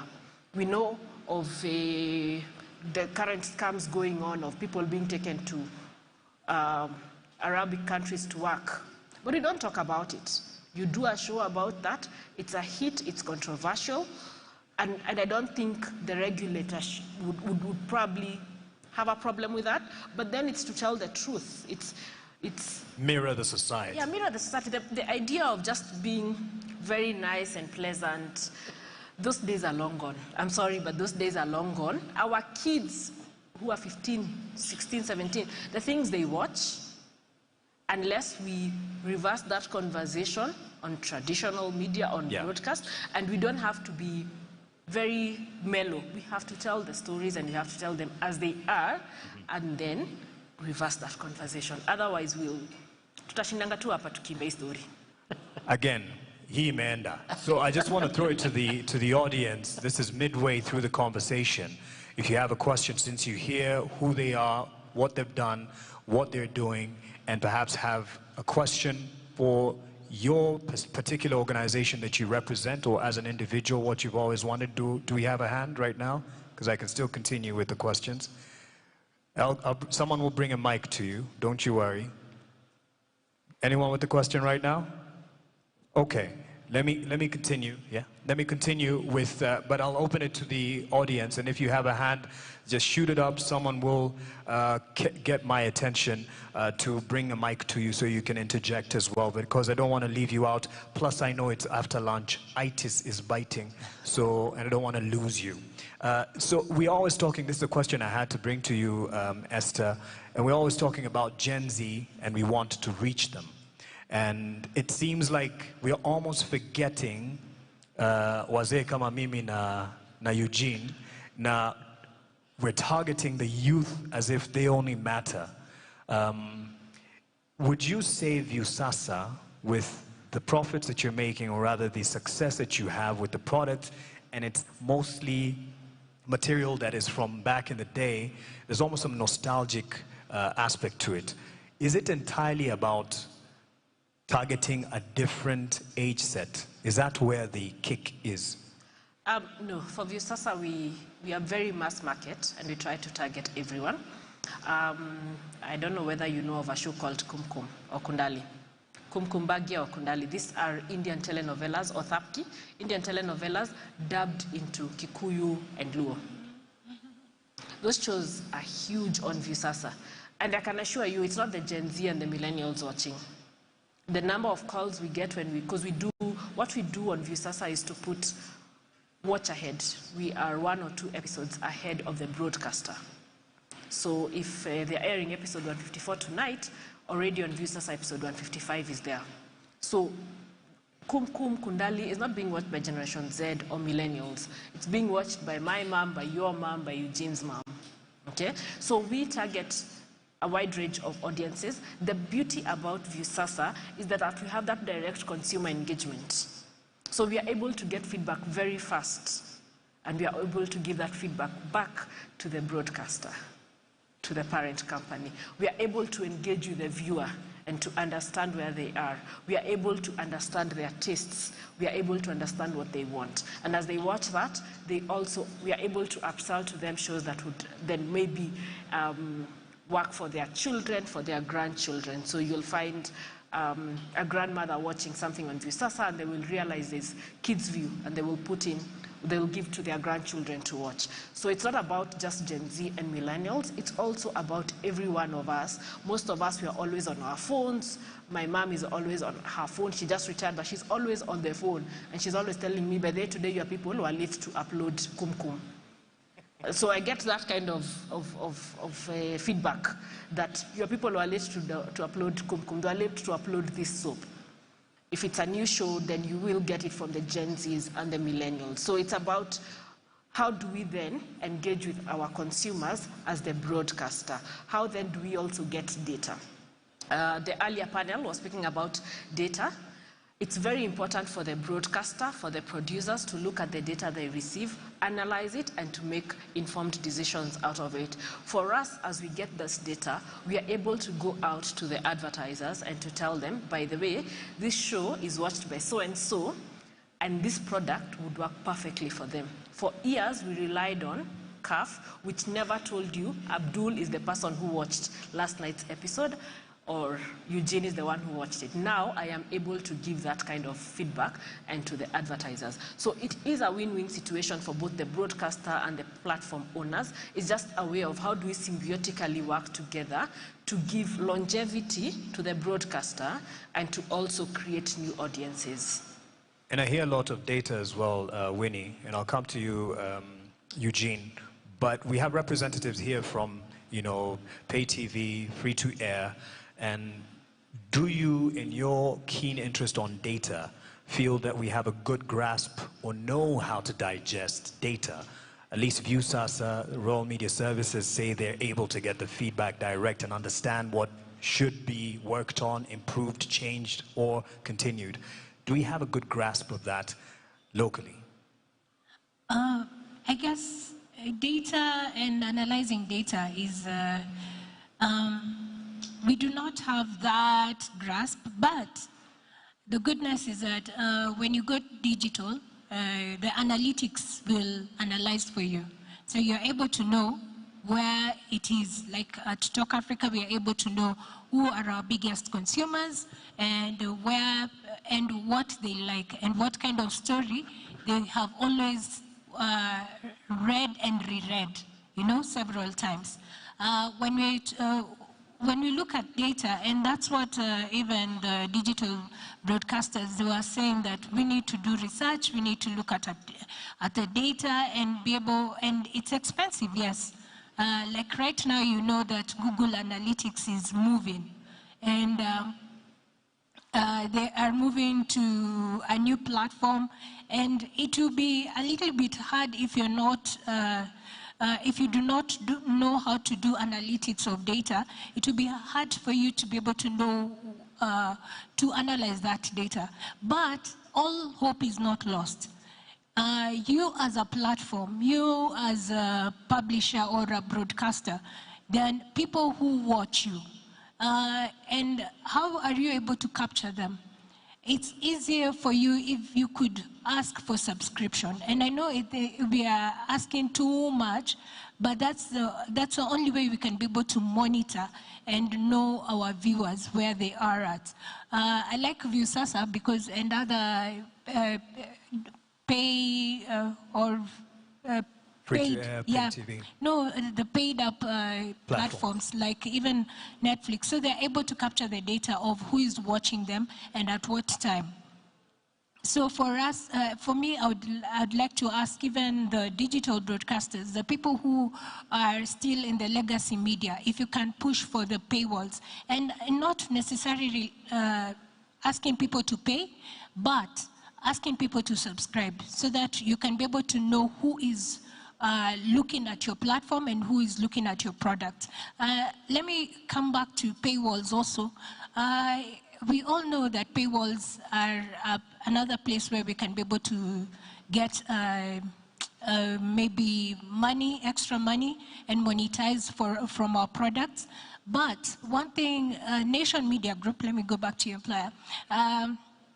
There's data that was released yesterday, actually, by the Reuters, and showed that there were 75,000 subscribers. Even though they dropped, the Nation Media Group dropped the paywalls, but they had captured 75,000 subscribers, and they had gotten 470,000 shillings from those 70,000 subscribers. So you can imagine, it's a slow adoption, but it is worth looking at it. I know Viusasa right now, they will tell you, because they have the paywall on them, because you have to pay like 10 bob to access their, that's the list, to access their products, and they can be able to tell you how much money they are making. You're able to track. With that data, you're able to track who is watching, and even as you're looking at who is watching, you can be able to see how much is coming in from each and every show. So data is very important, again, but also you can use data for your own benefit, and it's just trying to evolve. And with the times, and you can be able to work on it. There's a way you can work on it. Okay, to Eugene, speaking to also the issue of how you are able to track your audience, because you've spoken about the Real Housewives of Nairobi and how it is most popular even on the continent. Yeah. How do you do that? And then speak to the issue of, there's a lot of focus, because I hear this because I've been part of those discussions. Guys, we need to be trendy, we need to be heard by Gen Z, they need to tune in. Is that where the secret is or is that the wrong approach? So I'll answer. Yeah. So the first question in terms of tracking performance, I think for the free-to-air channels and the linear stations, that they still depend on research firms to sort of do some sampling, which is not the most effective as we go along. But then now with platforms like Viusasa, I imagine, and also with the streaming services, which is where Real Housewives and some of our shows sit on, it's much easier to track and know who's watching this, because then you have their accounts. But we go a step further, and which is why digital media is eating traditional media's cake.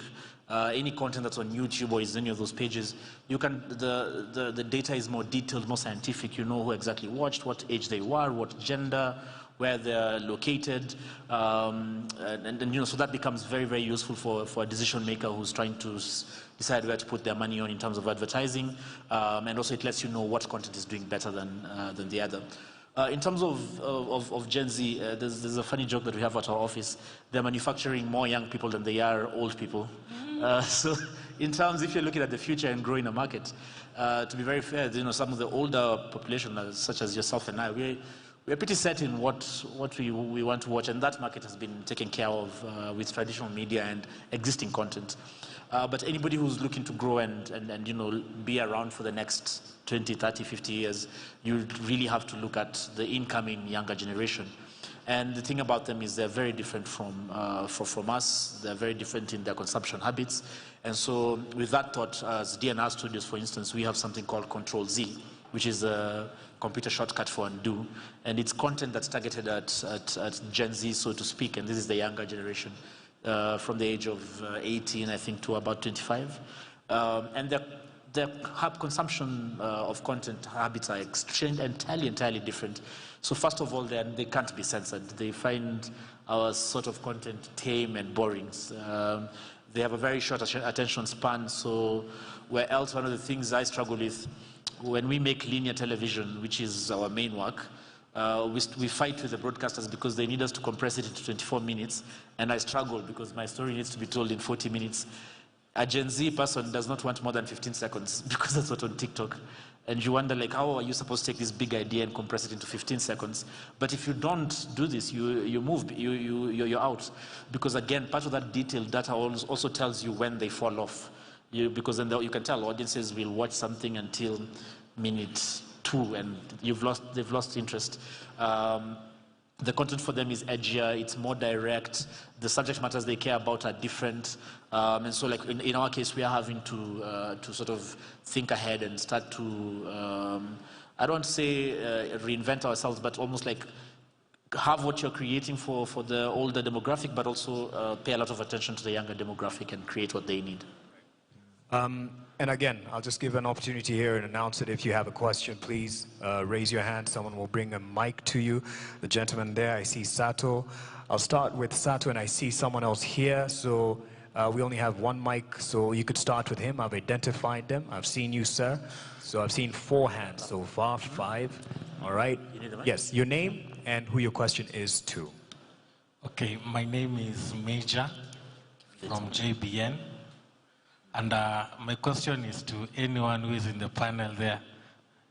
He or she can answer me. Throughout the day, we've talked about the digital content.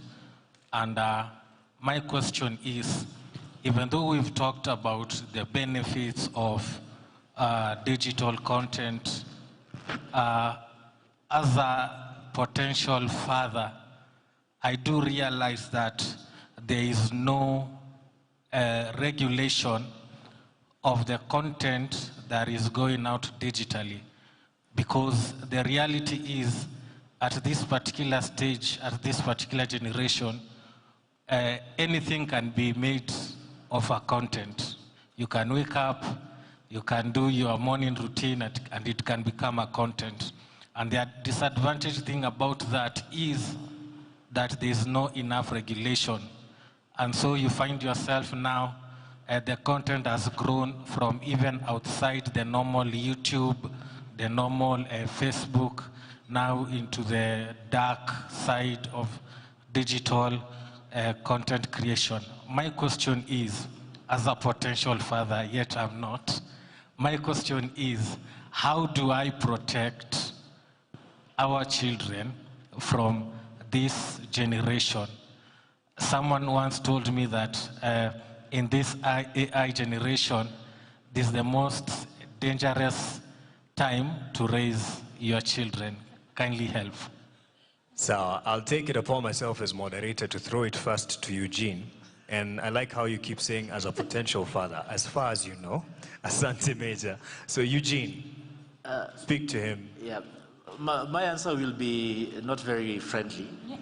I think the responsibility of shielding children from content shouldn't be thrown to the content creators, because you see, if I am making content for an adult audience, it's a responsibility of the parent, and we have those controls now to ensure that you have screen lock, to ensure that you have blocks on the phone so that your kid cannot go to adult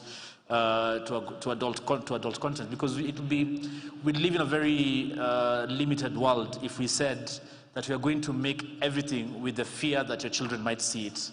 It takes joy from the adults, ideally, who are not prevented from seeing this content, and it's made for them. So I would say, really, it's not about more regulation.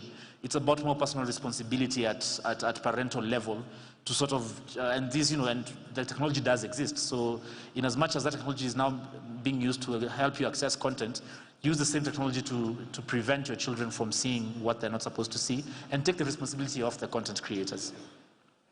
Please, can I even add to that?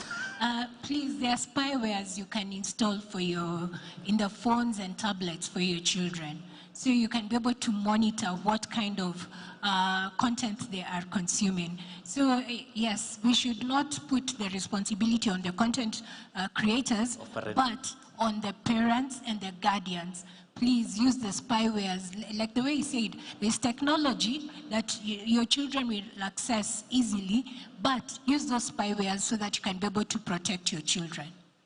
The unfortunate bit is parents have made these phones babysitters. And these children are brighter than us. I have a 12-year-old who does very many things on my phone. I have had to go and learn a bit more about technology, how do I deal with it, how do I help them. So that is part one. Part two is on us as broadcasters. We've completely chameleoned on that screen. We just want to be on that screen. So there is no way we are going to talk to this younger generation. So they'll go and look for things to watch. Unfortunately, they'll go and look for things to watch. So you might have a lot of good kids content, but Mark, when was the last time your daughter or your son watched NTV or Citizen? When I was on. Exactly. My children, my twins who are 7, every time their dad walks into the sitting room, they just say, Dad, you want to watch news? And you know what news is in my house? Citizen TV. But my 12-year-old the other day told me, Mommy, if you want Viusasa to do well, put anime on it. He's 12. Yeah, true. He's 12. So it is up to the broadcaster also to start thinking of how we are going to catch up with these young people and also reverse that conversation. And the broadcaster needs to support, no, the regulator needs to support the broadcaster. All right. And you haven't asked, but I'll just point out, I've seen you two. I'll point out the others who were to ask a question. Hujauliza hii swali, lakini as a father of 2, confidently move from potential to actual. You can do it, Mr. Major. I see a hand over there, and there was another one at the back, as well as Sato and the gentleman with the suit. So I'll start with you, sir. Yes, there's a mic there next to you. Go ahead. Okay. My name. Can we get another mic to him, please? Eric, I remember you from last time. Uliuliza swali nzuri. We don't want to silence you. Yes. Okay, thank you very much, Mark. As I said, my name is Eric Munyere, and mine is not as per se a question, but maybe a comment. I've worked very much with the digital TVs. They have the one that have come up, and many of the broadcasters, and there's something we should learn. I can maybe say to us, like from Viusasa, and one of the biggest challenges we have as broadcasters is data. Data is expensive to do the research from the research organizations, but what we see now from Viusasa, they can be able to have their own data, and it is data that is even better than what is being gotten from the research farms that is very expensive. So maybe as a challenge to us as upcoming broadcasters in the digital space, maybe we should go even towards having digital spaces, maybe having an app. We can collaborate and put our content also on an app. And as Madam has said, just to be able to help us get data that we can be able to use. Yeah, thank you very much. Asante, that was more of a comment. There's a gentleman at the back there. Please get the mic to him. And then I'll come to you, Sato, and the gentleman in the suit. And then there's 2 gentlemen here. Hello, good afternoon. Good afternoon. I'm Gige Ngugi, Production Manager, Citizen Television. I would like to take this opportunity, first of all, to appreciate CEA for organizing this event that brings all the players together to look at the future of broadcasting and content creation in terms of development and monetization. While at it, will and wish to make an observation from some of the sessions we had this morning with the panelists, now that I know this could be the last session for the day. And in that observation, I would really want to challenge the regulatory bodies, because they are quite numerous, right from Marketing Society of Kenya, there is MCK, Media Council, CAK, KFCB, name them. They're all working towards regulating content and the way it's consumed.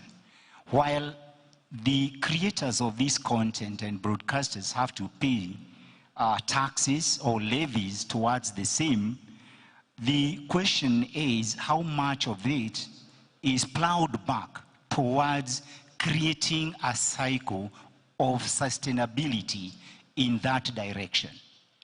Because much of it seems to be prohibitive to the point that when we look at 80% of local content in Nigeria and 70% with our neighbors in Tanzania and us struggling at 40%, we really need to interrogate all these bodies and the government. Why aren't we realizing these targets? Could it be that the levies and taxation that are coming to the creators and producers and broadcasters are actually strangling the industry. Could it be that when we move even into the financial bill which is passing, that 5% from content creators online, that money is never going to be plowed back into the industry to encourage these creators, content creators online? When we look at the issue of CAF and how it ceased to be, could it be the question of funding, knowing how expensive research is? Could all these bodies, right from the time they receive all these levies and taxes, put back that money into a fund that could revive CAF, so that we have analytics and data and research that would help all the players on the other side of the divide to act?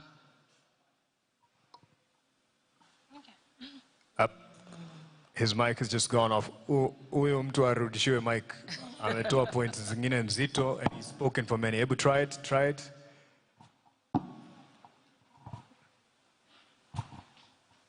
Keep going, sir. So what I'm raising here is a question of how do we sustain the industry and all the players? When we look at the road that those who are going online and creating their content surviving, and I'm looking at somebody like Awinja, a creation of Royal Media through Papa Shirandula, making more money than the broadcaster. Then after hitting the broadcast, because we wanted to sustain the product of the show and her living, then we ran again to strangle her. Then where are we heading? So pertinent questions that all in the House really need to interrogate and probably come up with the policy and ways in which we make this work for all of us. Thank you. Apewe makofi asipewe. This is one of the videos that I was telling you would go viral because of the points that he has made. I don't know if there's someone who wants to respond and just echo what has been raised there. Go ahead, Winnie. And thank you very much for that question. And I really would like to put this to CA. There's the Universal Service Fund that every licensed telecom pays 1% of their gross revenue. You can imagine if we were to have a media fund, and I know Media Council of Kenya has tried pushing for that. If we can have a media fund that is a multi-layer media fund that looks at content creators, both from the legacy media, that will support both the legacy media and also the individual, the freelancers, the different content creators. If we can have a 1% gross revenue being deducted, and I know this is where the rubber meets the road, being deducted from all the adverts that we get, just 1%. I know it feels like a lot. And getting that 5% that's going to be deducted from the content creators, that 1%, if it can be put into a fund that is regulated and operated by maybe CA and maybe other regulating bodies, and maybe CA can be the fund owner because they're the ones who do the licenses, and they can be able to get that 1% from the people whom they are giving the licenses to, then that would be able to help sustain our media in a way that the legacy media will stop saying that, oh, there is no money, or even the digital broadcasters will say, oh, our funding has been changed, or things are, we'll move away from the book of lamentation and move to the book of implementation of a media fund that is a multi-layer fund. If that can be implemented by CA, I guess that would really help. Ama unaonaje?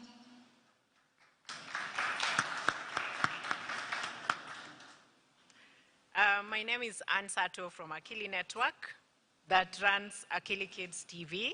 So My question is in regards to the kids. Tomorrow is Day of African Child, and the theme for 2023 is the right of the child in the digital environment. And what I've heard today is the future is digital. So I know my colleague asked about the safety of children online. I'm also a parent, and I try as much as possible to regulate what they watch. But as linear platform, we are guided by the programming code. How do we make content creators, especially on digital platform, how do we ensure that they are accountable for what they put out there? Because yes, you can control what happens in your house, but when they get out there, they're exposed. And we all know what happened in 2020 when young kids were pushed to, funny WhatsApp group, and so many bad things were happening. So as broadcasters, as regulators, how do we create awareness to ensure children's safety? Thank you. Eugene, there's a question there you could probably answer to. There's a part of accountability. You did say that don't put it on the content creator. As a parent, you should take it up. But you could respond to that really quick, and then I'll have this gentleman ask his question. Eugene. Just before I answer that, I actually want to say that Ngige was my first employer at Inspector Mwala, so thank you, sir. Again, I feel like perhaps what the authority here can do is putting more work towards checks and measures that ensure children are not able to go into these spaces. So whether this is negotiating with, say, the social media platforms to ensure that there's a place where you click and verify your age and stuff like this. So it's not really to regulate the content creator, because remember, when I make content, I'm not really thinking about your children. I'm thinking about my audience. So to then make that my responsibility is a bit of a stretch. But if the regulator can do more, for instance, I'm just wondering now, does WhatsApp have an option of ensuring that whoever is clicking into a page is age verified? So perhaps if the regulator, instead of trying to shut down productions that are not child friendly, perhaps put that energy towards working with the platforms that put out this content to ensure that there's more checks and controls to ensure kids don't access it. I feel like that would be a better approach and effort, as opposed to trying to censor the adults. Let me add something, Mark, even to that. Let me tell you, as a parent, and you as a parent who is concerned, algorithms come into play. So what you watch as a parent is what your kid will watch on your phone or even on your laptop.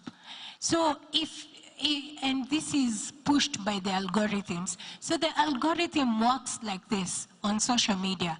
If you watch a certain kind of content, it will push that particular content. You'll get more of those particular contents that you're watching on your timeline. But if you go to the adult section or content, then that will be pushed on your timeline, and your children will easily access that. So even you as a parent, please take responsibility of what you watch, because the algorithm will be pushed to you. And your child, as my friend Esther said, that the child looks at your phone all the time. Baba, mama nipe phone. They will watch what you have been watching throughout the day. Ifikie wazazi. Now to you, sir.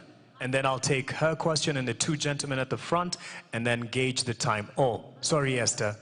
Go ahead. Thank you, Coach. If you could give her the mic there, Eugene. Yeah. Right at the front. Yours is no longer working, eh?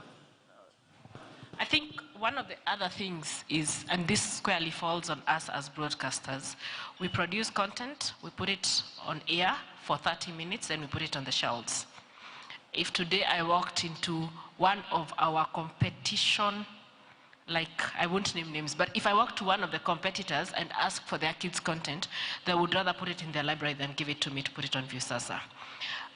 So that means that content that we've created as broadcasters that we want our kids to watch will only be watched once, Saturday morning, 8:30 to 9:30, and that's it.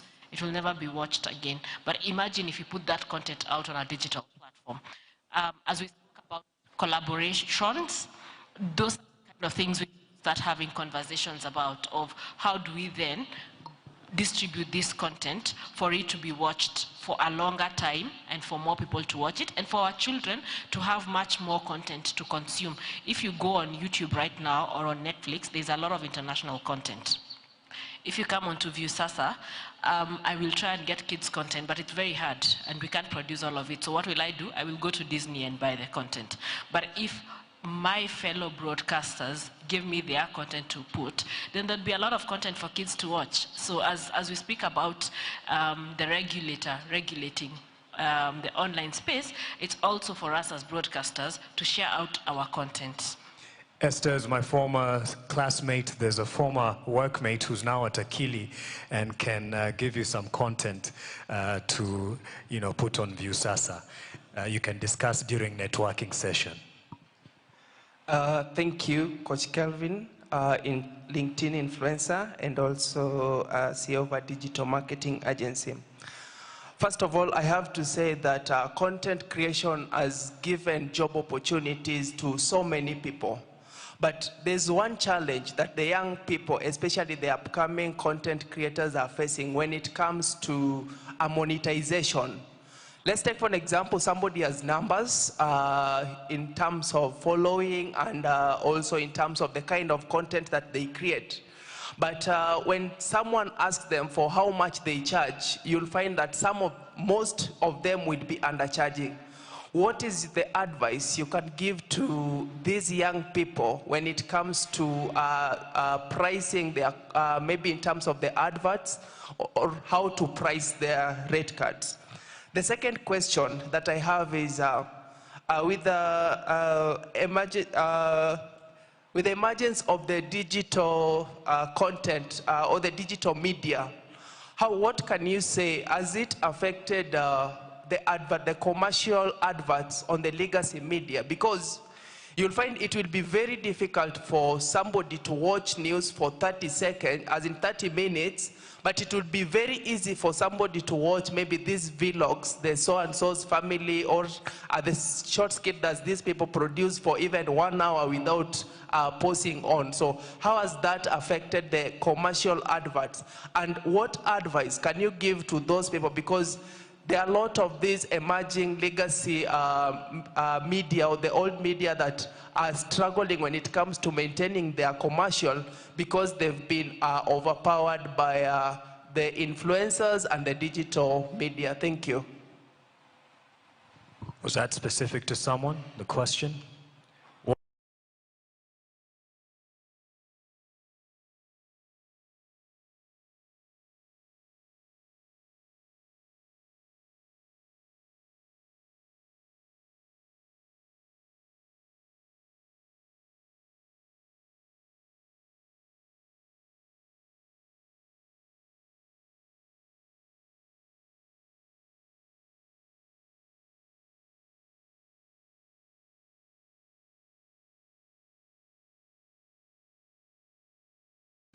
And for me, I would like to ask, even like I was telling Elimu TV, that if you can push your content to these digital platforms, if you can push your content to TikTok, and then direct that audience that you have been able to pull and be able to get them and direct them to your main platform, that would be a better way of being able to push for more audience and push for more money from their CAK.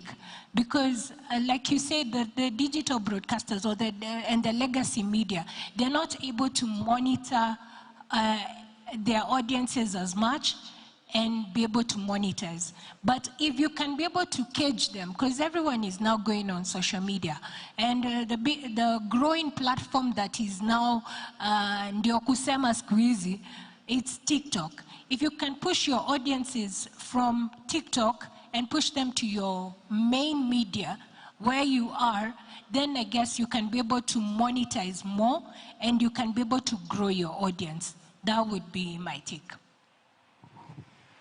Utaridhika na hiyo moja in the interest of time, ama kuna burning response from Eugene or Esther?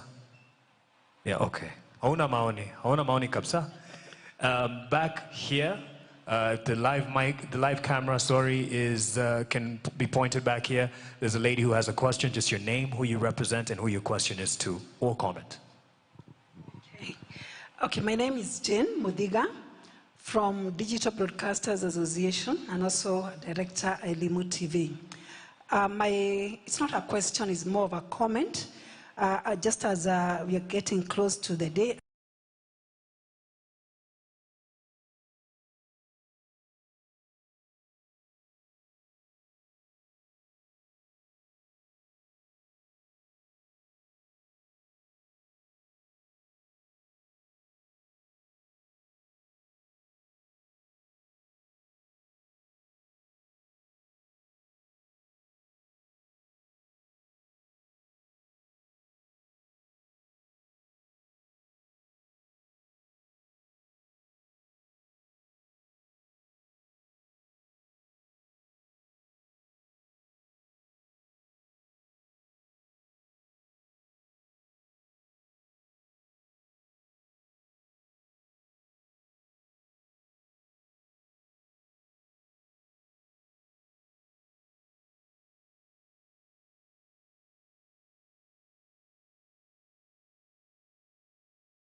on TVs and radios, yes.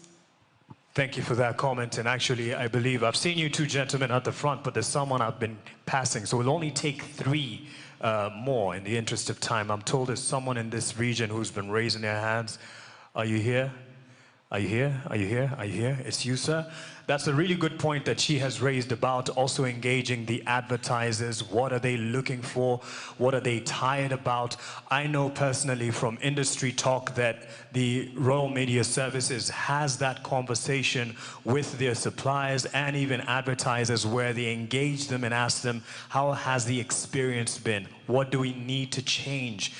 Because it's not that they will come to you now. You have to go to the advertisers. But I believe in our concluding comments, our panel will also speak to what they are experiencing in terms of what is selling or what products can sell. So your name, sir, who you represent, your question.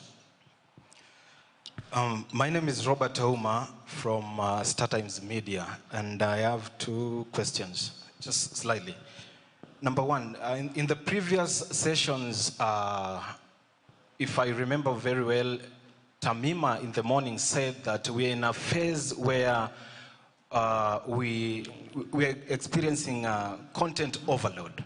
Now the question is, why is it bad content overload? Because the same we have children who find what we give them on TV as not right. That's why they go on YouTube trying to find what we as parents feel like, you know, this is an adult content and they should not be able to access it. Is it that we're overloading our televisions with bad content, or what's the problem? Then second question, I have 2 scenarios of 2 friends. One, all of them are content creators. One has got no views, not very many number of subscribers on his channels, keeps on posting their content. They're very, very consistent, but they have no numbers. But there's one with great number of subscribers, great views, but not consistent. All of these people are, when they apply for monetization, all of them, they get monetized. So I don't know what is what. Is it good content or consistency that pays, you know, that guarantees monetization on YouTube, let's say? It's a really good question. Who would want to be the taker for that first? It could be all.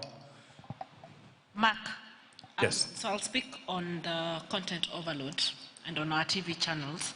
Remember, when we were growing up, TV was very structured. It's still very, very structured, but we didn't have options. You just watched KTN for Cartoon Network between 4 p.m. and 6 p.m. or 5 p.m. and then Neighbors. Right now, when your kids come home, there's an option for so many things, but TV is still very, very structured. And we have only 24 hours to broadcast, so it means I need to cater for everyone. So in the morning, I'll probably be catering to an older audience. In the afternoon, I'll be catering to the youth. In the evening, I'll be catering to families. But then the kids want to watch what they want to watch at whatever time they want to watch. So it's not that the content is bad, it's just that you're not serving them, and that's why they're going to look for opportunities out there to watch, because a lot of our TV stations, when you look at them, we are very structured. Saturday morning, kids content. Monday to Friday in the evening, between 4 and 5, kids content. 7:30, we have family content. 8 p.m., we have a soap. The kids probably are on holiday, they want to watch something, but they don't feel like watching that soap, so they will go and look for something to watch. Hence the reason why it looks like there's a lot of content, but people are not watching.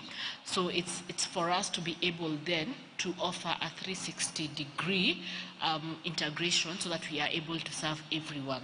You know, even for the advertiser now, when you go to the advertiser, they ask you, what value are you giving me? It's not about, I will give you 5 minutes on air. When we started off, Visasa used to be added value. Now, when we go into the room, the advertiser will ask, Visasa wako wapi? Because it's not added value anymore. They know if they put a product placement on Sultana, it will air on TV, and then it will be on the digital platform, and it will be there for a longer shelf life. So they will be more interested in coming on board to work with us because we are giving them a wider coverage, or in terms of visibility, the visibility is bigger than when you're just on TV, one run and that's it. Care to respond to whether it's the amount or type of content, this is to Eugene, or consistency? What is priority for you? I think if you're looking to break out, then the type of content really matters, and timeliness. You know, the internet is also an interesting place, especially if you're looking at YouTube. If you remember Aziad, it was a combination of things. It was timeliness, it was where the world was at the time. So to break out, really, I don't think it's about consistency. It's about how unique the video you put out is, how much attention you grab. There's also a large degree of self-promotion that's needed for content to make it online, because you could have put it on YouTube, but as a famous friend of yours shared it, for instance, and stuff like this. But then once you've broken out, then consistency becomes key, because that's what, it's a machine. So the more you feed it, YouTube and a lot of those social media pages only survive because people upload onto them. So they tend to reward those who upload onto them consistently. So then to break out, it's the uniqueness of the content, but then to sustain it, it's the consistency. And yeah, it's true. You have to be very consistent. And I guess sometimes it's what we call like a breakthrough. There are people who get their breakthroughs faster than, I don't want to say luck, breakthroughs faster than the others. It's just like if you go to a shamba, there's one who's a dania, which was put wherever, will break out faster than the other. So there are people who are, yeah, but you need to be very consistent if you want to continue earning more money. And also in terms of structure, there's content, yes, but I would challenge the digital broadcasters here. If in the States, if you go to the States, you will see their channels, they have a structured way where they have channels that cater for each and everyone. And there are channels which are more, bold. If any digital broadcaster here is bold enough to be able to bring content, not to follow the old tradition of what Citizen and TV has always done, the programming, the way the structure of their programming, but you to be bold enough and say, I as a Station X or Lichuma TV, I'm going to be broadcasting only wrestling content from morning till evening. Imagine that will sell. If you're not repackaging small chunks and competing with Akina, Citizen, and TV, there you will miss. But if you say, I am Lichuma TV, wrestling from morning to evening, you'll get an audience. I am Lichuma TV, I will do just anime, and it's just from morning till evening. That will sell. So it's just a matter of getting all that content that is a lot. If you could partner with Better Days, like she was saying, all those old programs, you as a digital broadcaster, you say, me, I'm going to be broadcasting only oldies, peke yake, the Better Days, all those programs that were there a long time ago when we were growing up. Trust me, then you'll change your audience and you'll get a new perspective. For instance, Ridiculous. Nani wanakumbuka Ridiculous hapa? Mami ndo mzee pekee hapa. Naona. And Eugene, I like how you, in a family-friendly way, you said Aziad and how she broke through. It was about timeliness and the time we were in.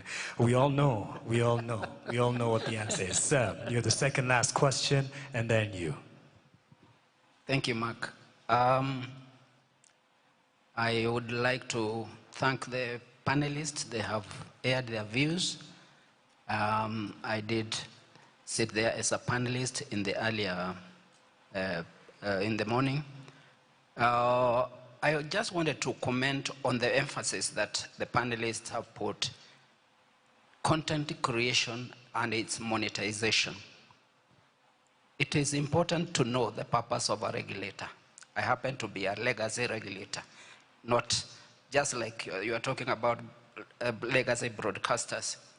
When you see Borwete seated there and he's not commenting, he's listening very carefully, because that is an area that if you emphasize content creation and monetization, he'll go and create rules for that. And it was not an issue when I was there. There was no issue about content creation. But now you are monetizing it, forgetting a few things. When we license, or when a regulator comes in, his main interest is control of competition, then control of pricing. Pricing may not be too high because it depends on market dynamics, but there is quality of service. Then, if you look at content service provider license, it's very emphatic. It's there. Go and look at it in your Google. It emphasizes on content, what you must put on your, what you produce to the public, and mainly is to protect children and those who are vulnerable. Otherwise, you are telling him to remove those conditions. They are there, not only in the content service provider license, they are there in mobile license, telecoms license, broadcaster license, and above all, code of conduct. It is important to organize yourselves. I don't want you to be controlled by the regulator, but he can do it if you woke up on the bad side of the knee tomorrow. So it's good to temper your expectations for content creation and its monetization, regardless of other issues. We are not a moral prefect as a regulator, but all over the world, regulators are supposed to look on that direction with some bit of interest. So as we go about these things, just form your own organization, sit together and see how are we going to approach the regulator. But I would also like the regulator to comment, because I was there and I know we formed these rules. So he needs to comment now, because we are now straying. I can see we are straying. And I think it could be for our benefit. Maybe the regulator can say something. Thank you. Thank you, Daniel, from the Kenya Community Association. Now, just who you represent, who your question is, keep it short, please. Yes, I'll keep it short, but there's something very important that Major here was asking about the controls of the youth in what they watch. And with my 46 years of experience with the youth, I wanted at least the parents and the to-be parents to know one thing that is very, very important in raising the children. The most influential person in raising the children is the parent, followed by the teacher and then the peer. The reason is because of the time you spend with the children. You spend a lot of time with the children, and therefore, whatever you say, they are able to listen. And they do listen.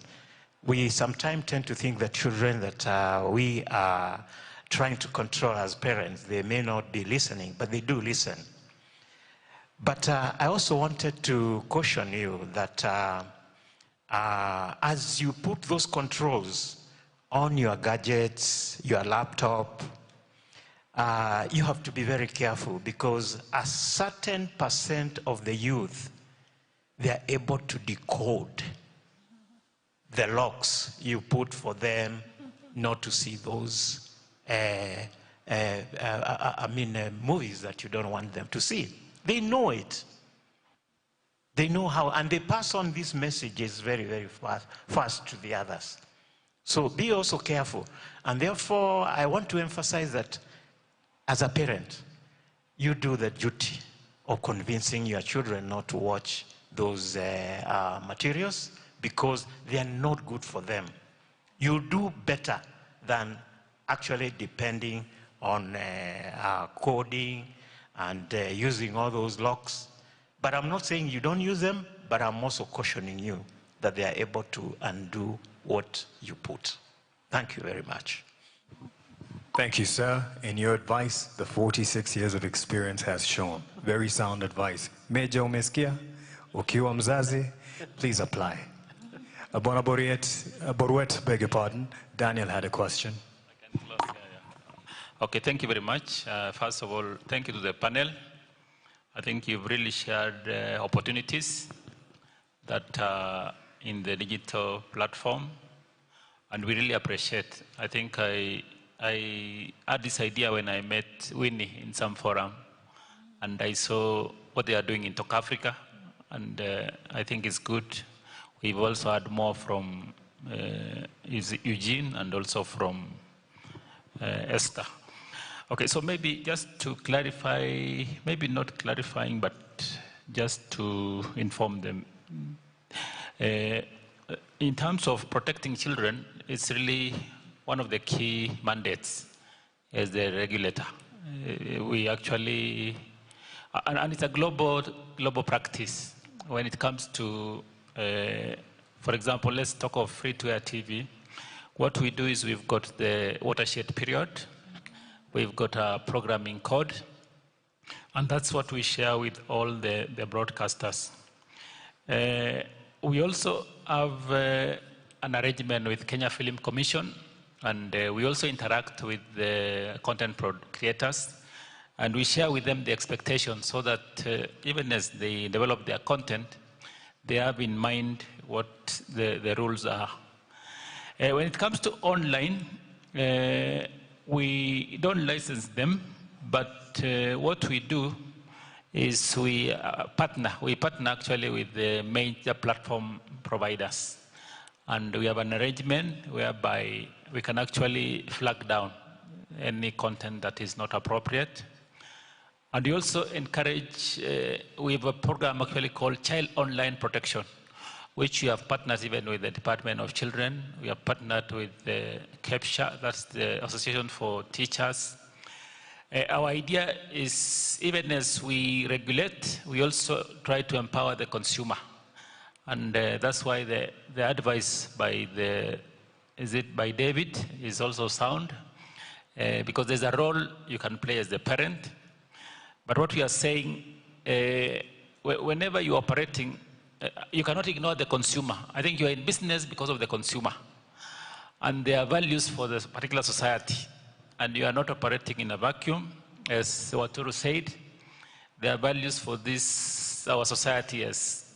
And you have a responsibility really, because even if you make money and you destroy the generation, really you are not adding value to the country.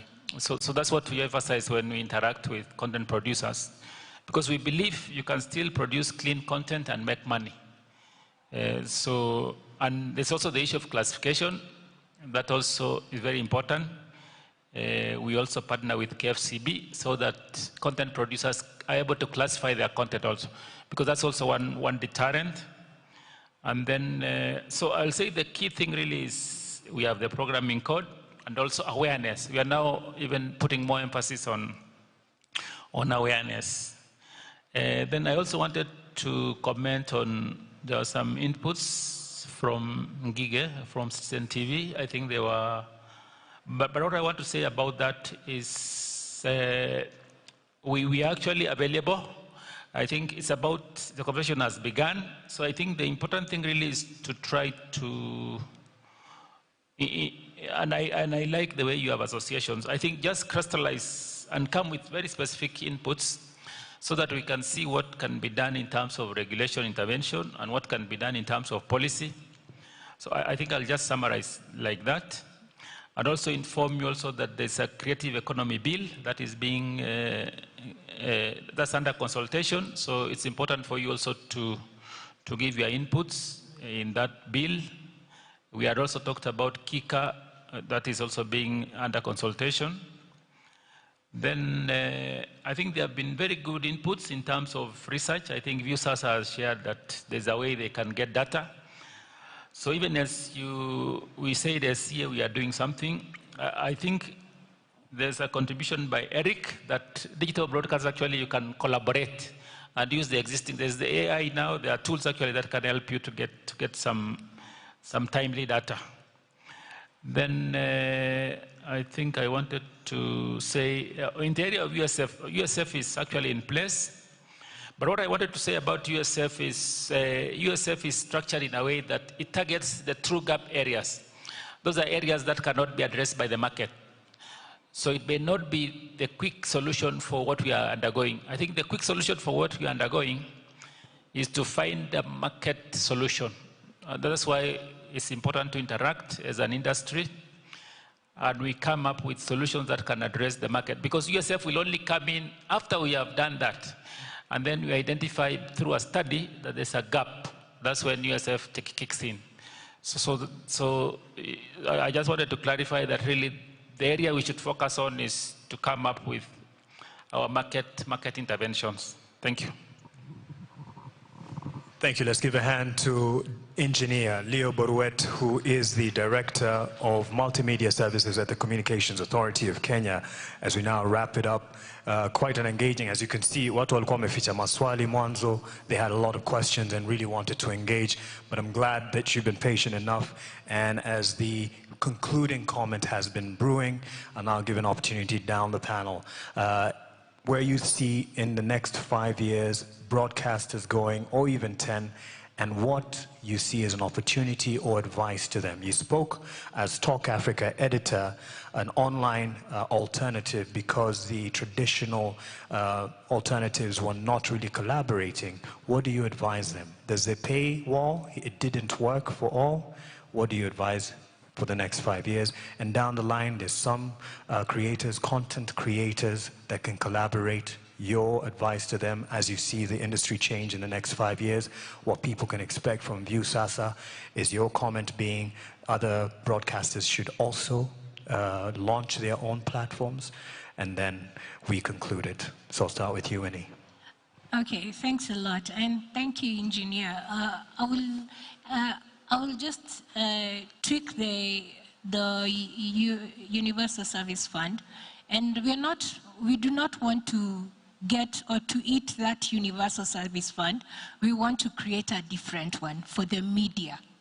Now this will be a media fund that is multi-layered, that is able to cater for the content creators and the legacy media, because all of them, they are content creators. And this includes even the digital broadcasters, even people like us. If we can have a separate media fund just for us, so that we can be able to push and we can be able to bring out that content that we really want, that we desire for Kenya to have. That would really, really help Kenyans and even the people here in this room. So what do I see about 5 years from now? I see artificial intelligence. I see the metaverse taking place and taking over, like what the DG said. I see us using different softwares to be able, and even us creating softwares to be able to leverage on social media. I see a place where the legacy media, the digital broadcasters, and all these big media houses moving to TikTok and getting consumers from TikTok and pushing them to their own platforms. That's the only way we can be able to harness all these people that are lost in these 30-second, 60-second products. I see us using and leveraging on tools that will be able to help us secure ourselves in the cyberspace. Cybersecurity should be big for us. Even as we're talking about creating content for kids, let's look at the security measures that will take place for us. And last but not least, I see AI, because it's machine learning. So whatever it's garbage in, garbage out. If you give the machine garbage, it will give you garbage out. If you give it good information, it will give you good information out. So I see machine learning taking place and pushing for our products on the social media. And I see a very big social media growth in this country, especially huko mashinani. I think it's both a very exciting and scary time for media because of all the change that's happening with technology and with the internet. But as always, when there's such a drastic change, those who adapt quickly are the ones who benefit the most. So I think your question was towards people who are trying to get into the content space. Think digital first, be agile, adapt quickly, and you could be the next, the ones who benefit the most from the changes that are happening.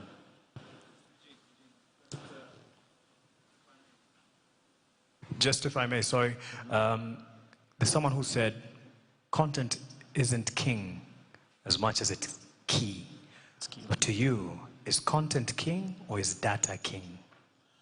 I think data-driven content is king. Because if you notice all the conversations we're having, the question is not whether content is important or not. It's what medium the content will be consumed from. So the content will remain useful. It will remain.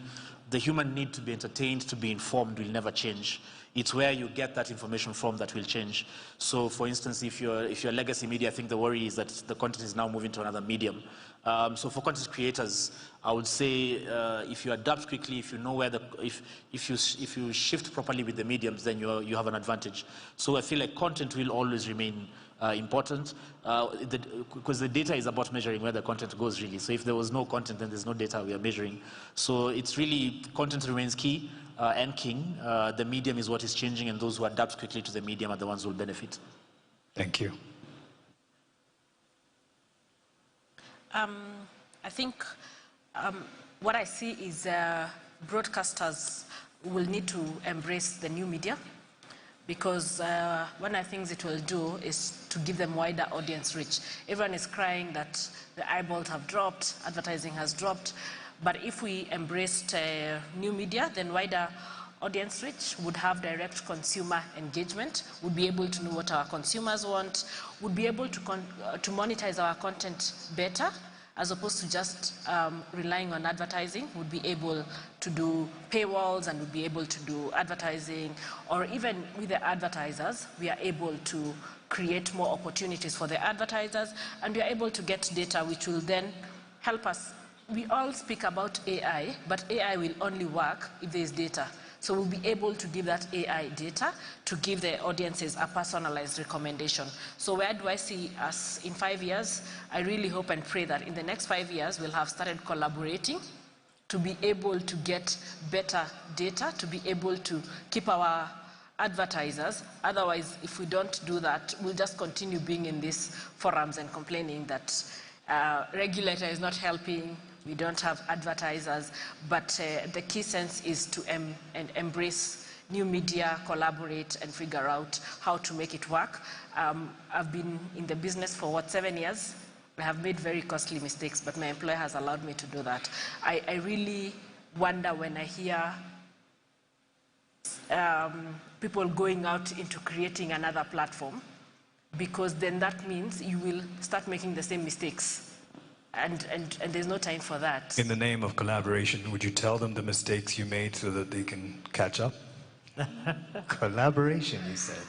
Well, there are many. There are quite many, from how you monetize your content, from which subscription model to follow, to payment gateways, to even content. You know, you produce content and put on the platform, and then you realize this content wouldn't work on this platform, but probably it would work on linear TV.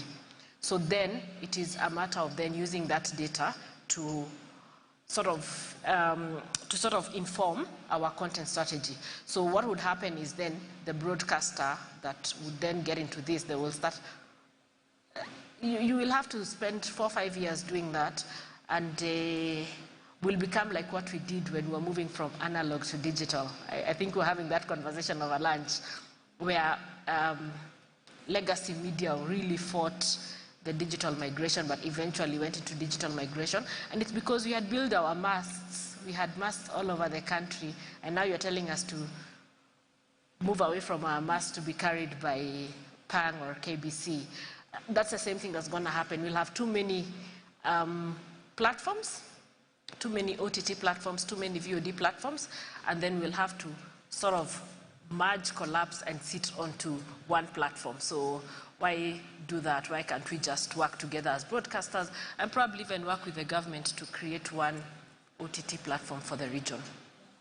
Thank you very much. And at just past 5, ladies and gentlemen, I'd like you to give a hand to our last panel. Kicking us off to a very good start, and I believe what will now be tradition moving forward, every time we're about to have Kuza Broadcasting Awards, we'll be having such sessions to build and speak to the realities of the environment that we are working in and doing business in, because we need to talk candidly and give each other some of the new business concepts and trends that we see coming up, to be able to grow together in the name of collaboration. So now I want to give an opportunity for my panel to capture this moment. Kwa vile tuko watatu, acha mimi join tafadhali. Bravo. Ama piga kwanza hao experts, alafu mimi nitaingia. Yes. Experts. So, ladies and gentlemen, again, as they smile for the camera, give a hand to Winnie Kamau, editor of Talk Africa. Eugene Bogua, CEO of Young Rich Limited, and Esther Kimani, the head of content at View Sasa. They used to say cheese, but sasa si tutasema hapa ni wapi. Yeah, let me take a selfie on this. You have to capture everything. Aya, kamera yangu inasema okay, cancel. All right, let me take this. Hapa ni wapi. Thank you very much. Ladies and gentlemen of the panel, you can have your seats here as I give instructions for the next session, which really is networking over tea right here, where we've had tea earlier in the morning and mid-morning. As you exchange contacts, the panel members, most of them, even from the morning, are still here. I don't believe Winnie, Esther, and Eugene are in a rush to leave, so take this opportunity exchange a contact, get to know how to grow, and just exchange ideas. So tea is served right here, thanks to the team from Movenpick. And I believe we have an opportunity for the vote of thanks, and I'd like to invite the person from CA. I believe this being a convened meeting by the Multimedia Services Department of Communications Authority of Kenya, I could easily give it to Engineer Leo Boruet to just say thank you to those who've made this possible. He sat here throughout the day. There are other pressing issues as well from CA, but he dedicated this day to the conference, which is a first. And give him feedback by way of hands in terms of whether you appreciate the conference or not. Doesn't sound too convincing. Can you give him a hand, please? And probably a job for me later for the next conference. Again, ongezeni intensity, tafadhali. Engineer Boruet, vote of thanks. Yes. Is this okay? Are we good with this? To Victor? Victor, are we good here? Or should I give him the handheld? Okay, I can use this one. Okay, thank you very much. First, can we appreciate Mark? Thank you. Thank you, Mark. Yeah, so first, another appreciation, all our panelists for the day. Are you still around, panelist one? First panel? Anyone from the first panel? Anyone from the second panel? Third panel? Can you appreciate all our panelists? Okay, and then even if we had panelists and without you, can we appreciate all the participants? Broadcasters, your hands. We have broadcasters here. Content creators. Which other category have I left? Government. Thank you. There's a potential father. Oh, potential father. Oh, potential father. Thank you. Thank you. So really, for us, really, this is the first time we're having a conference before the Kuza Awards, which we'll be having tomorrow. So as Communication Authority, we really, it's a privilege for us really to engage with you. And our focus really for this conference, we tailored it to listen to you. We really want to listen a lot. We understand the situation in the business world. We've been seeing Mark Masai has shared with us his experience. And I'm sure some of you also have a similar experience. But we are saying, really, based on the discussions we had from this morning up to now, we are seeing there's still future for broadcasting, even for legacy media. There's really a future. And what I think the word that keeps ringing is collaboration. I don't know, are you still there, Viga FM? You still there? Viga FM, Oyando. Oyando left. I know Oyando had asked how you collaborate with your competitor. And I think it's a valid question, but I think the answer really is we must collaborate. And there are areas, I think the issue is to know your niche market and to know areas you can collaborate. I think our chair gave us examples in terms of sharing studios. There are some things you can share without, affecting your business. And I think the other thing is about sharing content. I think Esther Kimani just talked about that, where you can extend the lifetime of your content by sharing with your fellow broadcasters. So I think the issue of collaboration is real. And then the other issue really is for an organized engagement, so that I know we've shared challenges, but I think sometimes it's good to sit as a team and come with very specific proposals in terms of interventions. And there we can really make progress, because this country can only progress if you succeed. And really, that's really with us. So we really want to do whatever we can so that we can make this industry vibrant. So tomorrow, we will be expecting you during the Kuza Award, which will take place here. I think the announcements will be made later so that I don't give you the wrong timing and then you miss out. Yeah, so thank you very much.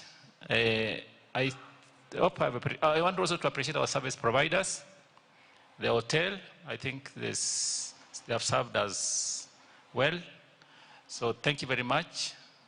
Looking forward to working with you. Thank you. Asante sana.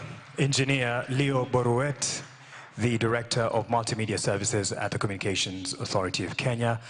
And I've seen when you asked whether there are representatives here from the broadcasting department, and most of them, actually all of them, have been invited. The broadcasters have been invited for the Kuza Broadcasting Awards tomorrow, which will be starting in the afternoon into evening, late afternoon into early evening, where we will have the outstanding broadcasters in terms of compliance, in terms of standards and quality, and we'll be here to celebrate them at the same venue. Tomorrow from around 3 o'clock, people start convening here, and it'll go on into the evening. And an invite was sent to each and every one of the stakeholders, and that is the majority who are represented here in terms of the broadcasters. Wacha nichukue picha naomba tafadhali, because people have to ask for permission, and I'd want to just put a hashtag and Kuza Broadcasting Conference. I would tell you to smile, but it won't be captured in my Oppo if it was another phone, but thank you very much. My name is Mark Masai. It's been an absolute pleasure as moderator and MC for the day. See you here tomorrow. Have a good evening. Enjoy chai.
Bado